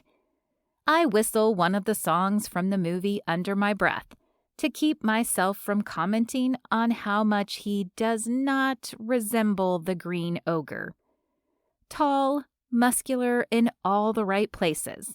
A striking jawline that's now growing in a flattering amount of stubble. And those eyes. So deep, so rich. As we continue to walk, my mind tracks away from who I'm with to where we are. Finding a place to spend the night starts to feel hopeless. Are we going to have to booze? I ask. Boo? Like a ghost? Are you afraid? It is nearly dark. No, build our own shelter. We do have the tarps and rope. He slows, then says, Do you hear that? Between the rain and the humidity in the air, I'm overheating. But a slippery feeling creeps down my spine at the mention of ghosts and the dark. Can jungles be haunted? I hear rain and the hammering of my heart. It's doing triple time from running. Shaw's proximity, and from uncertainty about what we're going to do. He holds his hand to his ear as though that will help him hear better. It's like a door is repeatedly slamming against a frame. Listen. The rainforest is noisy from the creatures that live here. Never mind the rain and thunder. All at once, a flash of lightning illuminates our surroundings, like a split second of pure daylight. I glimpse the outline of a house, a very haunted-looking one, or I may have been imagining things. I thought I saw something there. I point to the left. We creep closer with Shaw leading the way. If this were a feature film, everyone in the audience would be shouting, Don't go into the house! Stay on the trail! Why are they so dumb? Desperate times call for dumb measures, folks. Sure enough, there is a cabin in the woods. I wince. The haphazard wooden slats, roof littered with leaf debris, and the way it's sitting out here all alone confirm that it's definitely, possibly haunted. Definitely, possibly? he asks. Without giving me a chance to answer or expand upon these very valid concerns, Shaw drags me along an even rougher road and toward the shelter.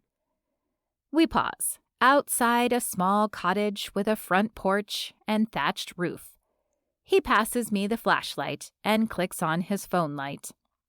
Upon closer inspection, it isn't the worst. On the scary scale, it's more like the gingerbread house from Hansel and Gretel than a horror movie house. I wish we had another option, but... You do know what happened to Hansel and Gretel, right? Shaw chuckles. He chuckles as he pushes open the front door that he'd heard thwacking against the frame from the wind.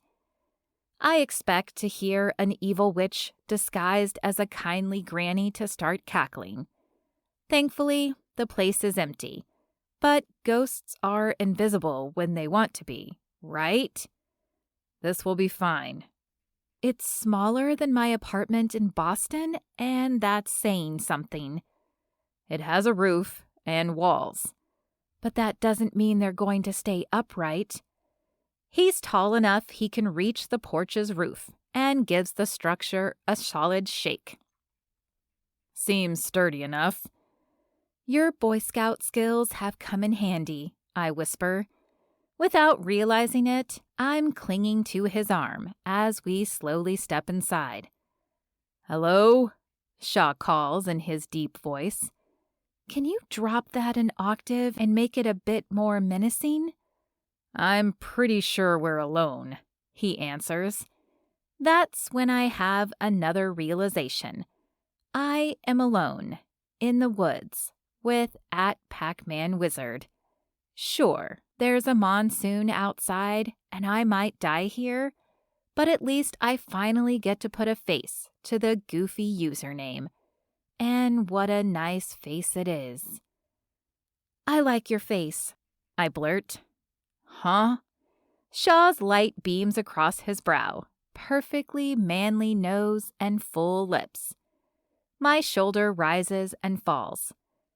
As we've talked about, there was no knowing what you looked like. I expected the worst. Until today, I didn't ever expect to meet you. Ouch! So you were just stringing me along, flirting, and intending to keep me in the screen zone? Not exactly, but, I like your face too. The way he looks me over in the low light, as if it's not only my face he appreciates, makes my cheeks blossom pink. Why, thank you, @Pac-Man Wizard. I feel a mixture of excitement and worry. Excitement because I know the Fab Five would confirm Shaw could be my forever marriage match. Worry because of the distance between us when we're back behind our desks, or more likely out of work, on opposite sides of the country, especially now that we've had actual FaceTime. Chapter 12. Shaw. I put my hand on Cora's low back to reassure her and make sure she doesn't wander off. The place is small, but rot eats its way across the floorboards. And there is no telling if more spiders lurk in the corners and crevices.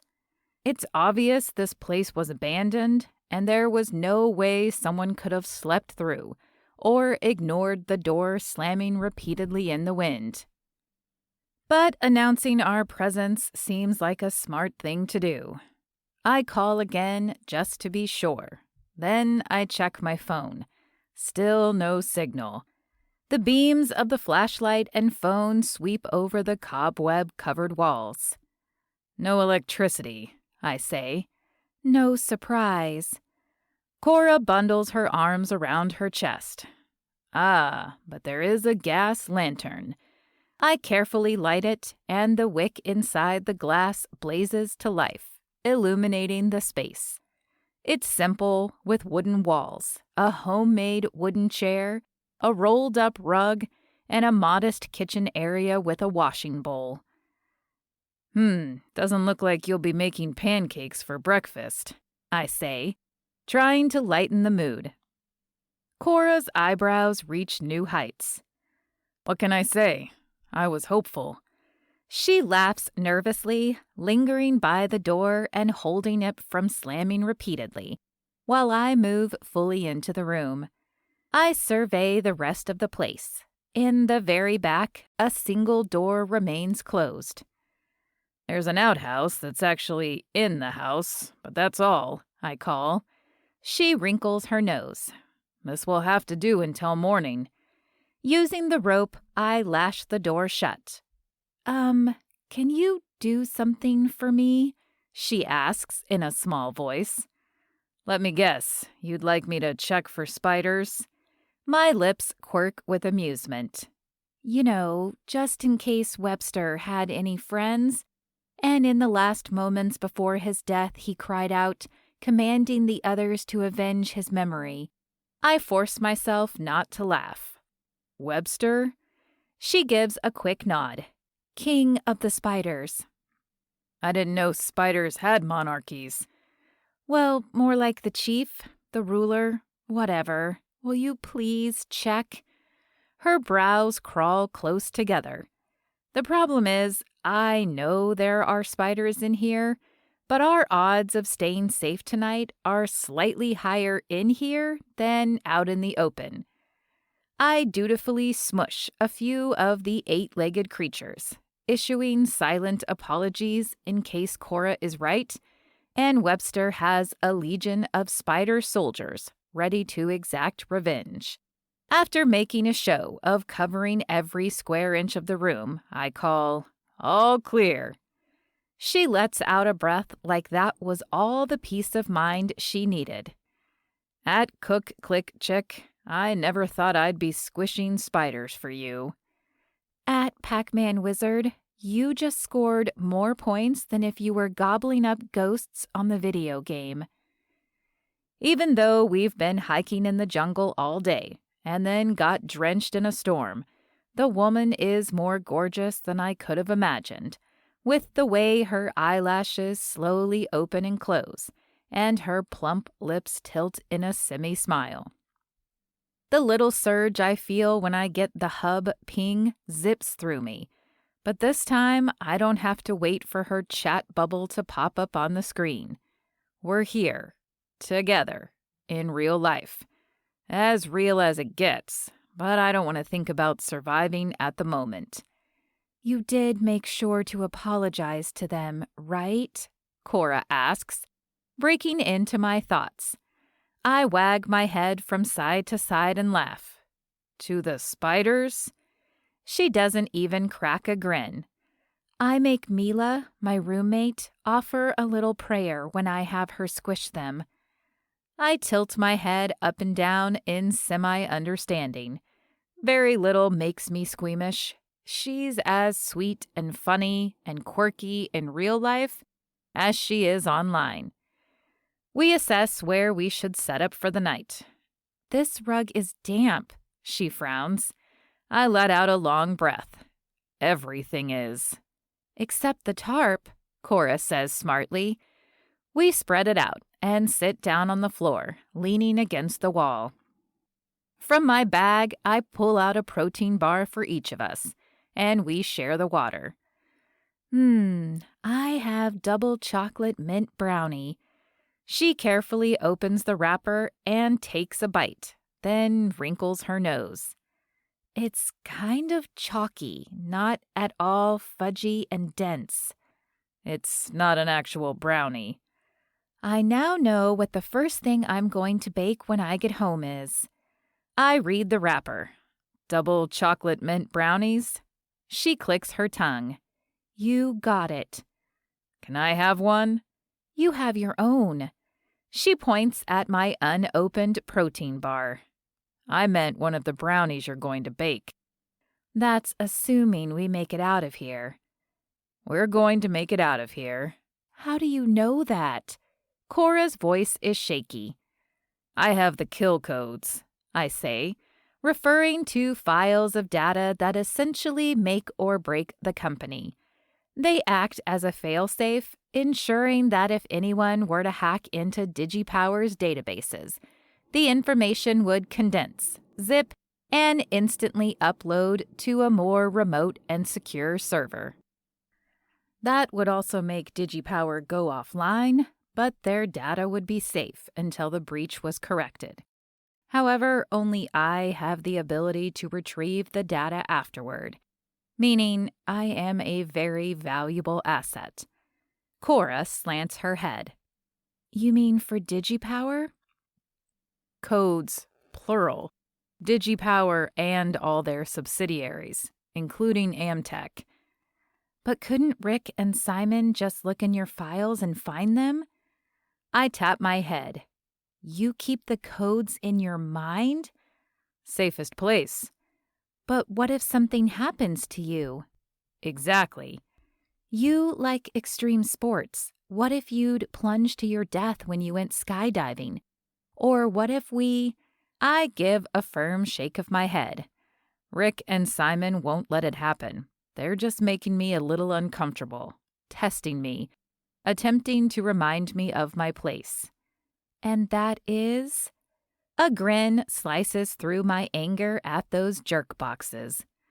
Right here with you, Cookie. I edge closer and read the label on my protein bar. Mine is chunky chocolate chip cookie flavored.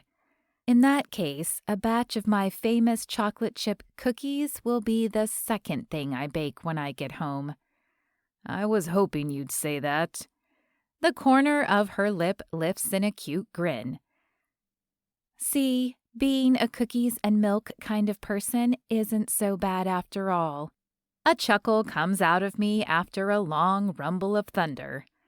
No, I'd say it's perfect. I get another one of those slanted looks from Cora, eyes narrowed this time. I'm sorry for what I said earlier and how I acted, I confess. More points, 3 gold stars. Not 5? I ask with mock surprise. Not yet. The smile continues to tease the corners of her lips, sending a kind of electrical current through me that could not be unplugged or shut down. Even though we're not exchanging messages on the hub, this feels like exactly something we'd talk about, only this time it's better because it's not virtual or fantasy.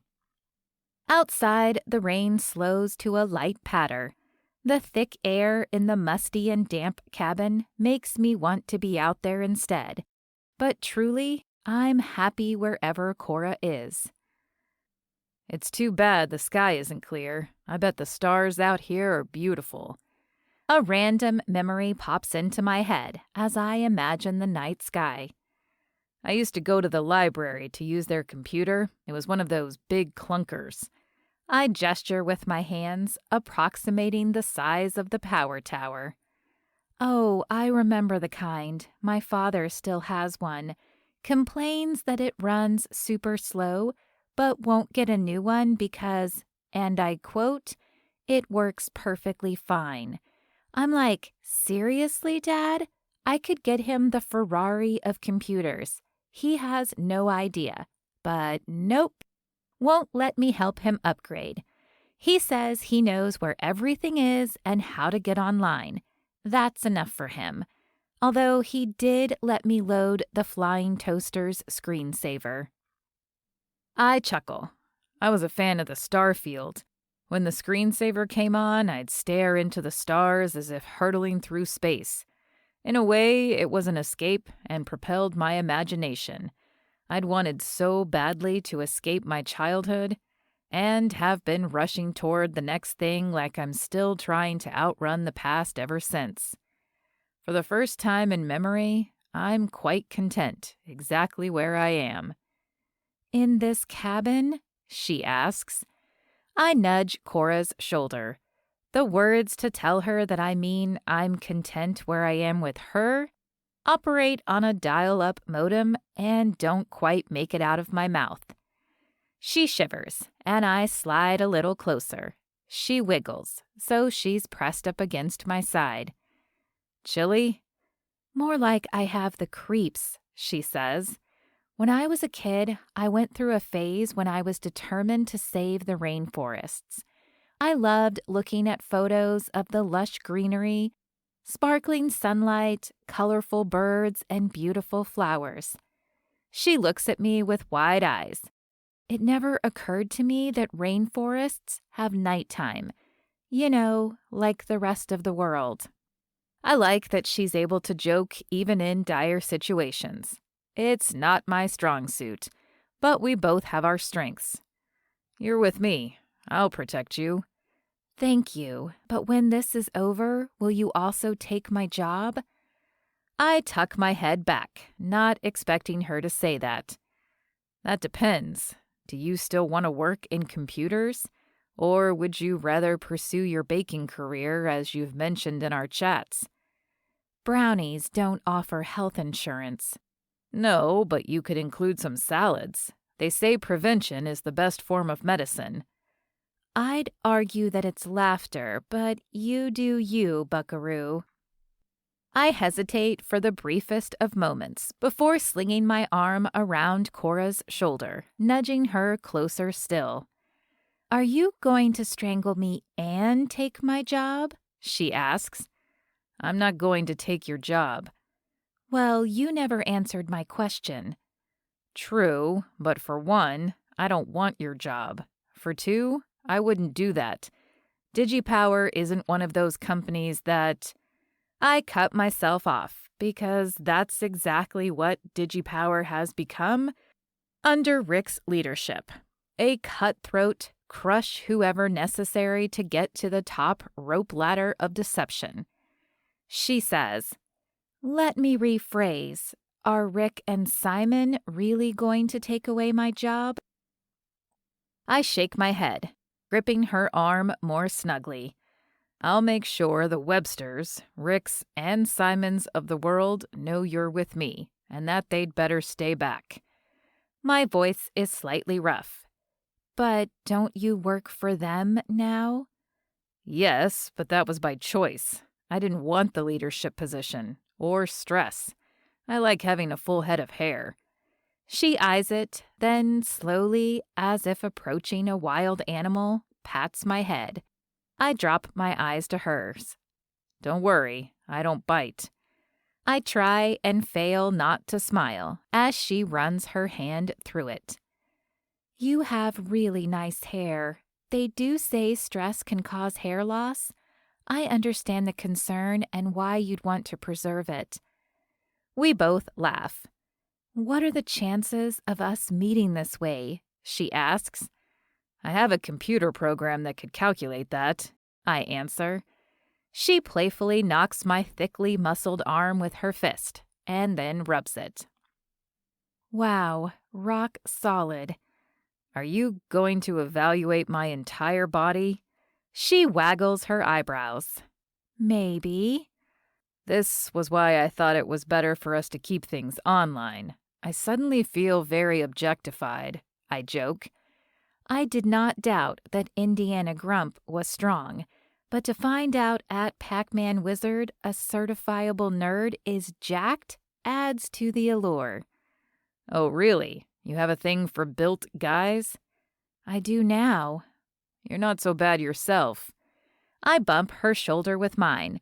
What I really want to say is that she's gorgeous, beautiful, and perfect. But the last time I spoke those words to a woman, I ended up regretting it. Better to keep them locked up where they're safe, along with the DigiPower kill codes. I have to admit, it's nice to put a face and name with your personality, Shaw Dawson. That's me. I'm Cora Albright. I know, Cookie. I'm still so sorry about earlier, she says. I was being dramatic, a bit of a diva. No apology necessary, but me too, and I don't blame you. This isn't exactly a corporate incentive trip. It's kind of de-incentivizing now that you mention it. I raise and lower my eyebrows. I do have those kill codes. You know they work in reverse. She dips her head in question. I didn't know that. Does that mean you could expose all of DigiPower's data? I can save or destroy the company. Either Rick is too stupid or too high on a power trip to realize that. Let's hope he is at the resort spa, had a great massage, and fell asleep before he realized you didn't turn up and that he didn't intentionally leave us out here. An honest mistake. I grunt. Yeah, let's hope. For the record, I won't ruin DigiPower, but since being dumped out here, I won't lie and say it hasn't crossed my mind. If it weren't for Cora, this would be an absolute disaster with no chance of either of those guys walking away unscathed. Us coming together, even in these circumstances, is their saving grace. I don't know if we would have met in person otherwise. Chances are Simon would have let her go in the merger and she'd move to another company, possibly one that doesn't use the hub. The connection would have been lost, erased, deleted. Every day I count my blessings. Cora is now one of them. Even though I won't ruin a company that people rely on for their jobs, health insurance, and livelihoods, I'm not above taking the two of the self-titled lords of tech down a peg or 10. Yes, Rick and Simon call themselves that. Cora takes the last bite of her protein bar. I'd like to say that was delicious, but thanks for planning ahead. Next time I go to the jungle, I'll bring more than a fanny pack. She bounces, as though startled. Oh, but I do have mints. She opens a little tin, and we each take one. Refreshing. My toothbrush is back at the resort with the rest of my luggage. She leans her head against the crook of my chest and arm. Do you really think we'll find our way back? I'm sure of it. Remember, I want those cookies. Good to know your motivations are so basic, though chocolate has encouraged me to do a lot of things in life. On the other hand, cheese is what I call the great source of procrastination. I chuckle. Let's not talk about cheese. It'll make me hungry. But it's so Gouda. Her tone is one of reverie, as if dreaming that the Amazon is a river of melty cheese. Har, har, har, I mock laugh. You're so cheesy. She pokes me in the side, exactly in my ticklish spot. I wriggle. Stop, stop. You didn't let me finish. I was going to say, you're so cheesy on the eyes. Easy on the eyes? Wow, it doesn't get much cheddar than that. What a brilliant comment. She doesn't stop tickling me, so I return the favor, my fingers wriggling across her skin, as if this is a tickle competition. Anything you can do, I can do feta. You're a real monster, you know that? She says. Better than being your arch nemesis. And I thought I was a curd nerd. She goes still, and her expression brightens. Now I get the whole Little Miss Muffet rhyme. Curds and whey. She was eating cheese. And along came a spider. I walk my first two fingers across Cora's soft skin. She yelps, and her eyes widen. I leap into action. Where is it? I'll squish it for you. She points and laughs. Gotcha. Do you mean Gouda? Already used that one. I wrap my arm around her and clobber her with tickles. Our laughter fills the cabin and drowns out the sound of the rain. You're lucky I'm so fondue of you. Good one. Well, it just so happens that I think you're pretty great. Our eyes meet. Great, like a cheese grater, I say. I know. Her expression softens, and the space between us shrinks. I hold a question in my gaze as it floats to her lips. She glances at the slight dimple in my chin, as if fearing that she looks at my mouth, she'll be a goner. I'm past that. She's got me, cheesy puns and all. You're not at all what I expected, and yet you're exactly you, she says. It's like we know each other, and yet are meeting for the first time all over again.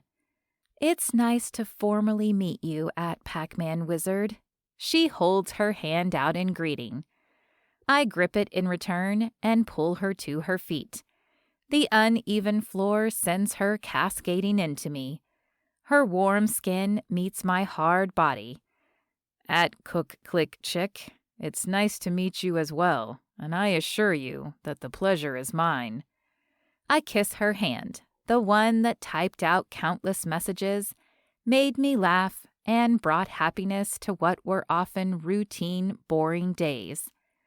Her green eyes lift to mine, and there's nothing cheesy about this moment. Nothing at all. Chapter 13. Shaw.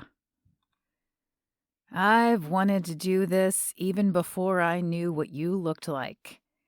My head inclines slowly toward Cora's. Her smile grows like she knows what's coming, like it's something she's also wanted. Our online chemistry was palpable even through the screen, but in person, our attraction is off the charts. But given my past, I proceed with caution. I don't want to move too fast. Her sparkling green eyes are the last thing I see before my mouth brushes hers. So soft, I whisper. You sent the butterflies in my belly scattering. I'm good for more than scaring off spiders. My lips return to hers. The kiss is as gentle as the rain at first. All I can hear is the patter of the drops on the leaves outside, but then a second sound gets louder, the patter of our hearts. Your limey peppermint scent is much better than this musty cabin odor, she says with a kiss. I tuck my head back. Our gazes lock. I still hold a question in my eyes and now on my lips. When she doesn't answer with a kiss, I say, "We can talk some more first. I don't want to move too fast." Does she want to kiss again? I'm suddenly uncharacteristically self-conscious and glad I don't have bad breath thanks to that mint. She wears a mischievous grin. We've done plenty of talking already. I cock a smile. This woman slays me. You're sure you want to? No pressure. She bounces on her toes to meet my mouth. It's as if her energy springs outward from her chest, through her bones and limbs. It's like she wants to give a full-body nod, the biggest yes there can be. I lean in. Our mouths meet again. The press is more intense this time. Everything except for us kissing, right here, right now, falls away. I have one hand on her waist, and the other travels up from her shoulder to her cheek.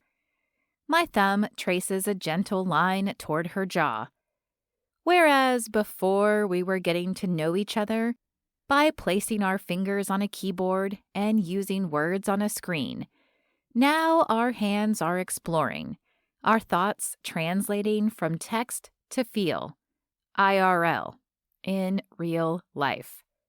As the kiss deepens, I still can't believe that Cora is at Cook Click Chick, but there will be time to ponder that later. Over the months that we've been messaging and getting to know each other, I'd fantasized about what it would be like to kiss the lips that spoke, or rather wrote, the words that made me laugh, relate, answered my work rants, and created a closeness and connection I'd never before experienced. The kiss, quietly explosive, is unlike anything I could have fathomed. Cora's lips on mine are nothing like Cookie, the girl I met by the bus. They're confident, demanding, generous. They belong to @CookClickChick. They make me want to leave behind the cocky and irritable jerk I've been in the rainforest and show her the real Shaw out from behind the computer screen. At work, I'm alpha, in charge and in control. With her, I'm cookie dough in her hands. Bread dough. Whatever she wants, it's hers. I'm hers. Her fingers trail over my shoulder and then grip the back of my neck, drawing us still more deeply into the kiss. She's all over soft, her skin, her hair, her lips. She smells like lilacs, my favorite springtime bloom back when I lived in the Northeast. My pulse quickens as the kiss continues. My thoughts blur, and all I feel is sensation. My hand cups her cheek, and the kiss turns tender again before we part. We both lean against the wall. "Wow," I breathe. "Windows on windows?" she asks, referring to computer speak. I chuckle. More like, whoa. "Yeah, I agree." I find her hand and curl mine around it. We both slowly slide down the wall and then gaze at the ceiling for a long beat. Cora glances over at me, eyes still sparkling, and then bursts into a fit of giggles. I can't help but join her. Together, we laugh at the absurdity of this situation before rehashing the last few hours. "Well, what's next?" Cora asks. "The only way out is through." I think that's paraphrasing a famous quote, but it's true. At first light, we'll get back on track. Hopefully, the Jeeps will bring everyone out for Expedition Day, too. She groans. I can only imagine what Rick and Simon have in store for everyone. And they have no idea what I have in store for them. Sounds diabolical. Definitely. Given your reputation, they ought to be careful. Even though the lantern provides dim light, a shadow crosses my mind. I want to separate myself from the guy I was, be the best version of myself for Cora, but the past has a way of lingering and reappearing at inopportune moments. I do my level best to shove it away. "Thanks for helping me out, Shaw of the Jungle." There is no teasing in her tone, just gratitude. Once more, I wrap an arm around Cora, tucking her close. She curls up and rests her head against the spot between my shoulder and chest. She feels small, yet like she belongs here, with me. Well, not here, because I wouldn't wish a night in this cabin on anyone, except maybe Rick and Simon. Rather like she and I belong together. "Don't worry," I whisper. "Shaw of the Jungle will protect you." And make sure she doesn't lose her job, no matter what Rick and Simon have planned. Cora giggles and then falls quiet. Her breathing evens out. We've both been up for ages after the long day of travel and then tromping through the jungle. I drift in and out of sleep with an ear on anything outside that might be curious or hungry. I have enough adrenaline in my system, determination in my mind, and Eagle Scout skills to get us to safety. I have to. The birds chirping and singing at first light is louder than an alarm. "Good morning, sunshine," I say around a yawn. She blinks sleepily. "The windows are pretty dirty, but I think it's still cloudy outside. Hopefully, it won't start raining again." "Want another protein bar?" I ask. "Let's split one, just in case we need reserves." "Good idea, and we'll ration our water." Now, with daylight, I poke around in the cabin to make sure there aren't any supplies that might come in handy. All I come up with is some neon surveyor tape. Streamers? I'll bring the balloons, but let's wait to have a party until we get rescued, Cora says. The thing about my life is I don't wait around to get rescued. A long time ago, I learned to step boldly forward. I had to. When I go outside, the rain is little more than a fine mist. The air is thick, and it's already sweltering, but the sun presses through the cloud cover in the distance. Cora packs up and meets me on the porch. Your phone is dead. That means we have no way to navigate or communicate other than the compass and the rough track of the road. You're just a ray of sunshine this morning, I tease. I told you it's cloudy. The jungle is thick, but I spot the narrow path we took from the trail and point. We'll use this tape to mark our route in case we need to backtrack. Colorful. Yeah, land surveyors use it too. Cora tugs on my sleeve. No, look up. The rainforest canopy is sparse overhead, and the brightest, boldest, and most vibrant rainbow arches across the sky. Our gazes drift down and meet. Again, we kiss, forgetting about the danger and our survival. When we part, I say, we may not have seen the stars, but that is some rainbow. Cora bounces on her toes and kisses me. That's good luck. We're going to get rescued. We're going to get rescued. She does another happy dance. Much prefer that to your tantrum yesterday. We shall never speak of it. Remember what you told me? What happens in the jungle stays in the jungle, Indy. I pound my chest. I thought I was Shah of the jungle. She taps her chin.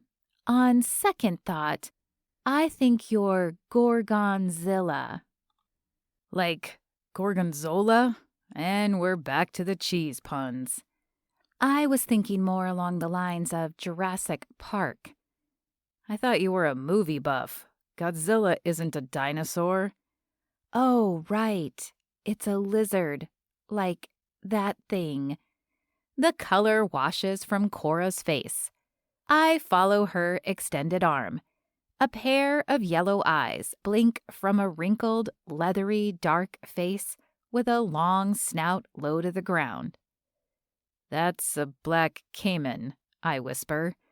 Arguably one of the deadliest predators in the Amazon. I don't suppose you'll be able to squish it like a spider. Definitely not. The beast is well over 10 feet long, but that's an estimate since its lower half and tail hides under a shallow rivulet of water about a dozen yards from the cabin. What do we do?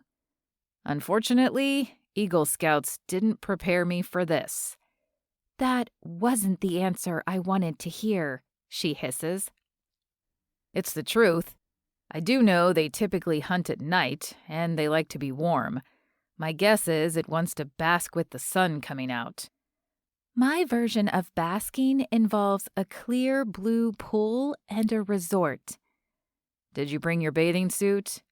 Are you suggesting I take a dip with that thing? I snort a laugh. No, for later.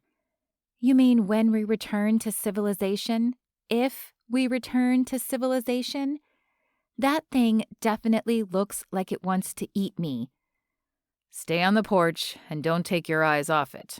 I'm going to see about finding another way to the road. She grips my arm. Oh no, you are not leaving this porch. It might chase you. In that case, I'll run to the road. And leave me alone here? Don't worry, I'm just going to find us another path. I'll be back in less than 5 minutes. We're not far from the road.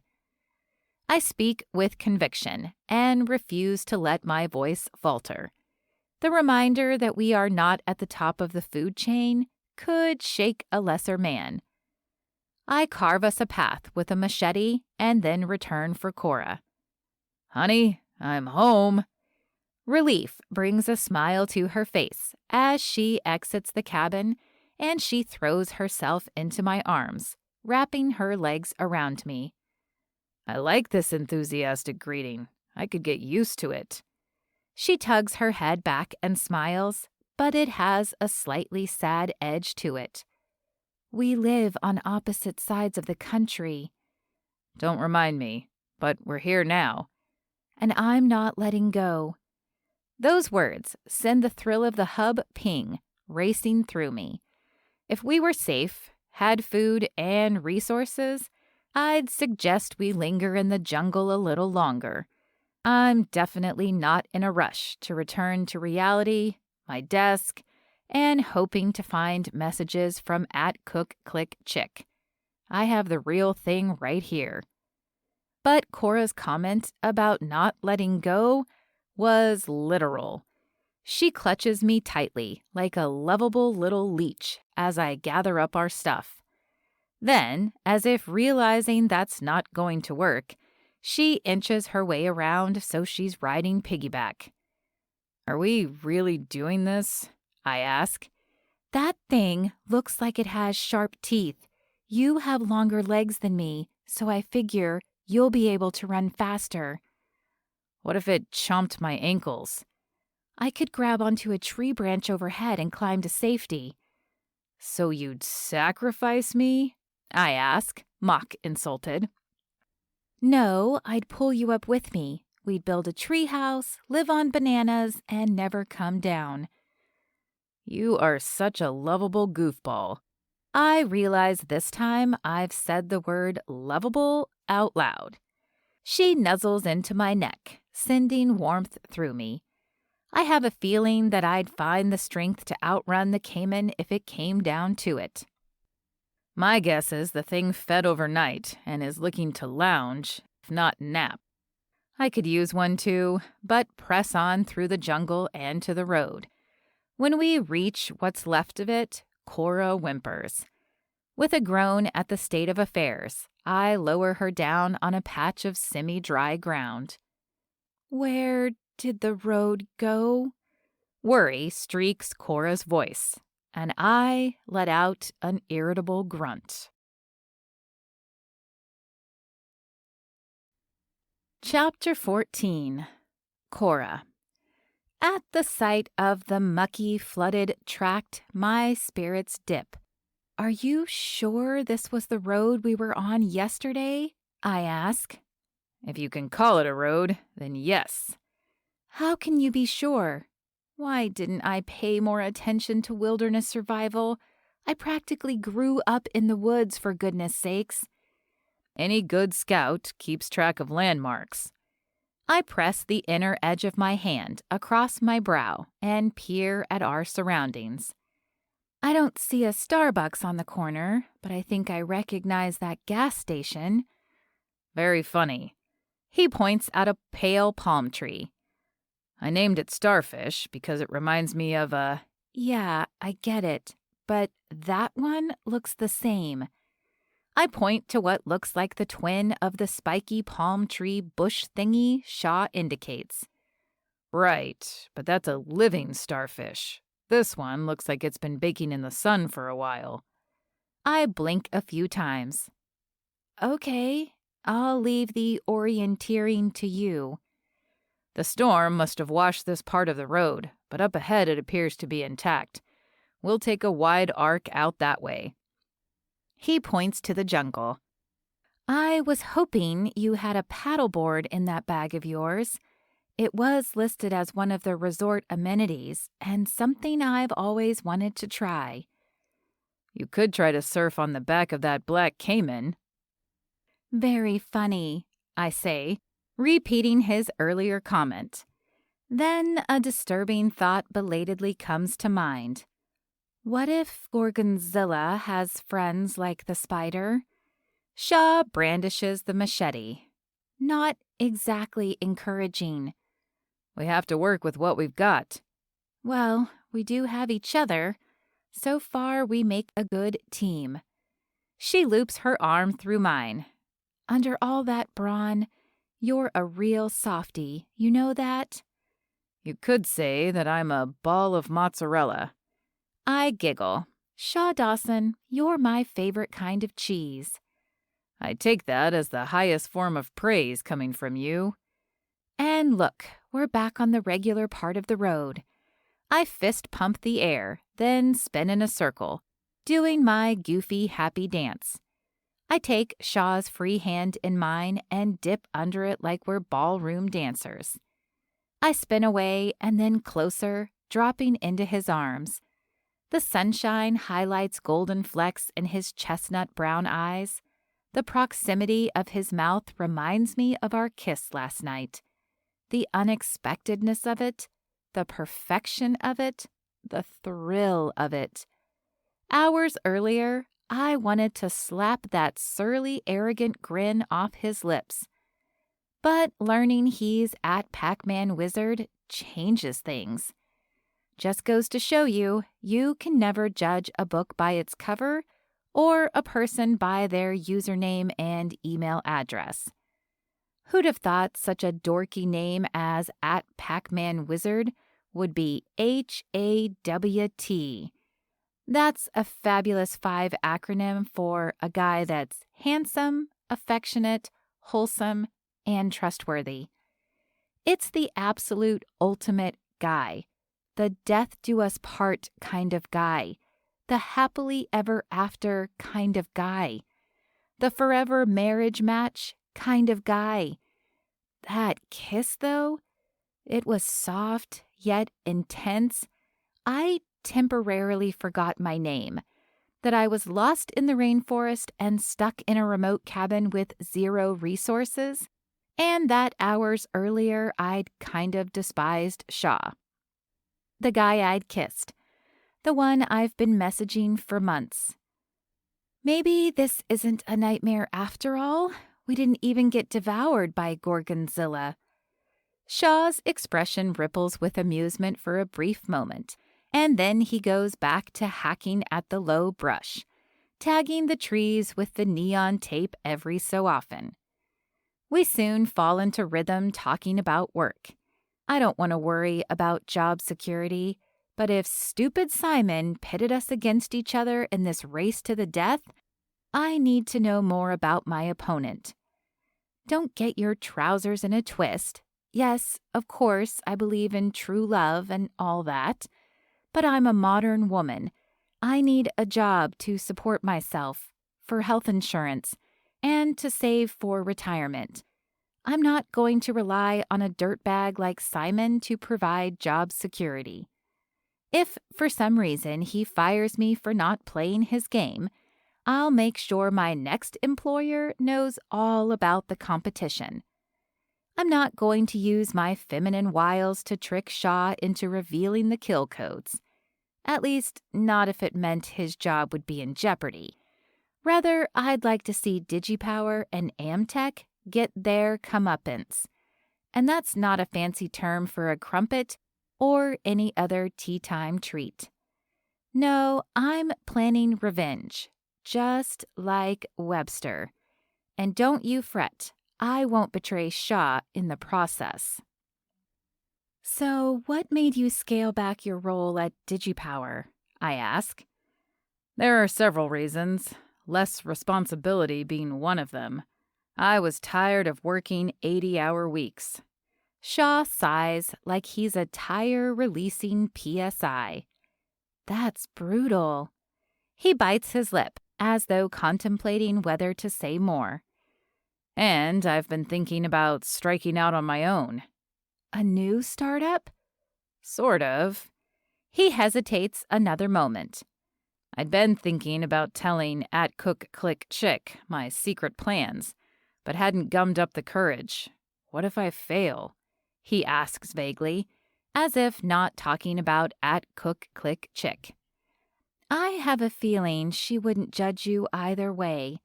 If this little adventure has taught me anything, what seems worse is if you don't try. I nibble my lip. I have no idea what your dreams are, but I've been thinking about my love for cooking, blogging, and sharing recipes. An unfortunate hobby considering circumstances, because every time I think about food, The hollowness in my stomach seems to grow, along with my fear of not going after my dream. He grins. Exactly. We pause on the trail because this feels like a moment, the kind not to breeze by in a hurry. Shaw, for all his manliness, wears a boyish smile and bites his lip again. When it comes to this man's mouth, I'm like a bird that zeroes in on shiny things, a squirrel greedy for acorns, a caiman laying in wait for a big, juicy human. I prepare to leap into Shaw's arms on short notice. But the look he gives me glues me to the spot. It's sultry in this heat. It's filled with longing, desire, the kind that can only come from someone who calls himself at Pac-Man Wizard. Because if I know anything at all, it's that I fell in love with this guy before I ever saw his face, or his biceps, pecs, and the rest of his beefcake body. Yes, I'm a modern woman, but I have eyes, hormones, and needs, people. Shaw brushes a loose piece of my hair that adhered to my damp forehead. If only we could have been stranded on the streets of Paris or someplace more glamorous. I'd like to go for it with you, Cookie.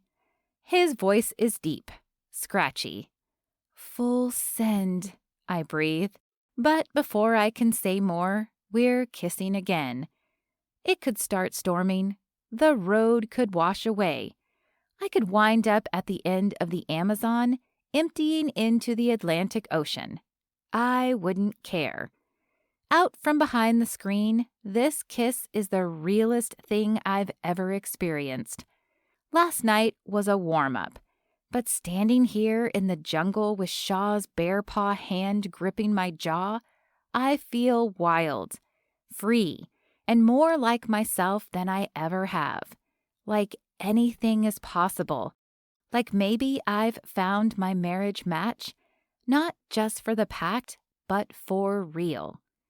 His lips on mine are the best kind of reality. I press my palms against the firm ridges of Shaw's back, drawing him closer, breathing in his minty lime scent. Yes, even after not showering, he still smells okay, like him. It's something primal that draws me to him, something wild and immense and natural like this rainforest. Shaw's scruff scratches my cheeks slightly, but his lips against mine are gentle, soft, and like a promise. We can type and talk all day and night, but this kiss tells me everything I need to know about us, that we're for real, that my feelings are true. Shaw whispers, "More," and the kiss deepens, taking me over the edge of my thoughts and into pure sensation once more. Worry about finding the resort, my job, and the future slips away. I'm just here, now, with this wonderful at Pac-Man Wizard. The kiss only stops after Shaw marks a trail of kisses from my lips, along my jaw, to my ear, where he whispers, "So you remember your way back," then continues along my neck before kissing the back of my hand like he did in the Hansel and Gretel cottage. I'm reminded of the neon tape breadcrumb trail he's marking along the trees, so we'll find our way to the cabin in case we don't find shelter. But I have a feeling I won't be getting lost, not with Shaw in my life. When we start walking again, I bring up the bookmark we'd left in our conversation. "So, do you have a dream?" I ask. Without hesitation this time, he says, "You know how there's the idea that a person is either a nerd and likes computers, books, and things like that, or they're outdoorsy, a jock, and likes sports?" "Sure, that's a stereotype, though." "True, and I'd like to do something to change it. Take me, for example. I love this." He holds his arms up. I wrinkle my nose.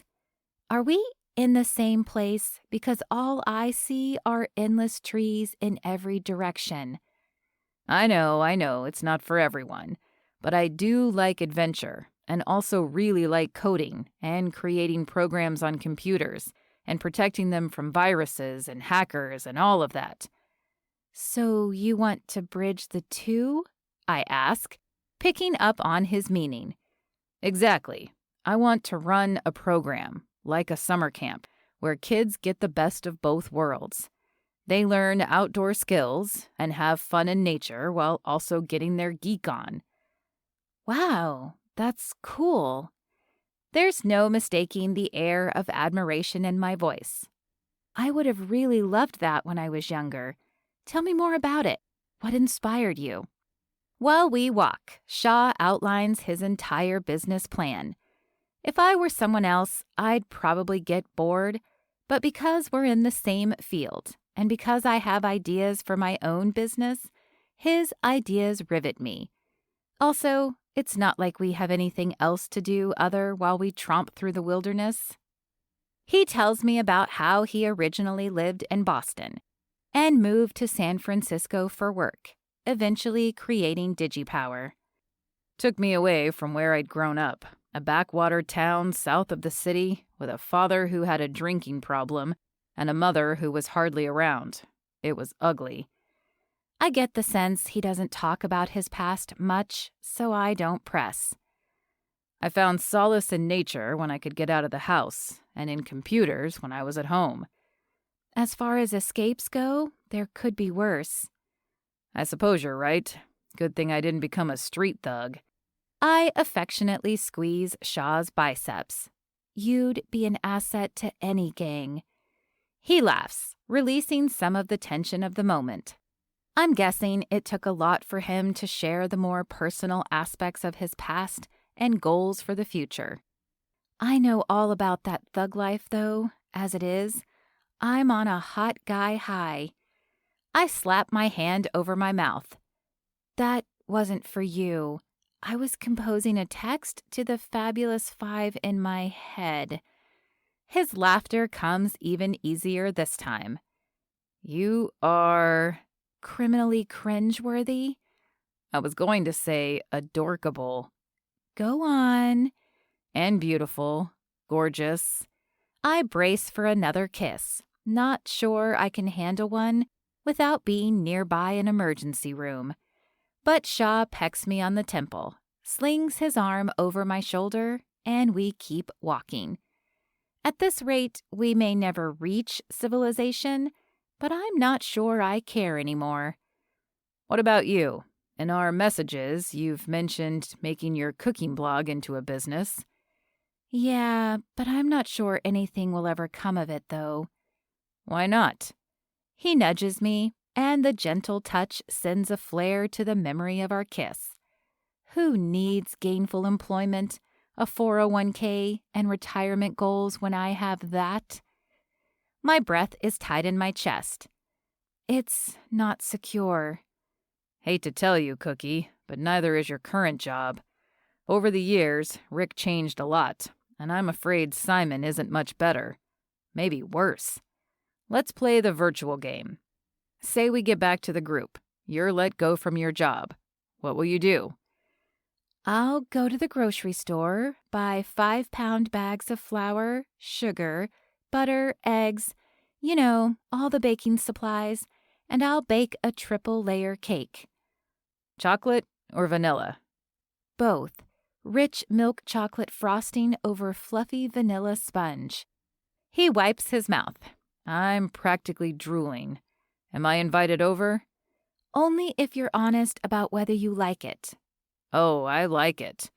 But you haven't tried it. Shaw smirks. So then what? After you eat cake, what will you do? I bounce on my toes as a new direction detours from the dead end I'd previously seen. Then I'll celebrate my freedom.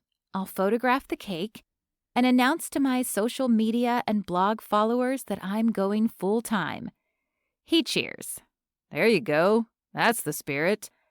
but as what appears to be an endless overgrown trail stretching before us with no resort in sight. My thoughts dip.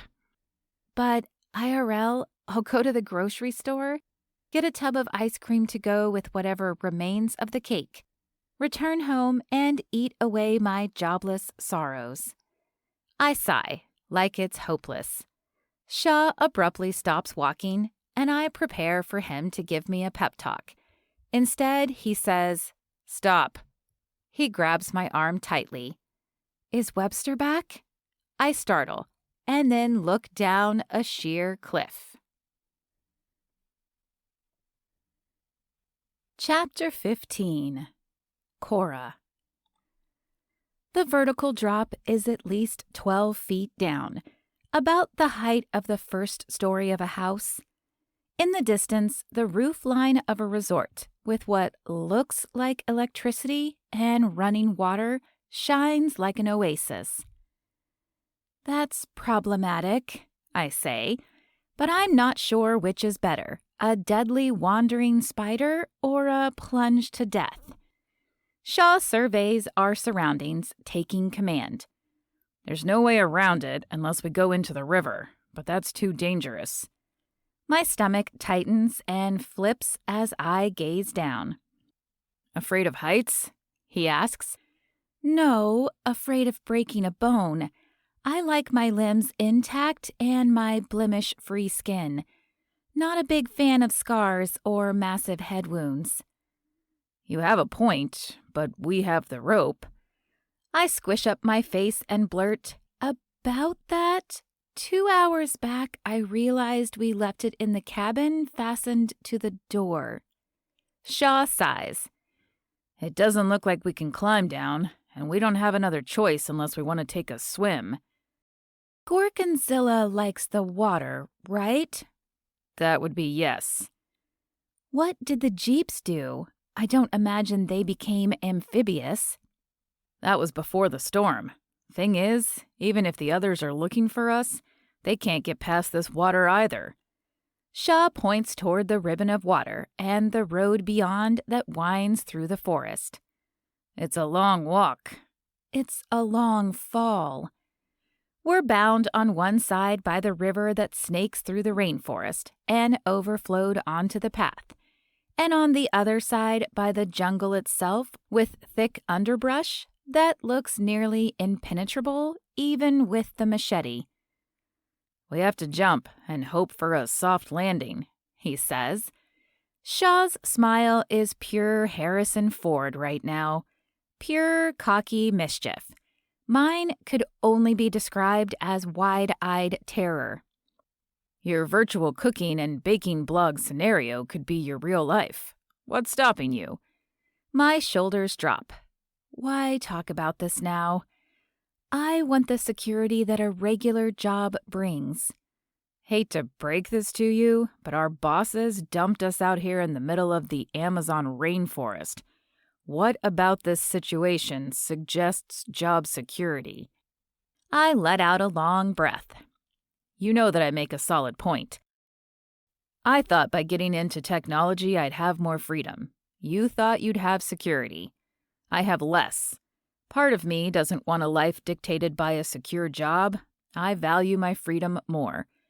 Think about it this way. How did the tech giants, cars, or anything innovative come into existence? Because people defied convention and struck out on their own, followed their dreams, and pursued something more. I straighten, listening to what he's saying. I don't want a life dictated by other people either. But what if I fail? Then you'll figure out a way forward, just like we're doing now. I gaze toward the horizon and then meet Shaw's chestnut brown eyes. And what's holding you back? I guess I'm afraid too. I incline my head in his direction. You're the only one holding you back. You have to get out of your own way. You're right. Exactly right. We have to take the leap forward. He eyes the cliff. The conversation is about our present and future. We both glance down, knowing the only way is forward. our gazes lift and meet. We exchange a lingering kiss on the lips and then link hands, giving a squeeze. Sometimes words don't need to be written or spoken. We both know what we want and what we have to do to get it. We don't quite leap, but lower down as much as we can before dropping. The air leaves my lungs when I realize I'm briefly airborne. Shaw went first and mostly catches me, but my momentum takes him down with me. All too soon, we hit the ground with a hard thud.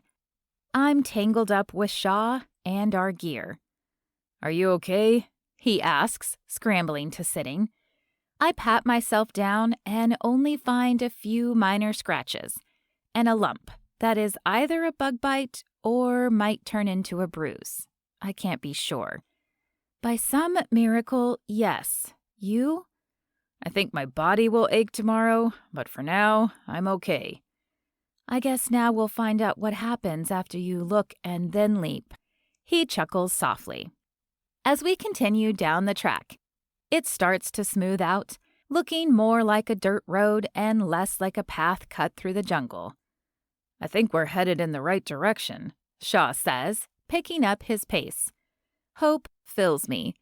We've only been out in the wilds for about 24 hours, and while the Amazon River is amazing, with its natural beauty and wonder, I've had enough adventuring to last a lifetime. Shaw slouches. "There, I thought our adventure was just beginning." I beam a smile. You and me? That's another story. As we walk down the path, I start singing again, and this time Shaw joins me. We belt out an old rock song with the chorus, "Welcome to the Jungle," and find our harmony to a tune about finding our way home.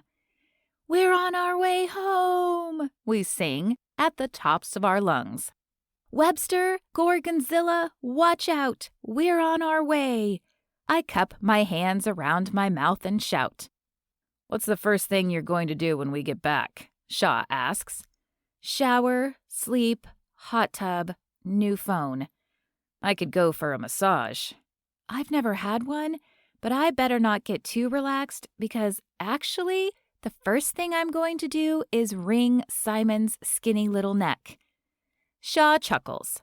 Totally not joking. "I'm also going to find myself one of those pickle splits at Cook Click Chick dared me to eat." My insides hiccup at the reminder of dares, as in the forever marriage match pact. After a bend in the road, what looks like houses on stilts come into view. "Civilization?" I ask. "No, I think it's the Eco Resort," Shaw says. I lace my fingers in his, and using the last of my energy, we race forward, hand in hand. I've never been so thankful for pebble-lined paths and signs directing us toward the lobby. Looking like the Amazon swallowed us whole and spit us out, we enter the main part of the wooden lodge. Motion stops. Conversations fall silent. The tinkling of a fountain gets loud. The woman behind the desk looks like she just chugged apple cider vinegar. Likely sounding delirious, Shaw and I take turns hastily explaining what happened. "Then the jeeps left and there was a storm. We stayed at the gingerbread cottage from Hansel and Gretel. Saw a rainbow. Almost got eaten by Gorgonzilla, and I made friends with a killer spider named Webster. Yes, I get some major bug eyes from this lady whose name tag says Priscilla. What, you've never had people who were abandoned in the rainforest find their way to your posh eco-resort?" She shakes her head and then nods slowly in confusion or understanding. I'm not sure. "We're with DigiPower and Amtech," Shaw says, making slightly more sense than me. It's like being on the last leg of a marathon. I recognize the end is in sight and am just leaving it all on the track. You can mop me up later. "Ah, yes, we have the rest of your group staying here as guests. Several had to go to the hospital and receive medical attention. A stinging insect bit one guy, and he had an allergic reaction. Someone else forgot their inhaler, a woman fainted, another fell and broke their ankle. It was a series of unfortunate events. She looks apologetic. And 2 of us went missing. Did they even realize we were gone? I ask, incredulous. That seems like cause for alarm. 2 Americans lost in the rainforest.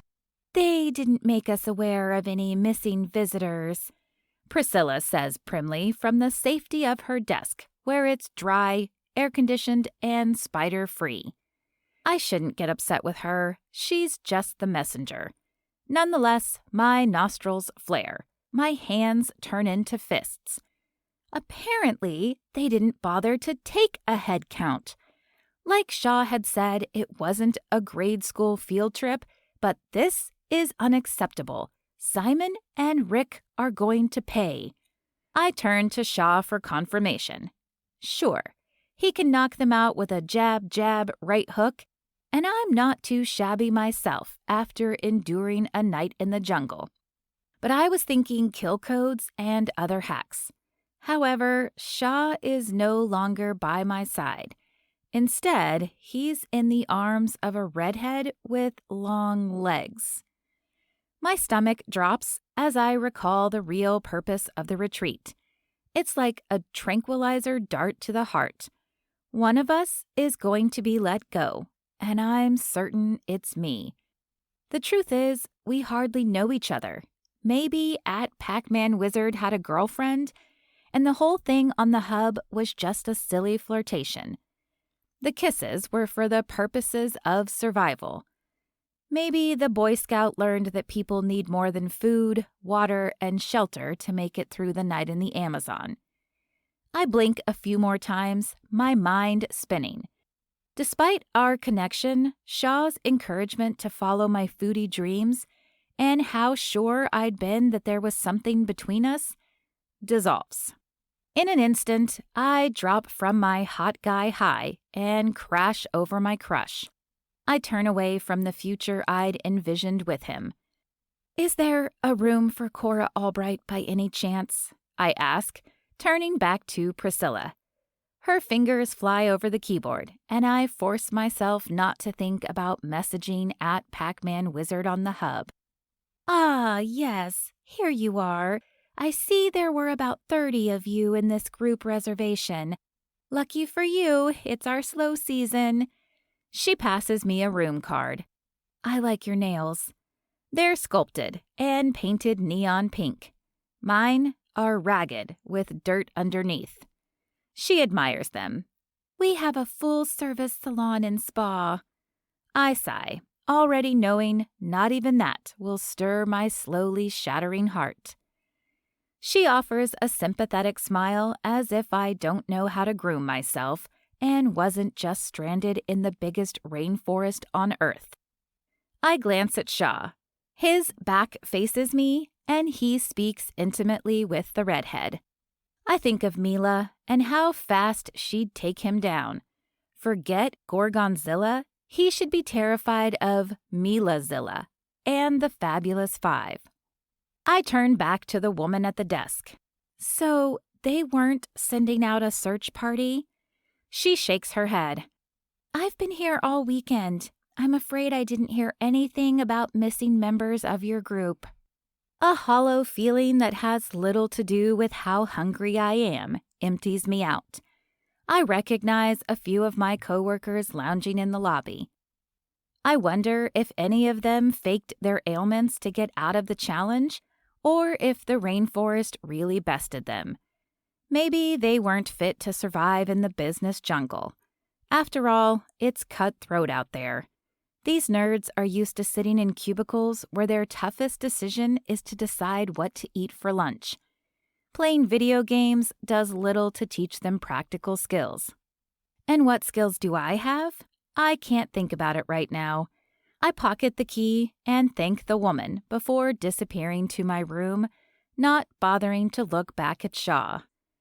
The space is a posh cocoon with a cushy mattress inside a dark, polished wooden frame. All I want to do is sleep. First, I shower, washing away the grime. But I can't rinse away the ache in my chest or the tears. I plunk onto the bed. Instead of drifting into a peaceful sleep, my mind churns. I think about my first impressions of Shaw, discovering he was at Pac-Man Wizard, and our conversations. Over the months we'd been messaging, I'd slowly fallen for him. He was a geek on the inside and turned out to be a dreamy, handsome alpha hero on the outside. Then there were the life-changing kisses. If they meant so much, why had I hurried off and retreated to my room without at least taking a stand when he reunited with the redhead? Mila would have for sure, and the others definitely would have had something to say about it. But they're on another continent, a phone call away, except I don't have my phone. I'm disconnected, adrift, lost.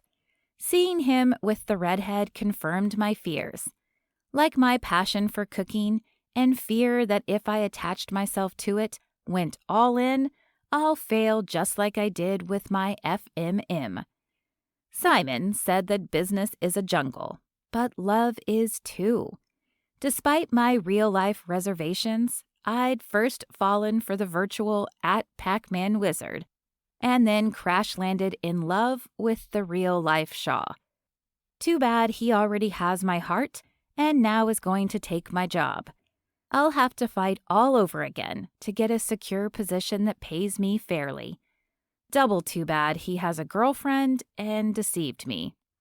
I take a deep breath against the painful reality and then drift to sleep. The next day, I wake to light rapping on the door. Sunlight beams through the slatted wooden shutters in the room. Slightly disoriented, I sit up abruptly as the knock comes again. "Hey, if you're there, it's me." Shaw's voice sends tingles through me. Sure, we bonded, but then he betrayed me. It was like my ex all over again. Not that it matters because I'm married to my career. Or I was. "It turns out everyone has been living in luxury here at the resort. I figured we might take advantage of it and enjoy a dip in the hot tub." I don't answer. Can't answer. He tries a few more times. I'm all out of words. "Well, you know where to find me." His footsteps disappear down the hall.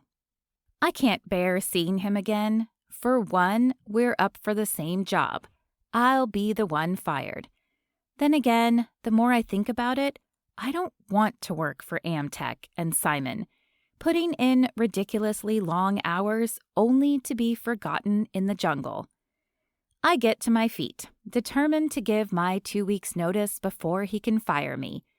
It's true that I can't Control-Alt-Delete this week, but I can quit my job, and I'll be deleted from the hub, making at Pac-Man Wizard a mere memory. Chapter 16. Shaw. Good thing mahogany is durable wood, otherwise I'd have worn through it. I've paced the pathway that leads to the recreation area at the resort for what feels like hours. Of course, Cora was probably exhausted after our trials in the jungle, but she'd left the lobby so suddenly. Her abrupt departure and then not answering her door rubs against a tender part inside me that I've spent countless hours training myself to ignore. Hiking, skydiving, whitewater rafting, and other excursions. All of it helped create a callus against what would otherwise be a sore and broken heart. I consider telling Rick that he can take digipower and get lost, preferably in the Amazon rainforest. In fact, I know of a cabin he can live in because I'm not a total jerk. Nah, I'll just leave him with a tarp and some rope. He can figure the rest out. I could also give my notice as an employee, or utter 2 simple words, "I quit," and not look back. What would Rick do? He holds no leverage in my life, but before I make any big decisions, I need to shower, sleep, and then I'll be able to think clearly. I try one more time on Cora's door, but she doesn't answer. Pulling out my phone, I send her an email asking her to meet me for a pickle split. It's definitely not on the resort menu, but I'm sure they'll make an exception for the 2 people who survived imminent peril in the rainforest. Then I remember she doesn't have a phone. My unease ratchets up a few more notches. Did she use me to get out of the jungle and then ditch me? A fitful sleep brings dreams of digital cheese monsters and an endless river of work with me floating along on an office cubicle atop a raft, alone, forever. During my late teens, when I'd finally cut myself loose from my home life, I poured myself into work, using it as an escape, as a coping mechanism. Then I put as much space between the past and present by seeking success, shiny objects, and prestige. But that road doesn't lead to the destination I desire. Funny how I found my heart's longing on a muddy track in the rainforest. I want connection, companionship, cookies, Cora. Dread slithers in my stomach at the idea of losing her. It tears me apart. I shouldn't have left her side. I should have told her how I felt. Worry piles on top of the dread when I go to Cora's room and she doesn't answer. Hopeful expectation hastens me to the breakfast buffet for the DigiPower and AmTech employees. I envision her wearing a sundress, holding court at the head of the table, and telling the tale of our adventure in the wilderness. The dining room is devoid of laughter. Murmurings of Rick and Simon fearing litigation if they proceeded with the survival camp reach my ears, so they shut it down, instead inviting everyone to enjoy the resort amenities, leaving 2 of us behind in the process. After I pick at a stack of pancakes that have nothing on the blueberry lemon recipe Cora described, I try her door again. She doesn't answer. Doubt joins the dread and worry. Maybe she left because that's what women always do. I've always been too dorky, not cool enough. Despite my stature and athleticism, I've always felt like a nerd, the nerdiest of nerds. From behind the safety of the screen, I could be myself without fear of judgment. No risks, no danger. I'm a Jenga tower. One false move and I might topple. My heart aches. My body aches. I take a dip in the hot tub, hoping Cora will appear. Not even a dinner by a world-class chef draws her from her room. I thought we'd manage to emerge from the excursion in the rainforest unscathed, but the cratering in my chest tells a different story. Then real panic causes my throat to tighten. What if she was sick or injured and didn't tell me? Worst-case scenarios batter me from every side. But we already survived what could arguably be the worst-case scenario. I want a chance to talk to her, to see if we could have a future together, but maybe that wasn't what she wanted when she got to know the real me. I repeatedly check my phone, hoping for a message or an email. Nothing. Her old device is swimming with the piranhas, but maybe she got a new one. She'd said it was her lifeline. I plod down the hallway. Her door is open. Hope rushes in. I peek inside. No luggage, no personal items. Housekeeping cleans the otherwise empty room. Priscilla stands behind the front desk and blinks a few times, as if I look familiar. I showered and shaved, I mutter.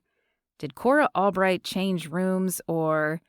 Oh, you're the guy from the couple who was lost in the rainforest, Priscilla says, as if that kind of thing happens all the time. I goggle, but only for a moment because I'm looking for Cora. About this tall, caramel-colored hair, sparkling green eyes, laughs like a sailor, heart of a warrior. Sounds like you're writing poetry, sir. I exhale irritably. Where is she? She left for the airport a couple of hours ago. My chest craters. That's it. She deleted herself from my life.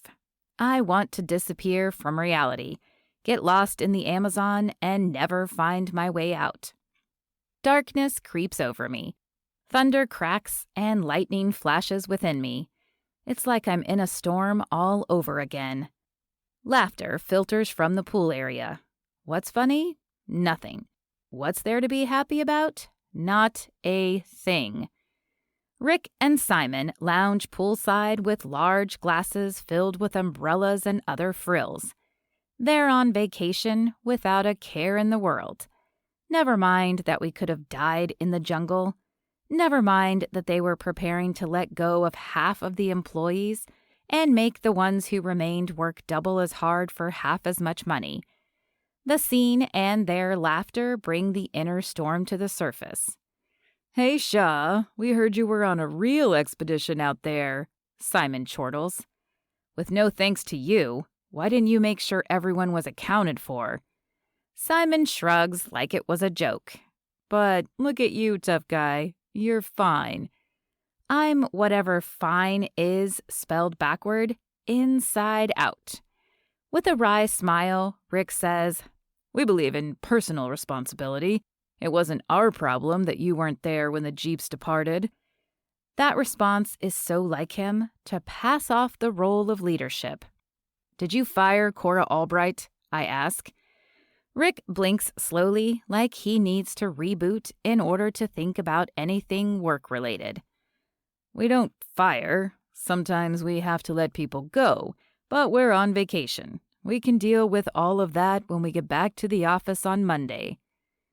The two words, "I quit," nip at my tongue. Instead, I say, "Are you intending on downsizing, strategizing, or whatever pretty picture you want to paint to say that she's no longer going to be employed by you?" Simon and Rick exchange expressions of curiosity. Cunning. Simon says, "Cora has been an asset to Amtech, but I perceive that she's become a liability. Didn't even have the sense to stay with the group while in the rainforest. Wouldn't want her to wander down digital corridors where she doesn't belong, if you catch my meaning." That weasel. He's implying that they're letting her go because she's a security threat. I can't imagine Cora doing anything of the sort. She may know her way around Amtech's network weaknesses, but she wouldn't exploit them. Rick snorts a laugh. "Why do you care?" I have to think fast. How do I play this right? Cora mentioned job security was important to her, so how can I keep her working long enough to find a new job?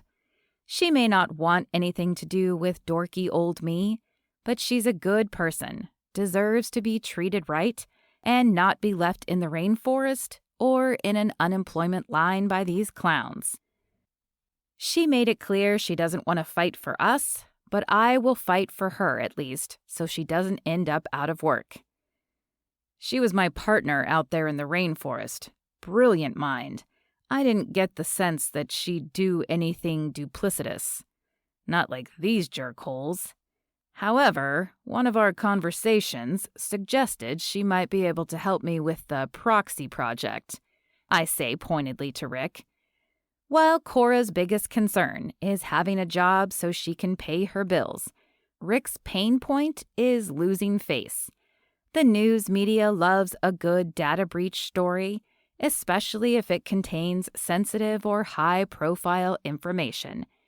The proxy project is supposed to be the ultimate in cybersecurity. It's been my pet project for years and might just be the leverage I need. His eyebrows lift. "Is that so? You're sure it's not because she's one of the few cute females in the company?" Simon chuckles. "The rest are ogres. If it weren't against company policy, I'd date her." I'd like to run him over with the Jeep. Twice. "You do understand relations between employees are strictly prohibited," Rick says. "I'm well aware," I say, seeing as we consulted the HR specialists together back in the early days of the company. Then what do you want her help with? Rick drums his fingers, as if impatient for me to get to the point. I take the deepest, zen-est breath. I liked being able to protect Cora in the jungle. Can I protect her now? Or at least help offer her job security what she desires? I'll do my best. Cora Albright has a deep understanding of. I lay out a lot of jargon that sounds important, but is mostly just nonsense because I'm tired, from the jungle, and from this guy's baloney. What happens when you reach the end of the road? You jump. I landed just fine yesterday. I'm hoping to do the same now. Shh, Rick hisses. Keep it down. We don't want anyone to hear you. This is classified. I look around. Right. As if I'd actually say anything out loud that could compromise the project. So, I was thinking, I'd like to hire Cora as my assistant. At least temporarily, so I can finally complete the project.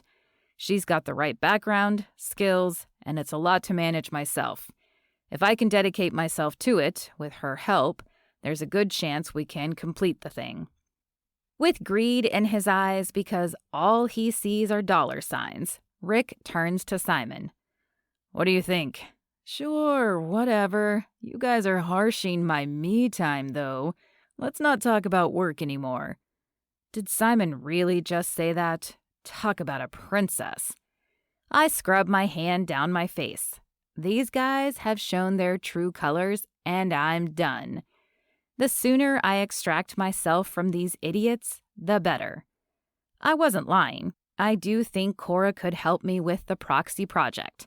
The good thing is, I'm already on the inside, and I'm going to take all of my internet property with me when I say those 2 magic words to Rick and Simon.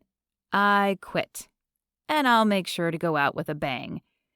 Rick reclines on the chair. Grab a drink, Shaw. Relax for once. But I'm already walking away and plotting my escape from the actual jungle and the figurative one in business.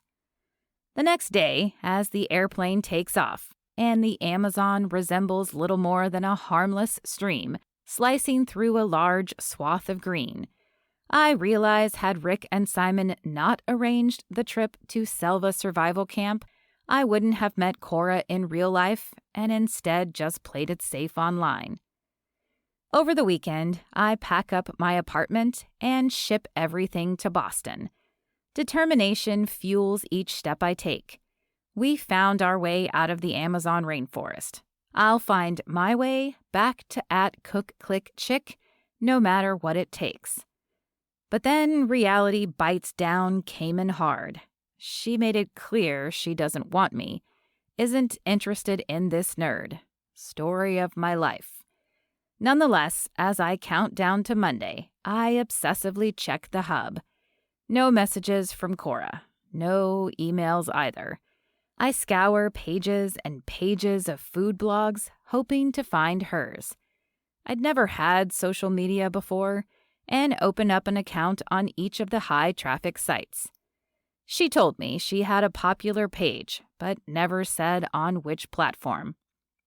I tell myself I need to learn how to cook as I search hashtags, looking for photos of the recipes she'd mentioned making. Who knew there were so many kinds of pancakes? As I wait for my flight to Boston, a place I vowed never to return, I reformulate my plan. For a minute there, I'd been hoping I could win Cora back. Instead, I'll help her find a new job and give her a glowing recommendation as her new boss. I'll have her help me get revenge on Rick and Simon. In the meantime, I'll give her space and distance, as much as can be had in an office, and then we'll say goodbye properly. On Monday, I arrive at the Amtech headquarters, soon to be renamed PowerTech. It's in a glass-paneled building on Mass Ave. The office has the kind of sterile gray and white-toned, sleek, modern decor I expect. But I see pops of character, a bubblegum machine, family photos on desks, and a common area with a ping pong table. Like at DigiPower, the employees give me tight, fear-filled smiles and keep plenty of distance. I'm pretty sure a reedy guy in the elevator shook while he pressed the button for his floor. I don't necessarily want to be known as the scary, grouchy boss, but an idea takes shape, inspired by my reputation and Cora calling me Indiana Grump. The concierge, in other spheres known as the office secretary, guides me to a corner office. My name is already on the door. A dry laugh escapes. Simon must be pleased to think he got me in the merger. Not for long, sucker. I settle in and flip on my laptop, feeling a rush of excitement at the aggravation I'm going to unleash on Rick and Simon. The phone on the desk beeps. "Sir, your new assistant is here," the concierge says brightly. I clear my throat. Send her in. Cora, wearing a pair of slacks and a cardigan, stands in the doorway. Her hair is smooth. Her face is fresh. The look she gives me would make the Cayman run in fear.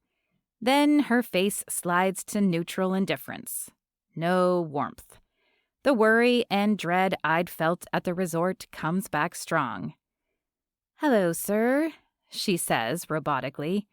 Doubt wraps around my brain, but so does desire. Despite Cora's proximity, I shut down my longing. My new assistant. No relations between employees. She doesn't like me anyway. I arch an eyebrow, then return to my computer screen. "Large coffee. Black," I say. She shoots a double death stare, then turns to leave. I catch the edge of a sly smile. For some reason, I get the sense we didn't leave the survival of the fittest contest in the jungle. She used me to keep her job. I get it, because I've done things I'm not proud of to earn money. Let the games begin. Only I'll make sure she wins, and then walk quietly out the back door. "Don't spit in it," I call, getting the sense that this new arrangement isn't going to last long. Chapter 17. Cora. Was surviving the Amazon rainforest really worth being demoted? Sure, I can still afford cheese and chocolate, but I'd almost prefer unemployment to the email I received from Simon over the weekend. He'd written that as a result of the merger, my new position at Amtech was as Dawson's assistant.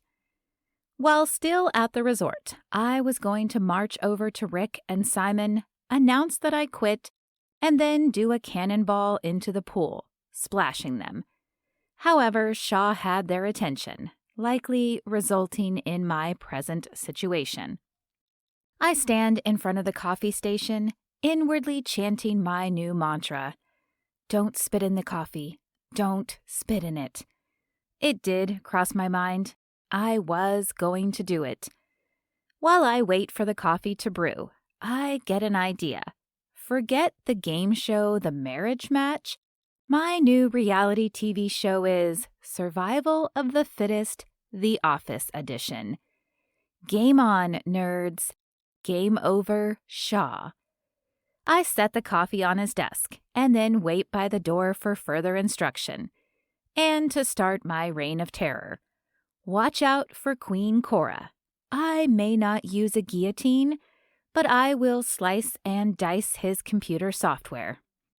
Yes, I'm feeling kind of vengeful after he fell into the waiting arms of his leggy glamazon girlfriend. Without looking up from his computer, Shaw reaches for the paper cup. Cold. What happened to knocking on my door at the resort and begging my forgiveness? It's like he flipped a switch. I didn't want him to grovel, but he could have at least acknowledged that he'd duped me. It's totally immature, but I thought he was pining over me, and this new job was a ploy to get back in my good graces. What's that saying about a woman scorned? I'll show him. Just when the cup's rim is inches from Shaw's lips, I innocently clear my throat. It's the daintiest of ahems. His chestnut brown eyes lift and meet mine. For a hot minute, 3 days, I thought they were the dreamiest eyes I'd ever seen. Now they belong to the enemy. The thing is, I'm the one who was wronged. Did our kiss mean anything? Our conversations? The connection? No, he just wanted to keep his job. It was all a big manipulation to trick me, as per the unwritten rules of Simon's psychotic game. What happened in the jungle didn't stay in the jungle. I'm not so quick to forget or forgive. You fooled me. Now I'm the fool. Then, just to really rub in that I'm a big, nerdy loser, you're now having me work as your assistant so you can parade around your glamazon girlfriend and superior position? You have another thing coming, jerk of the jungle. I say all of this in my head at a loud volume. Yes? Shaw asks in real time at my repeated ahem. My stomach has been feeling a little off since the trip to the Amazon. I went to the doctor over the weekend and he cautioned me about sharing food-related items until the test results come back. I inwardly laugh at the lie. Yes, I'm playing dirty. You would too if you saw the glamazon. Shaw glances down at the coffee. Just thought you should know. He mentioned something about gastroenteritis or something. I totally made that up. Haven't heard of it. Duh. Yeah, a rare parasite from river water, I guess. Best to be cautious. It's kind of embarrassing, but he said to call him immediately if I have explosive flatulence. Keep a straight face, Cora. Shaw's lip twitches, like he might be on to me. Or maybe I'm reading too much into it. Thankfully, nothing like that so far, but I haven't quite felt like myself since returning home. With no thanks to you, dweeb. Shaw sets the coffee down and then returns to his task as if he's erased our time bonding on the hub and surviving the jungle never happened. I feel like drooping, puddling here on the floor, but I won't let him see my weakness. Anything else I can get for you, sir? I say in a forced friendly voice. Yes, your laptop. Sign into the PowerTech backend and... I stop listening because I know what he wants me to do. Back to basics, I guess. No more developing programs on my own, landing a team, or using my skills to their potential. Each time I press my shoulders back, they sag. I'm a wilting flower. I set up my laptop and am thankful for the high-backed ergonomic swivel chair to keep me upright. We sign into a shared network and get started. He gives me directions in a monotone. This deviates from the usual procedure, I say. You don't want to risk missing out on winning Employee of the Month. That's code for just do what I say. I know the drill, boss. His expression is aloof, as if I'm a basement-level employee. I'd better get used to that Troger life. As the day progresses, Shaw gets more and more distant, irritable, a real grump. His keyboard goes silent. Maybe he's getting a late-morning energy slump.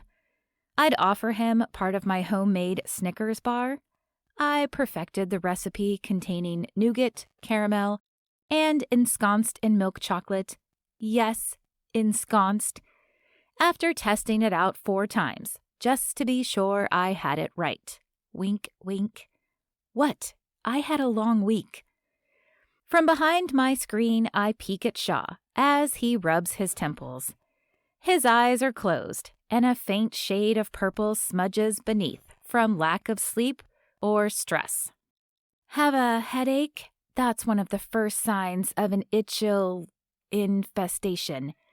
Drat, I forgot the name of the illness I made up. Or it could be from lack of caffeine. No, it's that I can't get past this relay code. Without thinking, I get out of my chair and set my fingers on his keypad, rapidly typing the fix.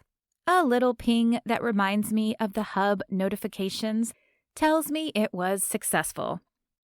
Instead of a thank you, Shaw says, Am I going to have to sanitize the keyboard now? I offer a modest, if not innocent shrug. Only if you're concerned about getting... What was it called again? He asks, as if calling me out. Yeah, it's quite the mouthful. Speaking of that, would you look at the time? It's just about lunch. Hungry? He scrubs his hands through his hair. I don't want to risk contamination. I'll go get us something to eat. Thank you, I say, emphasizing my manners and pinching myself because my plan is backfiring. He just grunts, reminding me of the version of Shaw I first met when we'd arrived in the Amazon. Serious, confident, cocky, and like his facial muscles, had atrophied from not smiling or laughing. Also hot in a capable, rugged kind of way, but that's beside the point.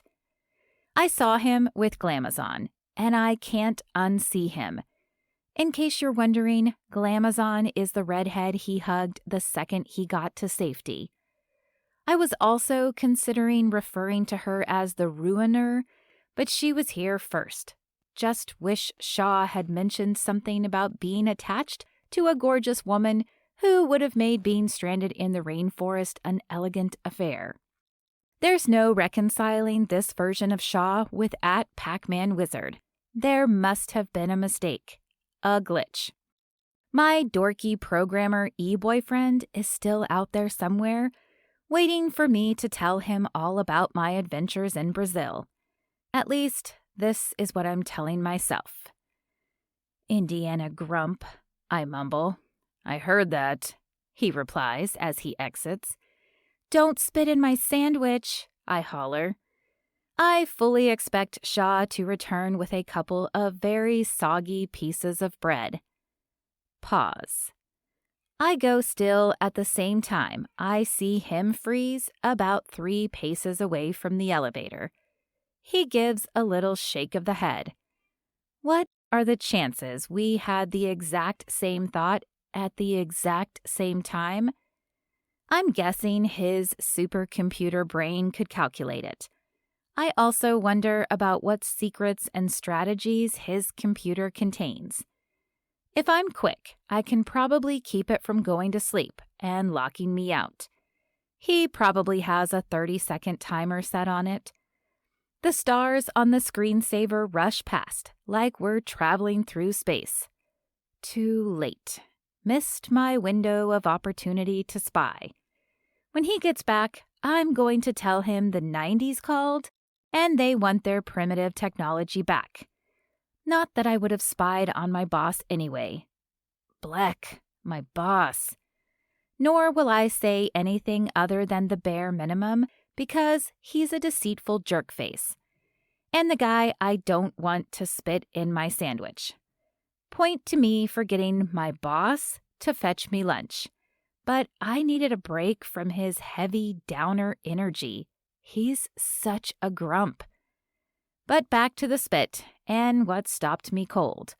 Apart from spitting in someone's sandwich being inherently gross, should it matter because, we have swapped spit? I'm sorry, TMI, I know, but it's true. I have plenty of time to think about this because Shaw must get lost on the way to the cafeteria. My stomach grumbles, and I browse online for recipe ideas.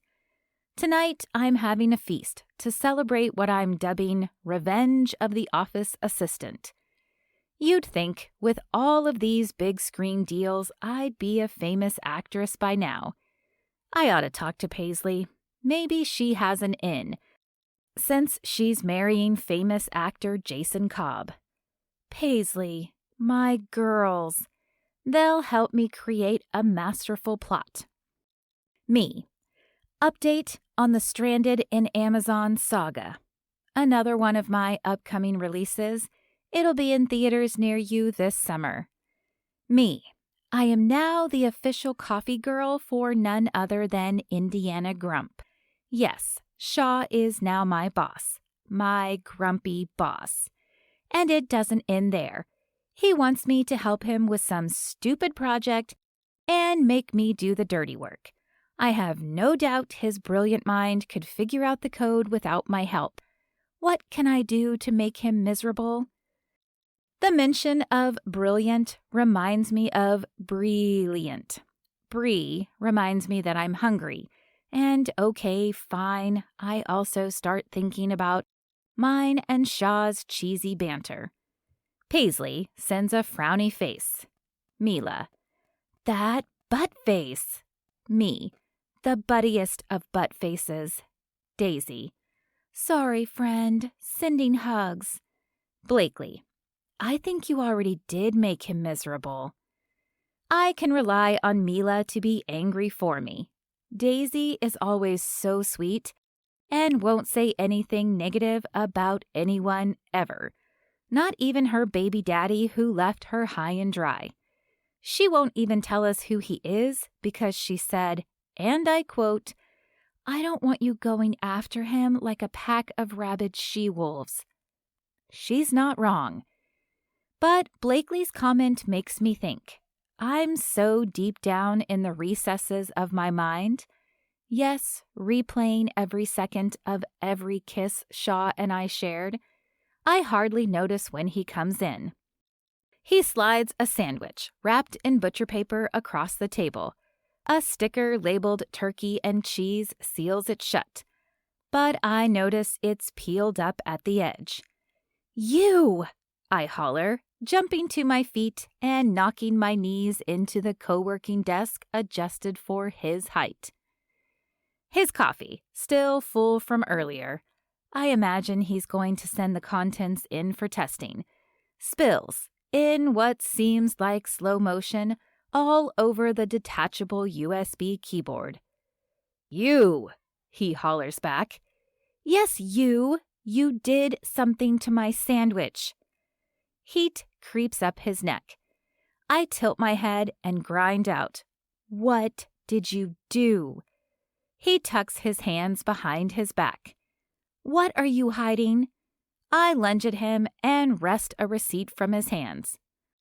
No, we're not going to think about how his touch electrifies me. I read the evidence only to find he was charged for extra cheese. My closed lips slide from side to side as I weigh his deception. The lunch thing, not the other, bigger, caiman-sized lizard in the room. I know you like cheese. His expression is pure bashful innocence. I also liked you, you big jerk. There, I said it. Simon's dry laugh wheezes from down the hall, and Shaw starts sopping up the coffee. My actual boss darkens the doorway.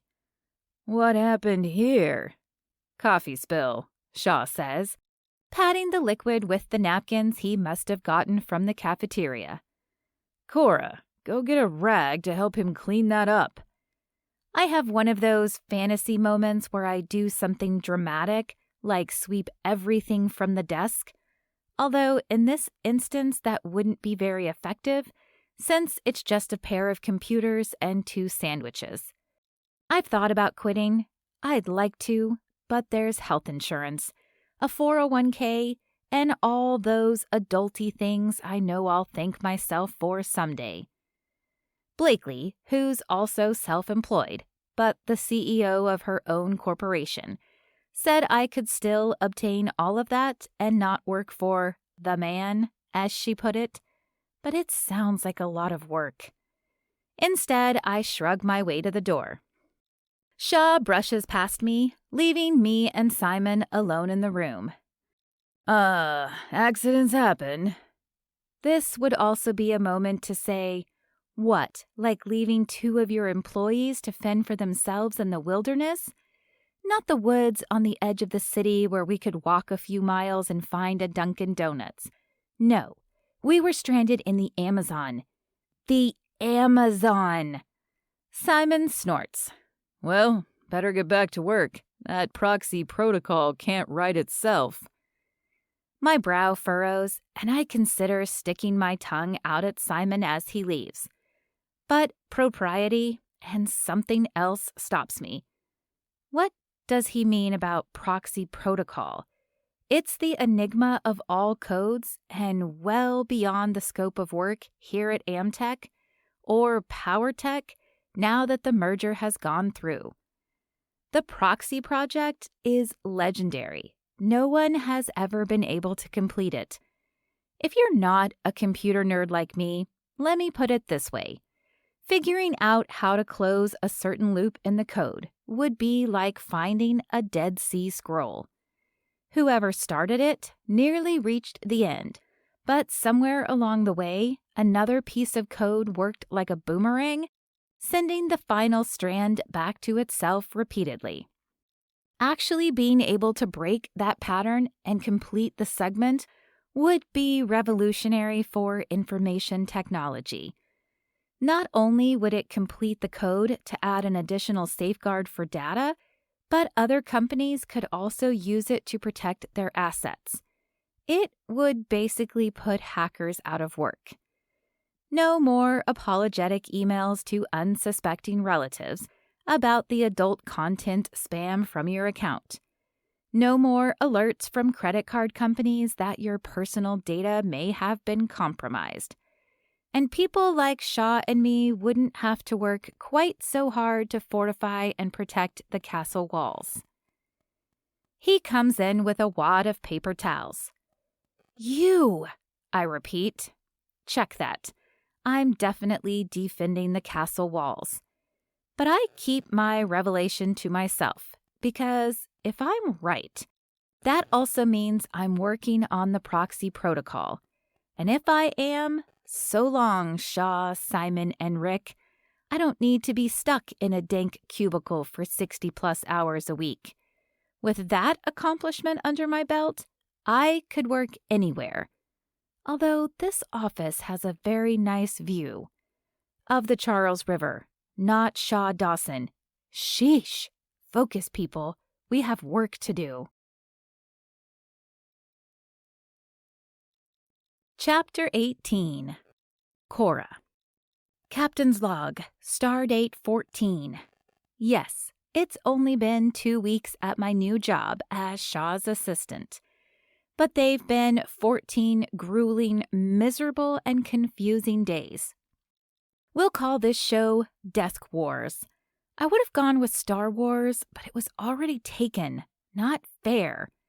Why Star Wars? Because of Shaw's dumb screensaver. He has that thing set to lock after 10 seconds. The guy doesn't trust anyone. Why Desk Wars? Because we sit at a desk, a shared one, mind you, but on opposite sides. And this is war. And yes, I know the stardate and captain's log references are from another television and movie franchise. Shaw has me writing the most basic code. I mean, I was doing this only a couple of years out of college. So rudimentary. That's the grueling part. I'm miserable because my boss is so moody. Don't get me wrong, I'm not all sunshine and rainbows either. I won't go on a tangent about the beautiful rainbow we saw after the storm cleared back in the Amazon. When we had a moment, realizing how amazing and vast the world is, and then kissed. That feels like a lifetime ago. In fact, I'm quite sure I went back in time, known as B at PMW, before at Pac-Man Wizard. I don't even have private hub messages from him to distract me from my boring job. Oh wait, I do, and he's seated across from me. But at Pac-Man Wizard isn't who I thought he was. Shaw does little more than grunt, tell me to focus on work and to stop asking questions. He says I already know the answers. Yeah, that you're a lying, conniving buttface. Thanks for that one, Mila. Also known as Mr. Wrong and Mr. Enigma, who likely is the person behind the proxy project. I just want to get him to admit it, but he won't. Shaw is as tight-lipped as ever. He is the quintessential grumpy boss, taking dating off the table. Not that it ever was. I'm married to my work. No room for men. Nuh-uh. At Pac-Man Wizard was a brief interlude, and this guy definitely is not Mr. Right. There's no way Shaw can redeem himself. No way, no how. I even made a grumpy boss checklist. Yes, he ticks every box. Moody in the morning, even after he has his coffee. I went so far as to get some special fair trade beans from Brazil. My sentimentality made no difference. Anytime I suggest something, he glares at me with flat eyes and looks exactly like the grumpy cat meme. I even sent him a graphic saying, "It you." The guy didn't even crack a smile. Then there were these gems, right out of the Cayman's mouth. "I hate this place," said no less than 12 times. Did he think he was alone in the office? Me too, buddy, but if you despise it so much, quit. "I didn't ask for your input." He said that when I suggested we get donuts for everyone. What kind of monster is he? Then the granddaddy. "If you can't do this, then I'll find someone else." To which I replied, "No, you will not." Then he smiled slightly, and I got the feeling it was a tough love move. Yes, I was whining and complaining about a complication I came across. And he pushed my buttons, knowing I'm competitive and wouldn't let some stupid computer program get the better of me. Seriously, who peed in his cornflakes? It wasn't me. That's going too far. I'm miserable and want him to feel as awful as me. Blakely's comment in our group text from the other day floats in and out of my mind.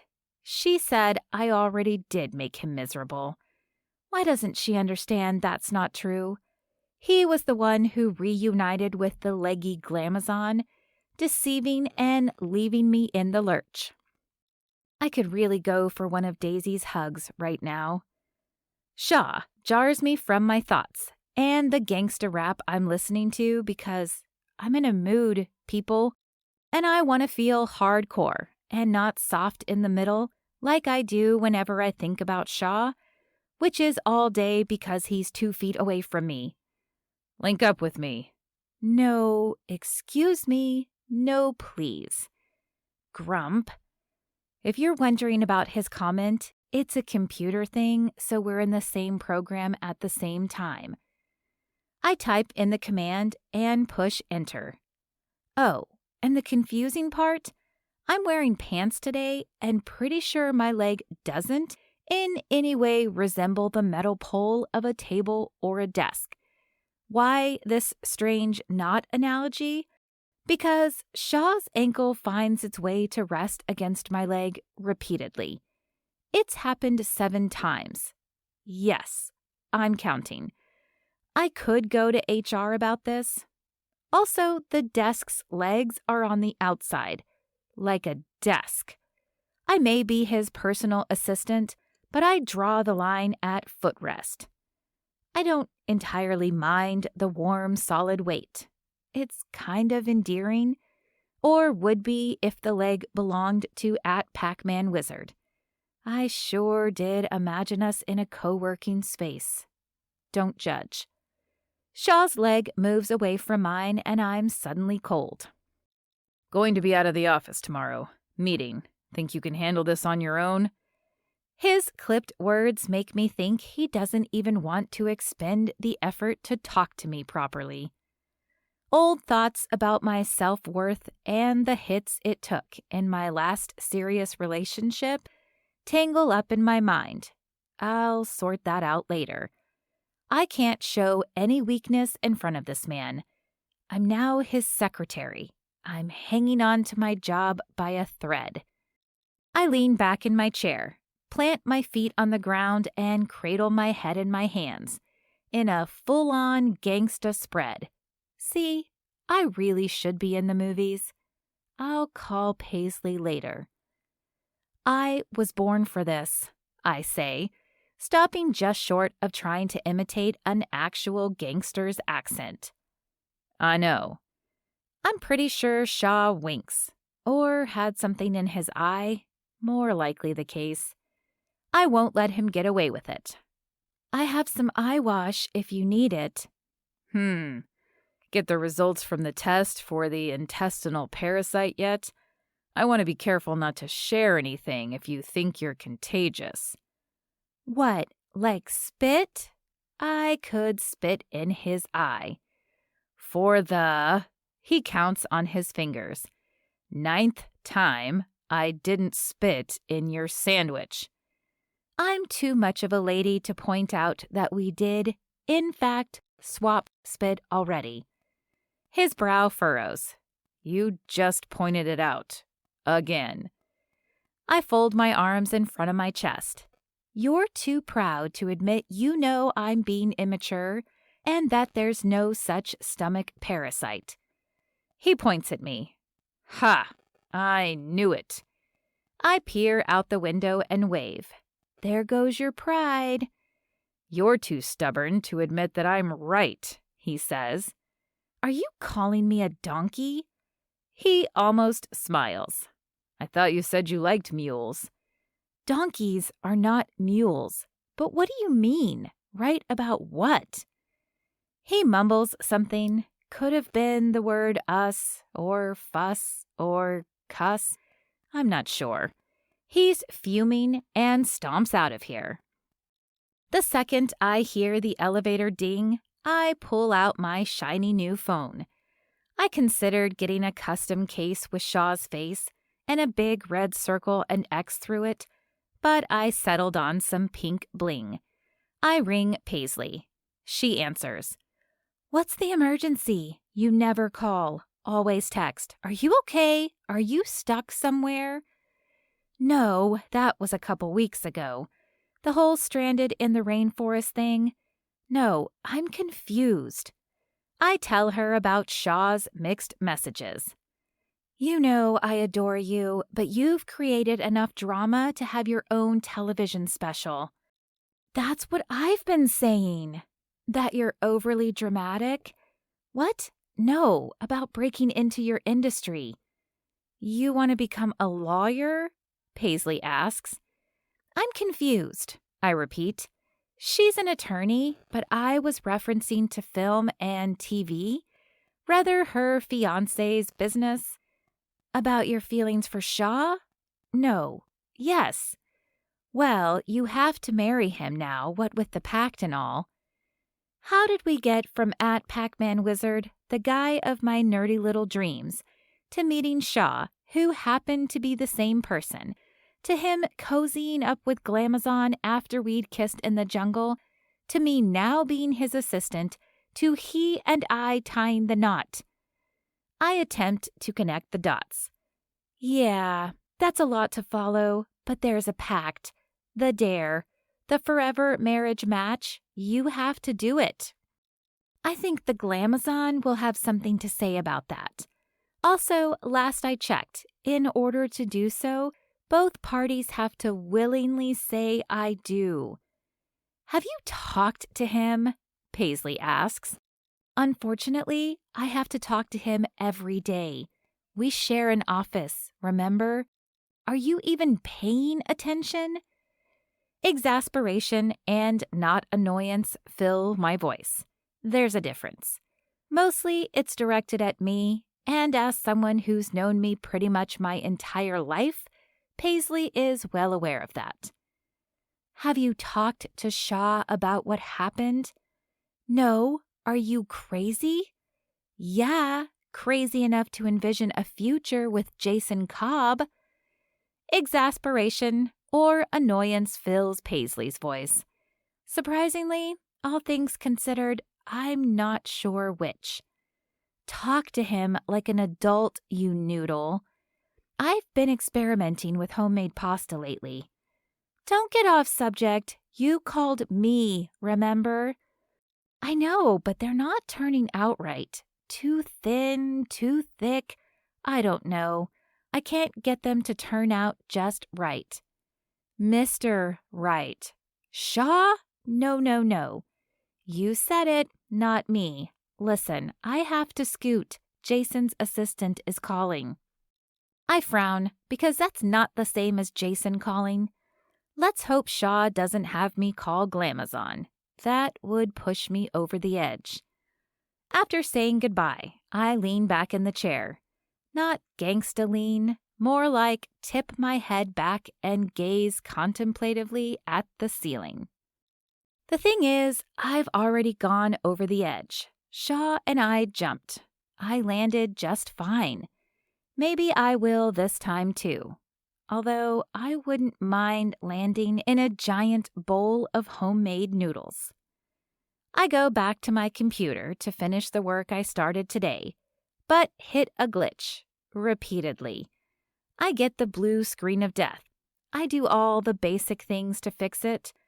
Thankfully, my coding was saved to our cloud, and I just need a different computer to log in with. Shaw's matte black laptop sits open on the desk opposite me. So masculine, so like him. Likely, the star screensaver is running, meaning I'm locked out. I can fix my laptop, but want to get this last thing done and then go home and make pasta. I try a few more diagnostics when Shaw appears. My insides jumble and freeze like my laptop when he's around. It's not fair. This was why sticking to online flirting was safer. Forgot something.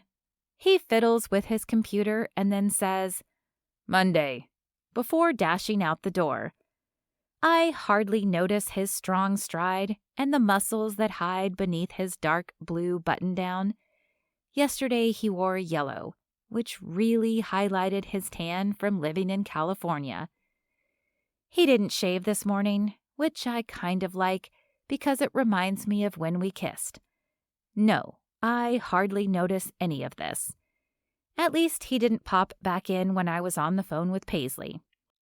My computer still won't run properly, so I scurry to the other side of the desk.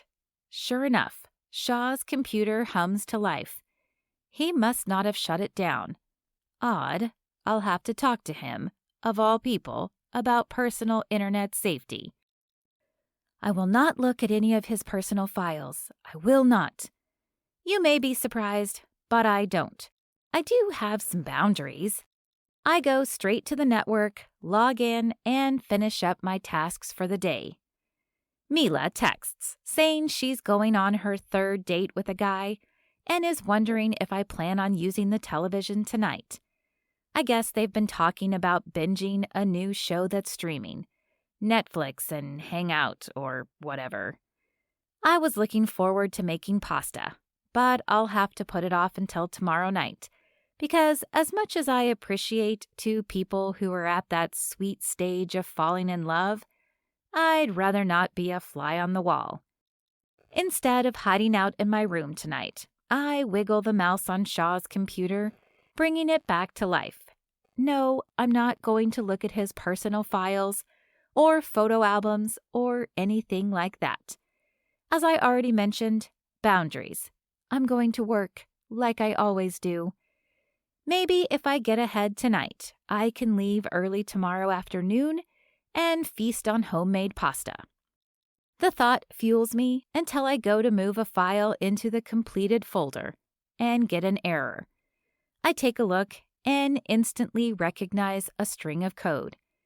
It repeats, rebounds, boomerangs back on itself. Realization doesn't hit me like a freight train or a ton of bricks.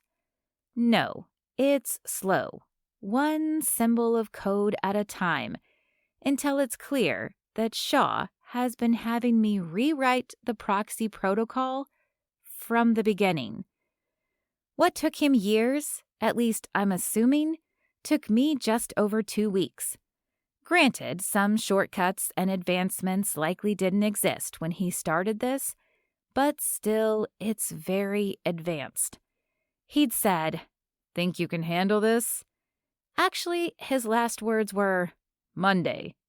But before that, I told him I was born for this.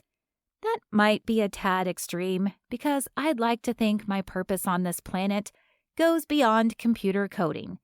But at this moment, I feel well equipped to troubleshoot the problem with the proxy. The sun sets outside the large glass window, casting the office in a gradient of grays and purples. My fingers fly over the keyboard as I try code after code. There are all the obvious fixes. There are things Shaw would have thought to test already. I can do better than this. Anything he can do, I can do feta. I sit back and think. This time, instead of going deep into the recesses of my mind, I focus on the obvious.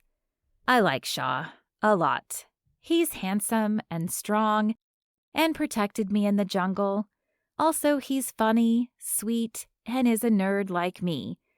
There are 2 sides to him, not in a split personality kind of way, but multifaceted, a 3-dimensional person. Too bad he's with Glamazon. I jerk to sitting. Yes, thinking about 3D and a woman with long legs leads me to a potential fix for the boomerang code. Code is a language, telling the computer what to do. 3D code can tell a computer how to do it. In this case, legs, to walk away from, instead of return to the origin point.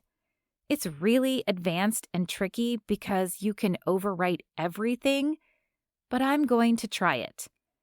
Once more, my fingers fly over the keyboard. Before I click enter to execute the command, I take a deep breath. Even if it doesn't work and I fail, at least I know I tried. If I could say the same about Shaw, I might be able to sleep tonight. I push the button and squeeze my eyes shut. The ping sound comes followed by another from the hub. Chapter 19. Shaw. Getting my new business off the ground will probably take as many hours and as much effort as when I started DigiPower, but this time it's all on my terms. Creating a program to get kids excited about the outdoors and technology hardly feels like work. I even got a new laptop to keep my almost former work separate from the new venture. DigiPower was more of an escape. This is a passion. So is Cora. She changed me in every way. For the first time in a long time, I've thought about someone other than myself. Not because I have to, but because I want to. She fills up my thoughts and what once felt like an empty part of my chest. It's not about me, it's us. Or was. Every spare moment, I try to find her blog and social media accounts. I'm not trying to be a creeper, but I want to know more. Then my heart stutters. What if I can't find them because she deleted them? What if she wiped herself clean off the internet? My throat tightens. Then something obvious lands in my mind. I open up the app on my phone and type in @CookClickChick. I never thought to try the same handle on social media as she used on the hub, but it can't hurt to check. The page loads. There, in the upper left-hand corner, is a photo of a girl with caramel-colored hair and forest green eyes. She's holding a cookie the size of her face and trying to dip it into an ordinary-sized glass of milk. I was right about her being a cookies and milk kind of person. She's also funny and brave and smart. So smart, I am certain she figured out what I could not. I even left my computer on and suspended the screensaver in case she got nosy and wanted to see what I've already tried. All the files are on my laptop. I wouldn't be surprised or blame her if she snooped around. Then again, she hates me, so maybe not. Beneath Cora's pic, it says, "Computer geeks can cook too," followed by several emojis. I scroll the mouth-watering images of pancakes, brunch foods, sandwiches, salads, savories, and delicious-looking desserts. I found @CookClickChick, where I expect zips of excitement to whiz through me. Instead, my emotions move at a dull, mopey pace. We can't go back to the way things were when it was just @CookClickChick and @PacManWizard on the hub, but I also can't figure out where things went wrong.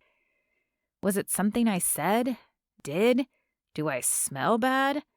I frown. Likely after being in the jungle for a few days without a shower, I was a bit ripe. What was the deal breaker?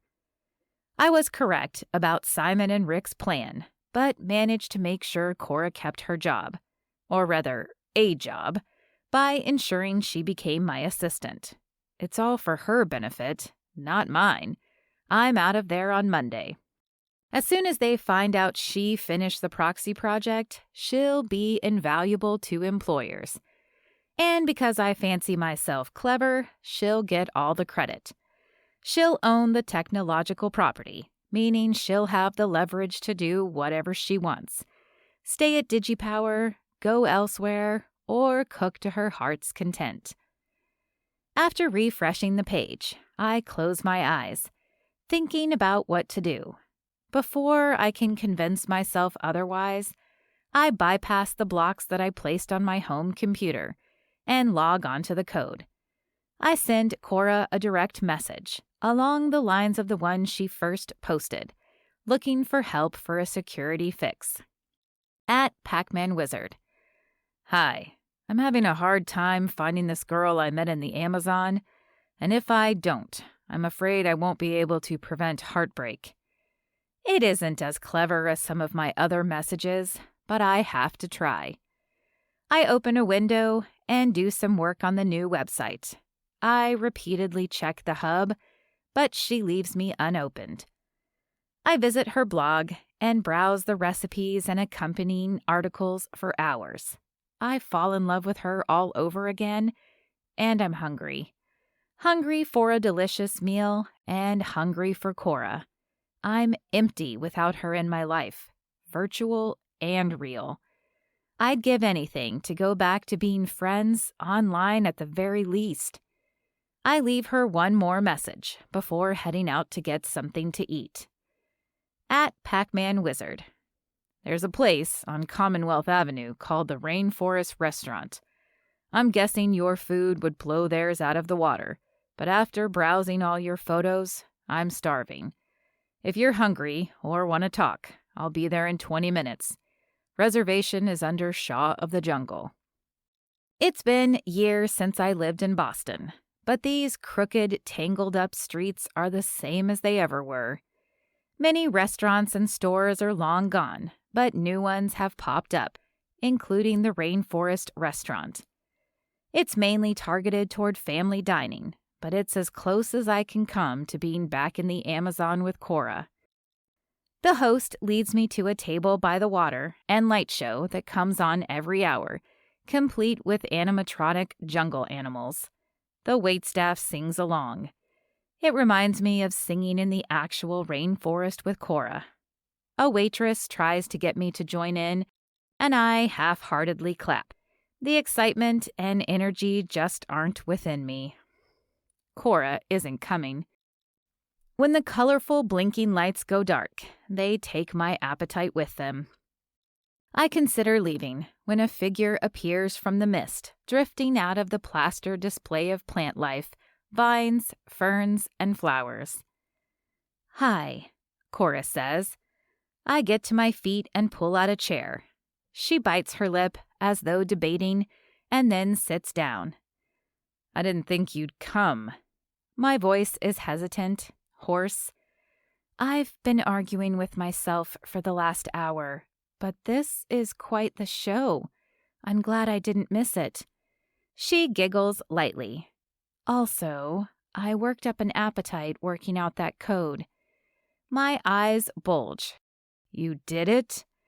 The corner of her mouth twitches like she's trying to suppress a smile. Of course I did.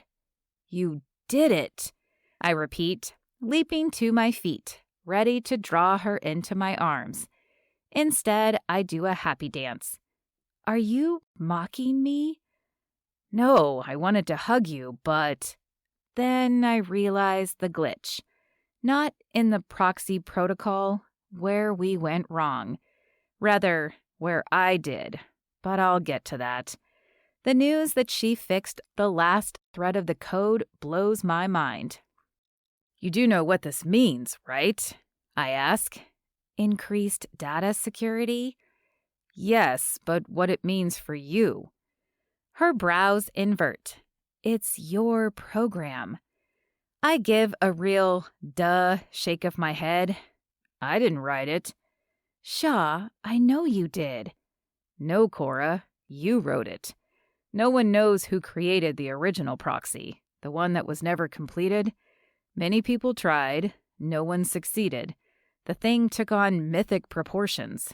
But no one, until you, parsed out the last configuration. I wink. She blinks a few times. You did. You coded it from the beginning to end. You own it. If she were to ask, that's why I had her start with the basics, and at the very beginning a few weeks ago. But she's clever enough to figure that out. No need to gloat. Cora straightens in her seat, as though realizing what this could mean. I shrug lightly as I take a sip of water. Rumor has it, a company in Silicon Valley would offer a cool 7 figures for it. But I'm guessing you could start a bidding war. Shaw, I can't. You did. She takes a deep breath, suddenly seeming slightly more confident than when we'd first met in person in a different rainforest. I searched the internet for you, millions of hits, and finally, I found your social media account and then your blog. I bet you saw a lot of food photos. Also millions. But you didn't give up. Never. Not on us. But you did, the moment we arrived at the resort. Cora's voice cracks. Sadness fills her eyes, and I want to wipe it away instead of thinking about computing or anything other than fixing the code between us. Cora, when we were in the lobby, you saw Rick's wife hugging me. Her expression crimps. Glamazon with the long legs, the redhead, is Mrs. Stanmore? I nod as my realization from a few minutes ago doubles back. That was where I screwed up with her. Also, based on the name Glamazon with the legs, I now know what she did to fix the proxy. You gave the code legs. You are brilliant. Cora beams a smile. And hungry. She sees someone passing with a sizzling plate of fajitas. I saw the online menu, and they have queso here. She makes grabby hands. Gimme, gimme, gimme. First, why were you hugging Rick's wife? I shift uncomfortably. She was hugging me. Truth is, Virginia is my ex. Cora frowns. Trust me, there is nothing between her and me. Turns out she was the only one concerned for our welfare. But mostly because she lives in fear that I'll sue Rick and take everything. Cora tilts her head. Sounds complicated. Virginia and I used to date. I wince. She was my assistant. Then she got the idea that Rick was in charge of things, the brains and the brawn behind the operation. Later, I learned he was luring her away from me. It broke me. But I couldn't give up on Digipower. If I did, I was leaving too many companies vulnerable to cyberbullies. Rick was the only bully I really needed to worry about. They got married and are miserable. You sound bitter. More like relieved. What they did said a lot about their character, not the kind of people with whom I want to have a business or personal relationship. I don't blame you there. Also, I'm sorry I was such a grumpy boss. It was a strategy, though. I wanted you. Couldn't be with you because you froze me out, but also because of HR rules. The more I thought about it, I feared a redo of everything with Virginia. Anyway, I'm quitting Power Tech. My work there is done. Cora's mouth drops open. You quit? I kind of imagined a dramatic exit, hiring a marching band and parading out of the office. I even bought bags of candy to toss at the employees as a consolation. What did you do instead? How did Rick and Simon take it? I lean in. I created an 8-bit pixel game, with me making them guess what was behind 3 doors. One contained Godzilla, another had a Matrix-style strings of code, and the third, in case they didn't follow the code, was a pixel figure of me shouting, "I quit." That's epic. I want to see it. But what about the kill codes? I smirk. I won't play all my cards at once. But I'm done. I've been making other plans, ones that get me outside more often. Does that mean you're starting your program for kids? Yeah, I moved back here and everything. Next summer, I'm launching the first camp. We could probably use a cook. Cora laughs. Well, it's nice to have options. I can continue to work in computer science or go off on my own and cook, click, blog. I want to know if your options include us. I reach across the table and squeeze her strong but slender hand. She has a little burn on her ring finger. Stovetop, you'd think I'd know how hot cast iron gets after all this time. You'd also think I'd realize the importance of communication, seeing as that's basically our industry, communicating with computer code. Yes, my options do include us, very much so. She opens the menu. So, what's good here? I won't pretend her reply doesn't make me want to launch to my feet and do another happy dance. I'm not sure, but I don't think they serve protein bars, I say, referring to the one meal we ate together. For the next 3 hours, we talk, and only stop for the sing-alongs. It's as fun and funny as when we messaged on the hub, but is IRL. After the restaurant closes, we linger out front, unable to tear away. Cora glances at the colorful sign for the Rainforest restaurant. Remember how we had to be brave and take a look? Yeah, looking back, it was probably foolish of us. But it gave me courage. She lifts her gaze. I learned 2 things from our time in the Amazon. One is to be brave. Standing on her tiptoes, her lips brush against mine. High volts of electricity buzz through me. I return the kiss as it starts to drizzle. The kiss continues despite the weather, the late hour, and the misunderstanding that had separated us. When we part, I say, "What was the other thing that you learned?" It's that I love you, at Pac-Man Wizard.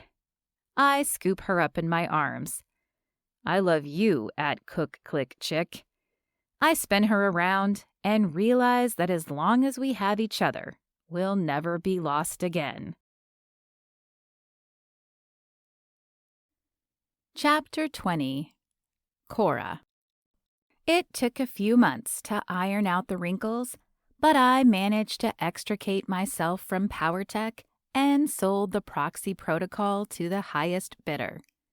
Okay, it was the second highest bidder. Rick offered the most money, but he doesn't know that.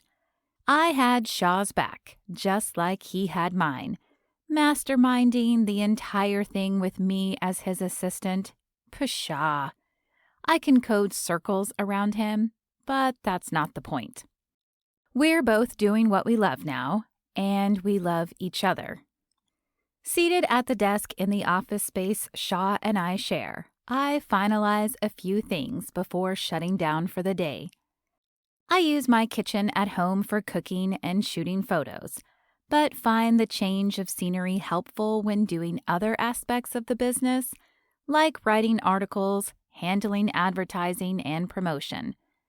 I'm also outgrowing my kitchen with the additional ingredients, supplies, and decor I've collected for food styling.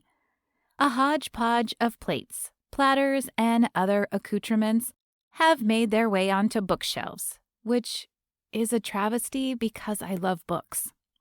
Shaw's Trails and Tech program has taken off into the wild blue yonder.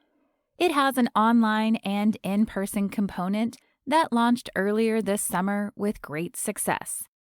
Even though our respective businesses are different, Mila is temping as both of our assistants until she figures out her next steps.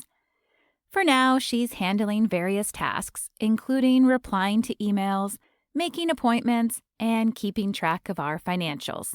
She's a numbers whiz.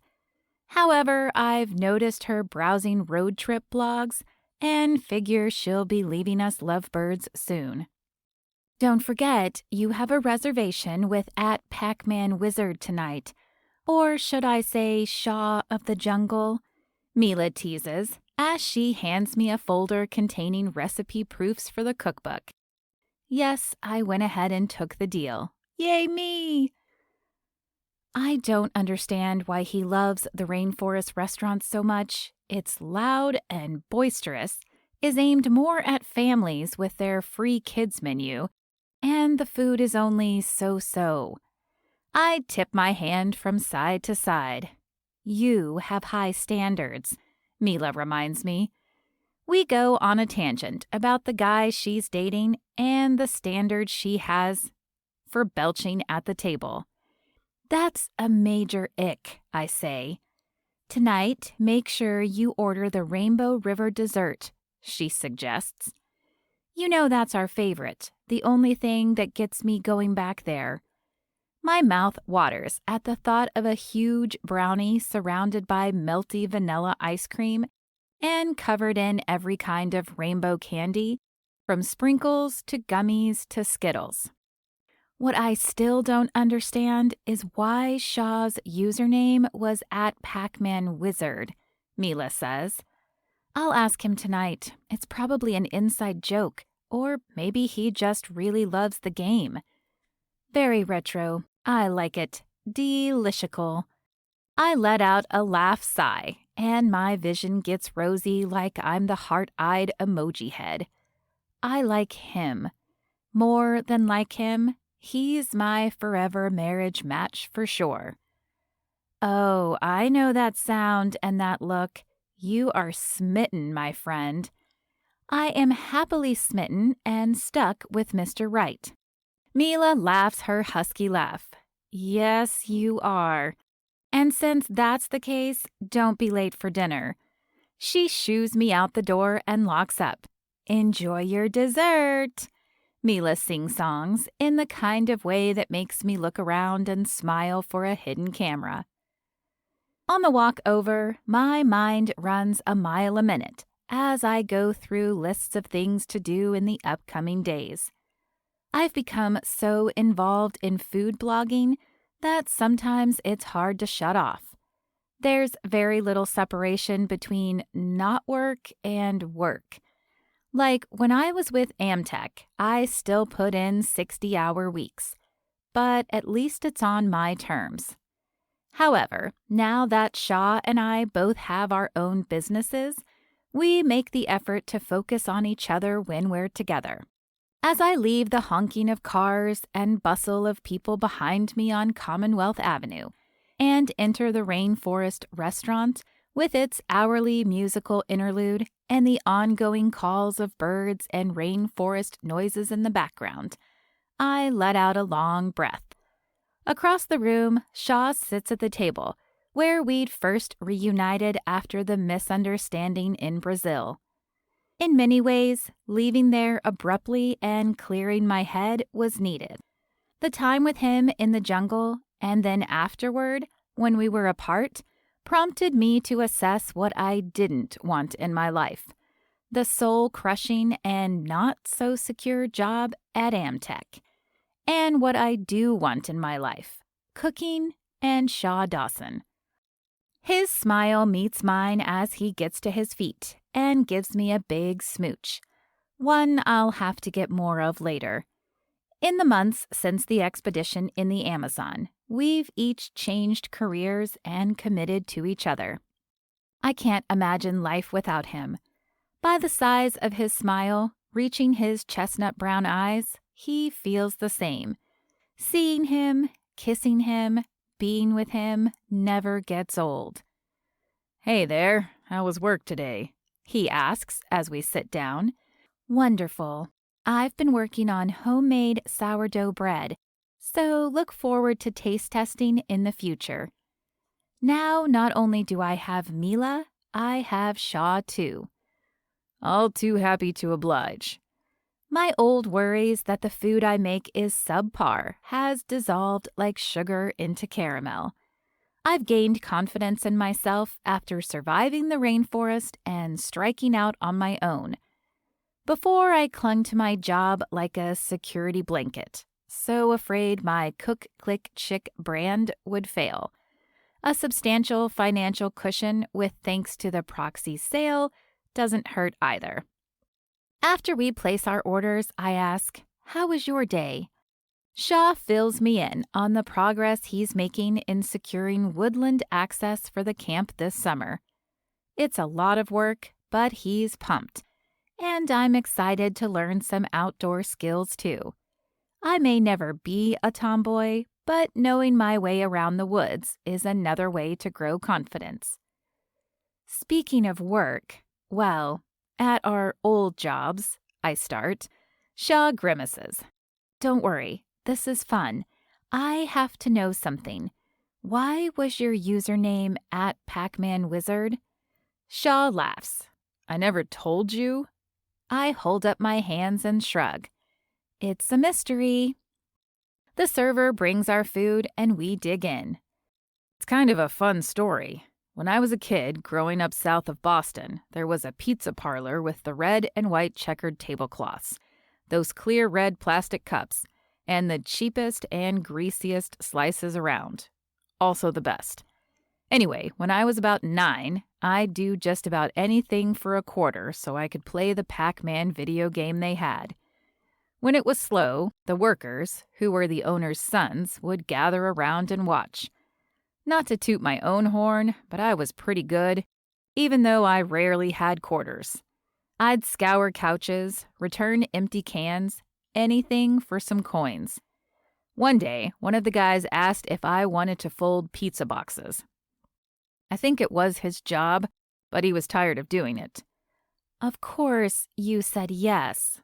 I smile, loving the story already. You were an intrepid entrepreneur from the beginning. His smile is boyish and proud. For every 25 boxes I'd fold, I'd get a quarter. They paid me from the tip jar. Good deal for them. You betcha. I'd save up a week's worth of quarters, probably like $3 or something, and then go play Pac-Man for what seemed like hours. I got really good. Then, one day, by then I was 10, I beat the game. I got the highest score you could get. From that day forward, the guys called me the Pac-Man Pizza Wizard.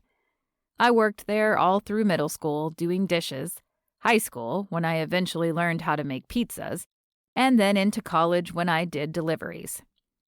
Wait, you know how to make pizza? I ask. Shaw chuckles. Figured you'd be more interested in that than my major Pac-Man skills. We must discuss. I lean in. Tell me your secrets, Pac-Man Wizard. We talk about pizza, which is ironic since we're eating. Afterward, the server clears our empty plates as the restaurant's hourly sing-along starts. Shaw stands, urging me to do the same and dance with the workers. Embarrassingly, we've been here so often, we know the moves and songs by heart. But it's so silly. Nonetheless, I go along with it because it makes Shaw smile, which makes me smile, and reminds me of singing in the rainforest when we were stranded. When the song is over, a server delivers the Rainbow River dessert and sets it on the table between us. "Did you order this?" I'm stuffed. Shaw's lips quirk as he holds up a spoon. "Any special occasion?" I ask, wondering if I missed our 6-month anniversary. I'm pretty sure it's next week. He digs into the dessert and fishes out something on his spoon like he's getting ready to feed a baby bird. That would be me.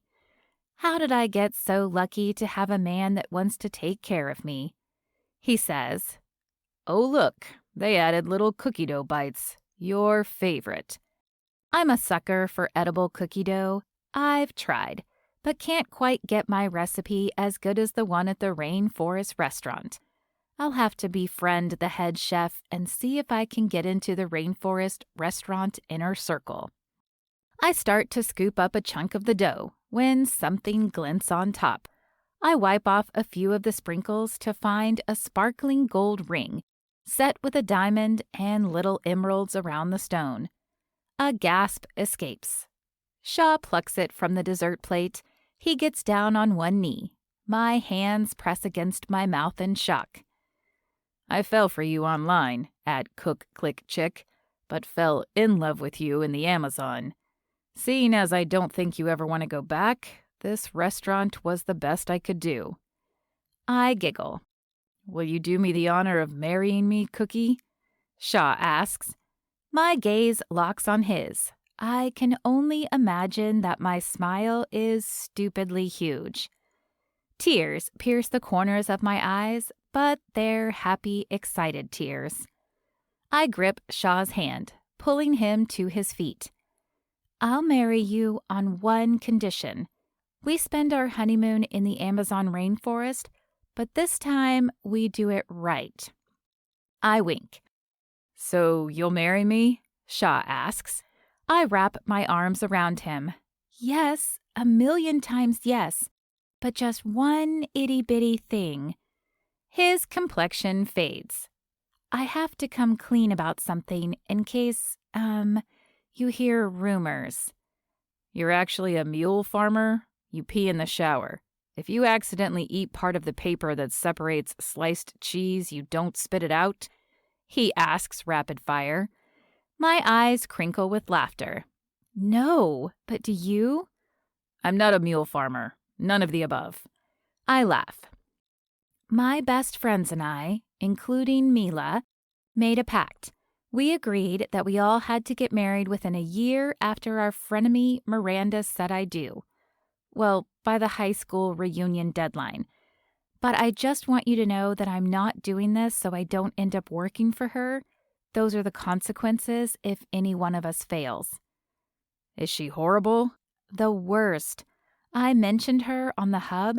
She is not friend A, B, C, or D. "Your friend E, the smart one." My cheeks grow warm. He smirks like he's pleased to see he has that effect on me. "Well, you already had a grumpy boss, so even if you're marrying for the pact, I'll take one for the team." "No, I'm marrying you for real." I tickle his middle and then wrap my arms around his waist. "What's Miranda's job?" "She owns a company called Scroll Click Date. She stole an early app design from me along with Daisy's boyfriend. Best friend. It was abominable. But the others don't really know about the whole app thing because I didn't want to overshadow what she did to Daisy or have 4 cases of Miranda slaughter on my hands. That may have tipped them over the edge. They know the marriage match was our idea with this quiz we made, but never that I took it a step further and created the app and was going to call it Forever Marriage Match. It was an early predecessor to Forever Inc. Granted, it was rudimentary at the time, but she took it to tech boys and has made a lot of money. I sigh. Money that could have been yours. I meet Shaw's chestnut brown eyes. I low-key hate her and was angry for a long time. It's what pushed me so hard in my career. But had things not worked out like that, I might not have met at Pac-Man Wizard. I shimmy a little, hardly able to contain my glee. I can't imagine a world, online or in real life, without at Cook Click Chick. He slips the ring on my finger and we kiss. When we pull apart, I realize we have an audience. Half the restaurant watched the proposal unfold. The music comes up, the servers start singing, and everyone dances. Shaw leans in and says, "Thank you for taking a risk on a guy who goes by at Pac-Man Wizard.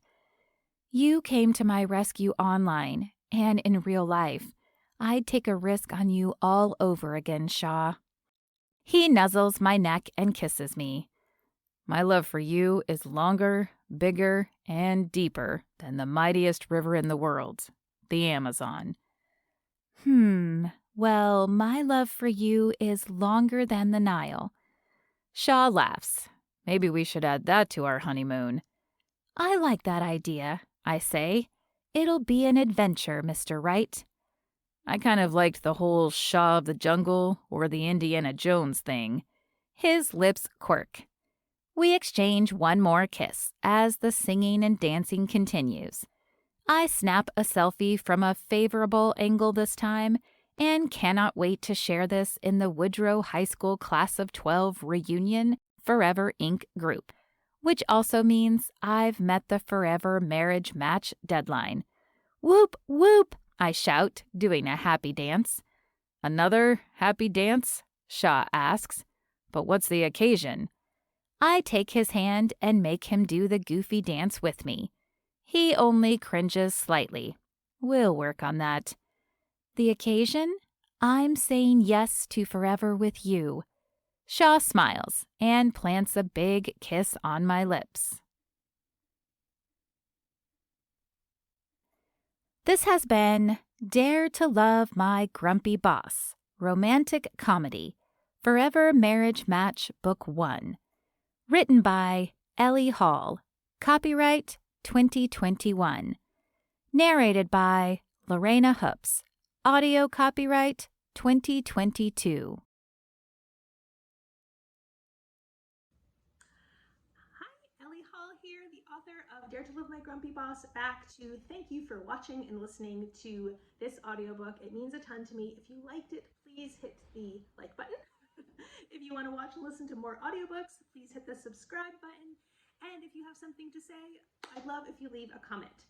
And be sure to check out the rest of my channel for more sweet and swoony audiobooks, book spotlights where I talk about the books, behind the scenes, details, little secret story secrets, and let me know which of my books you'd like to listen to next. Thanks again, and I will see you on the channel.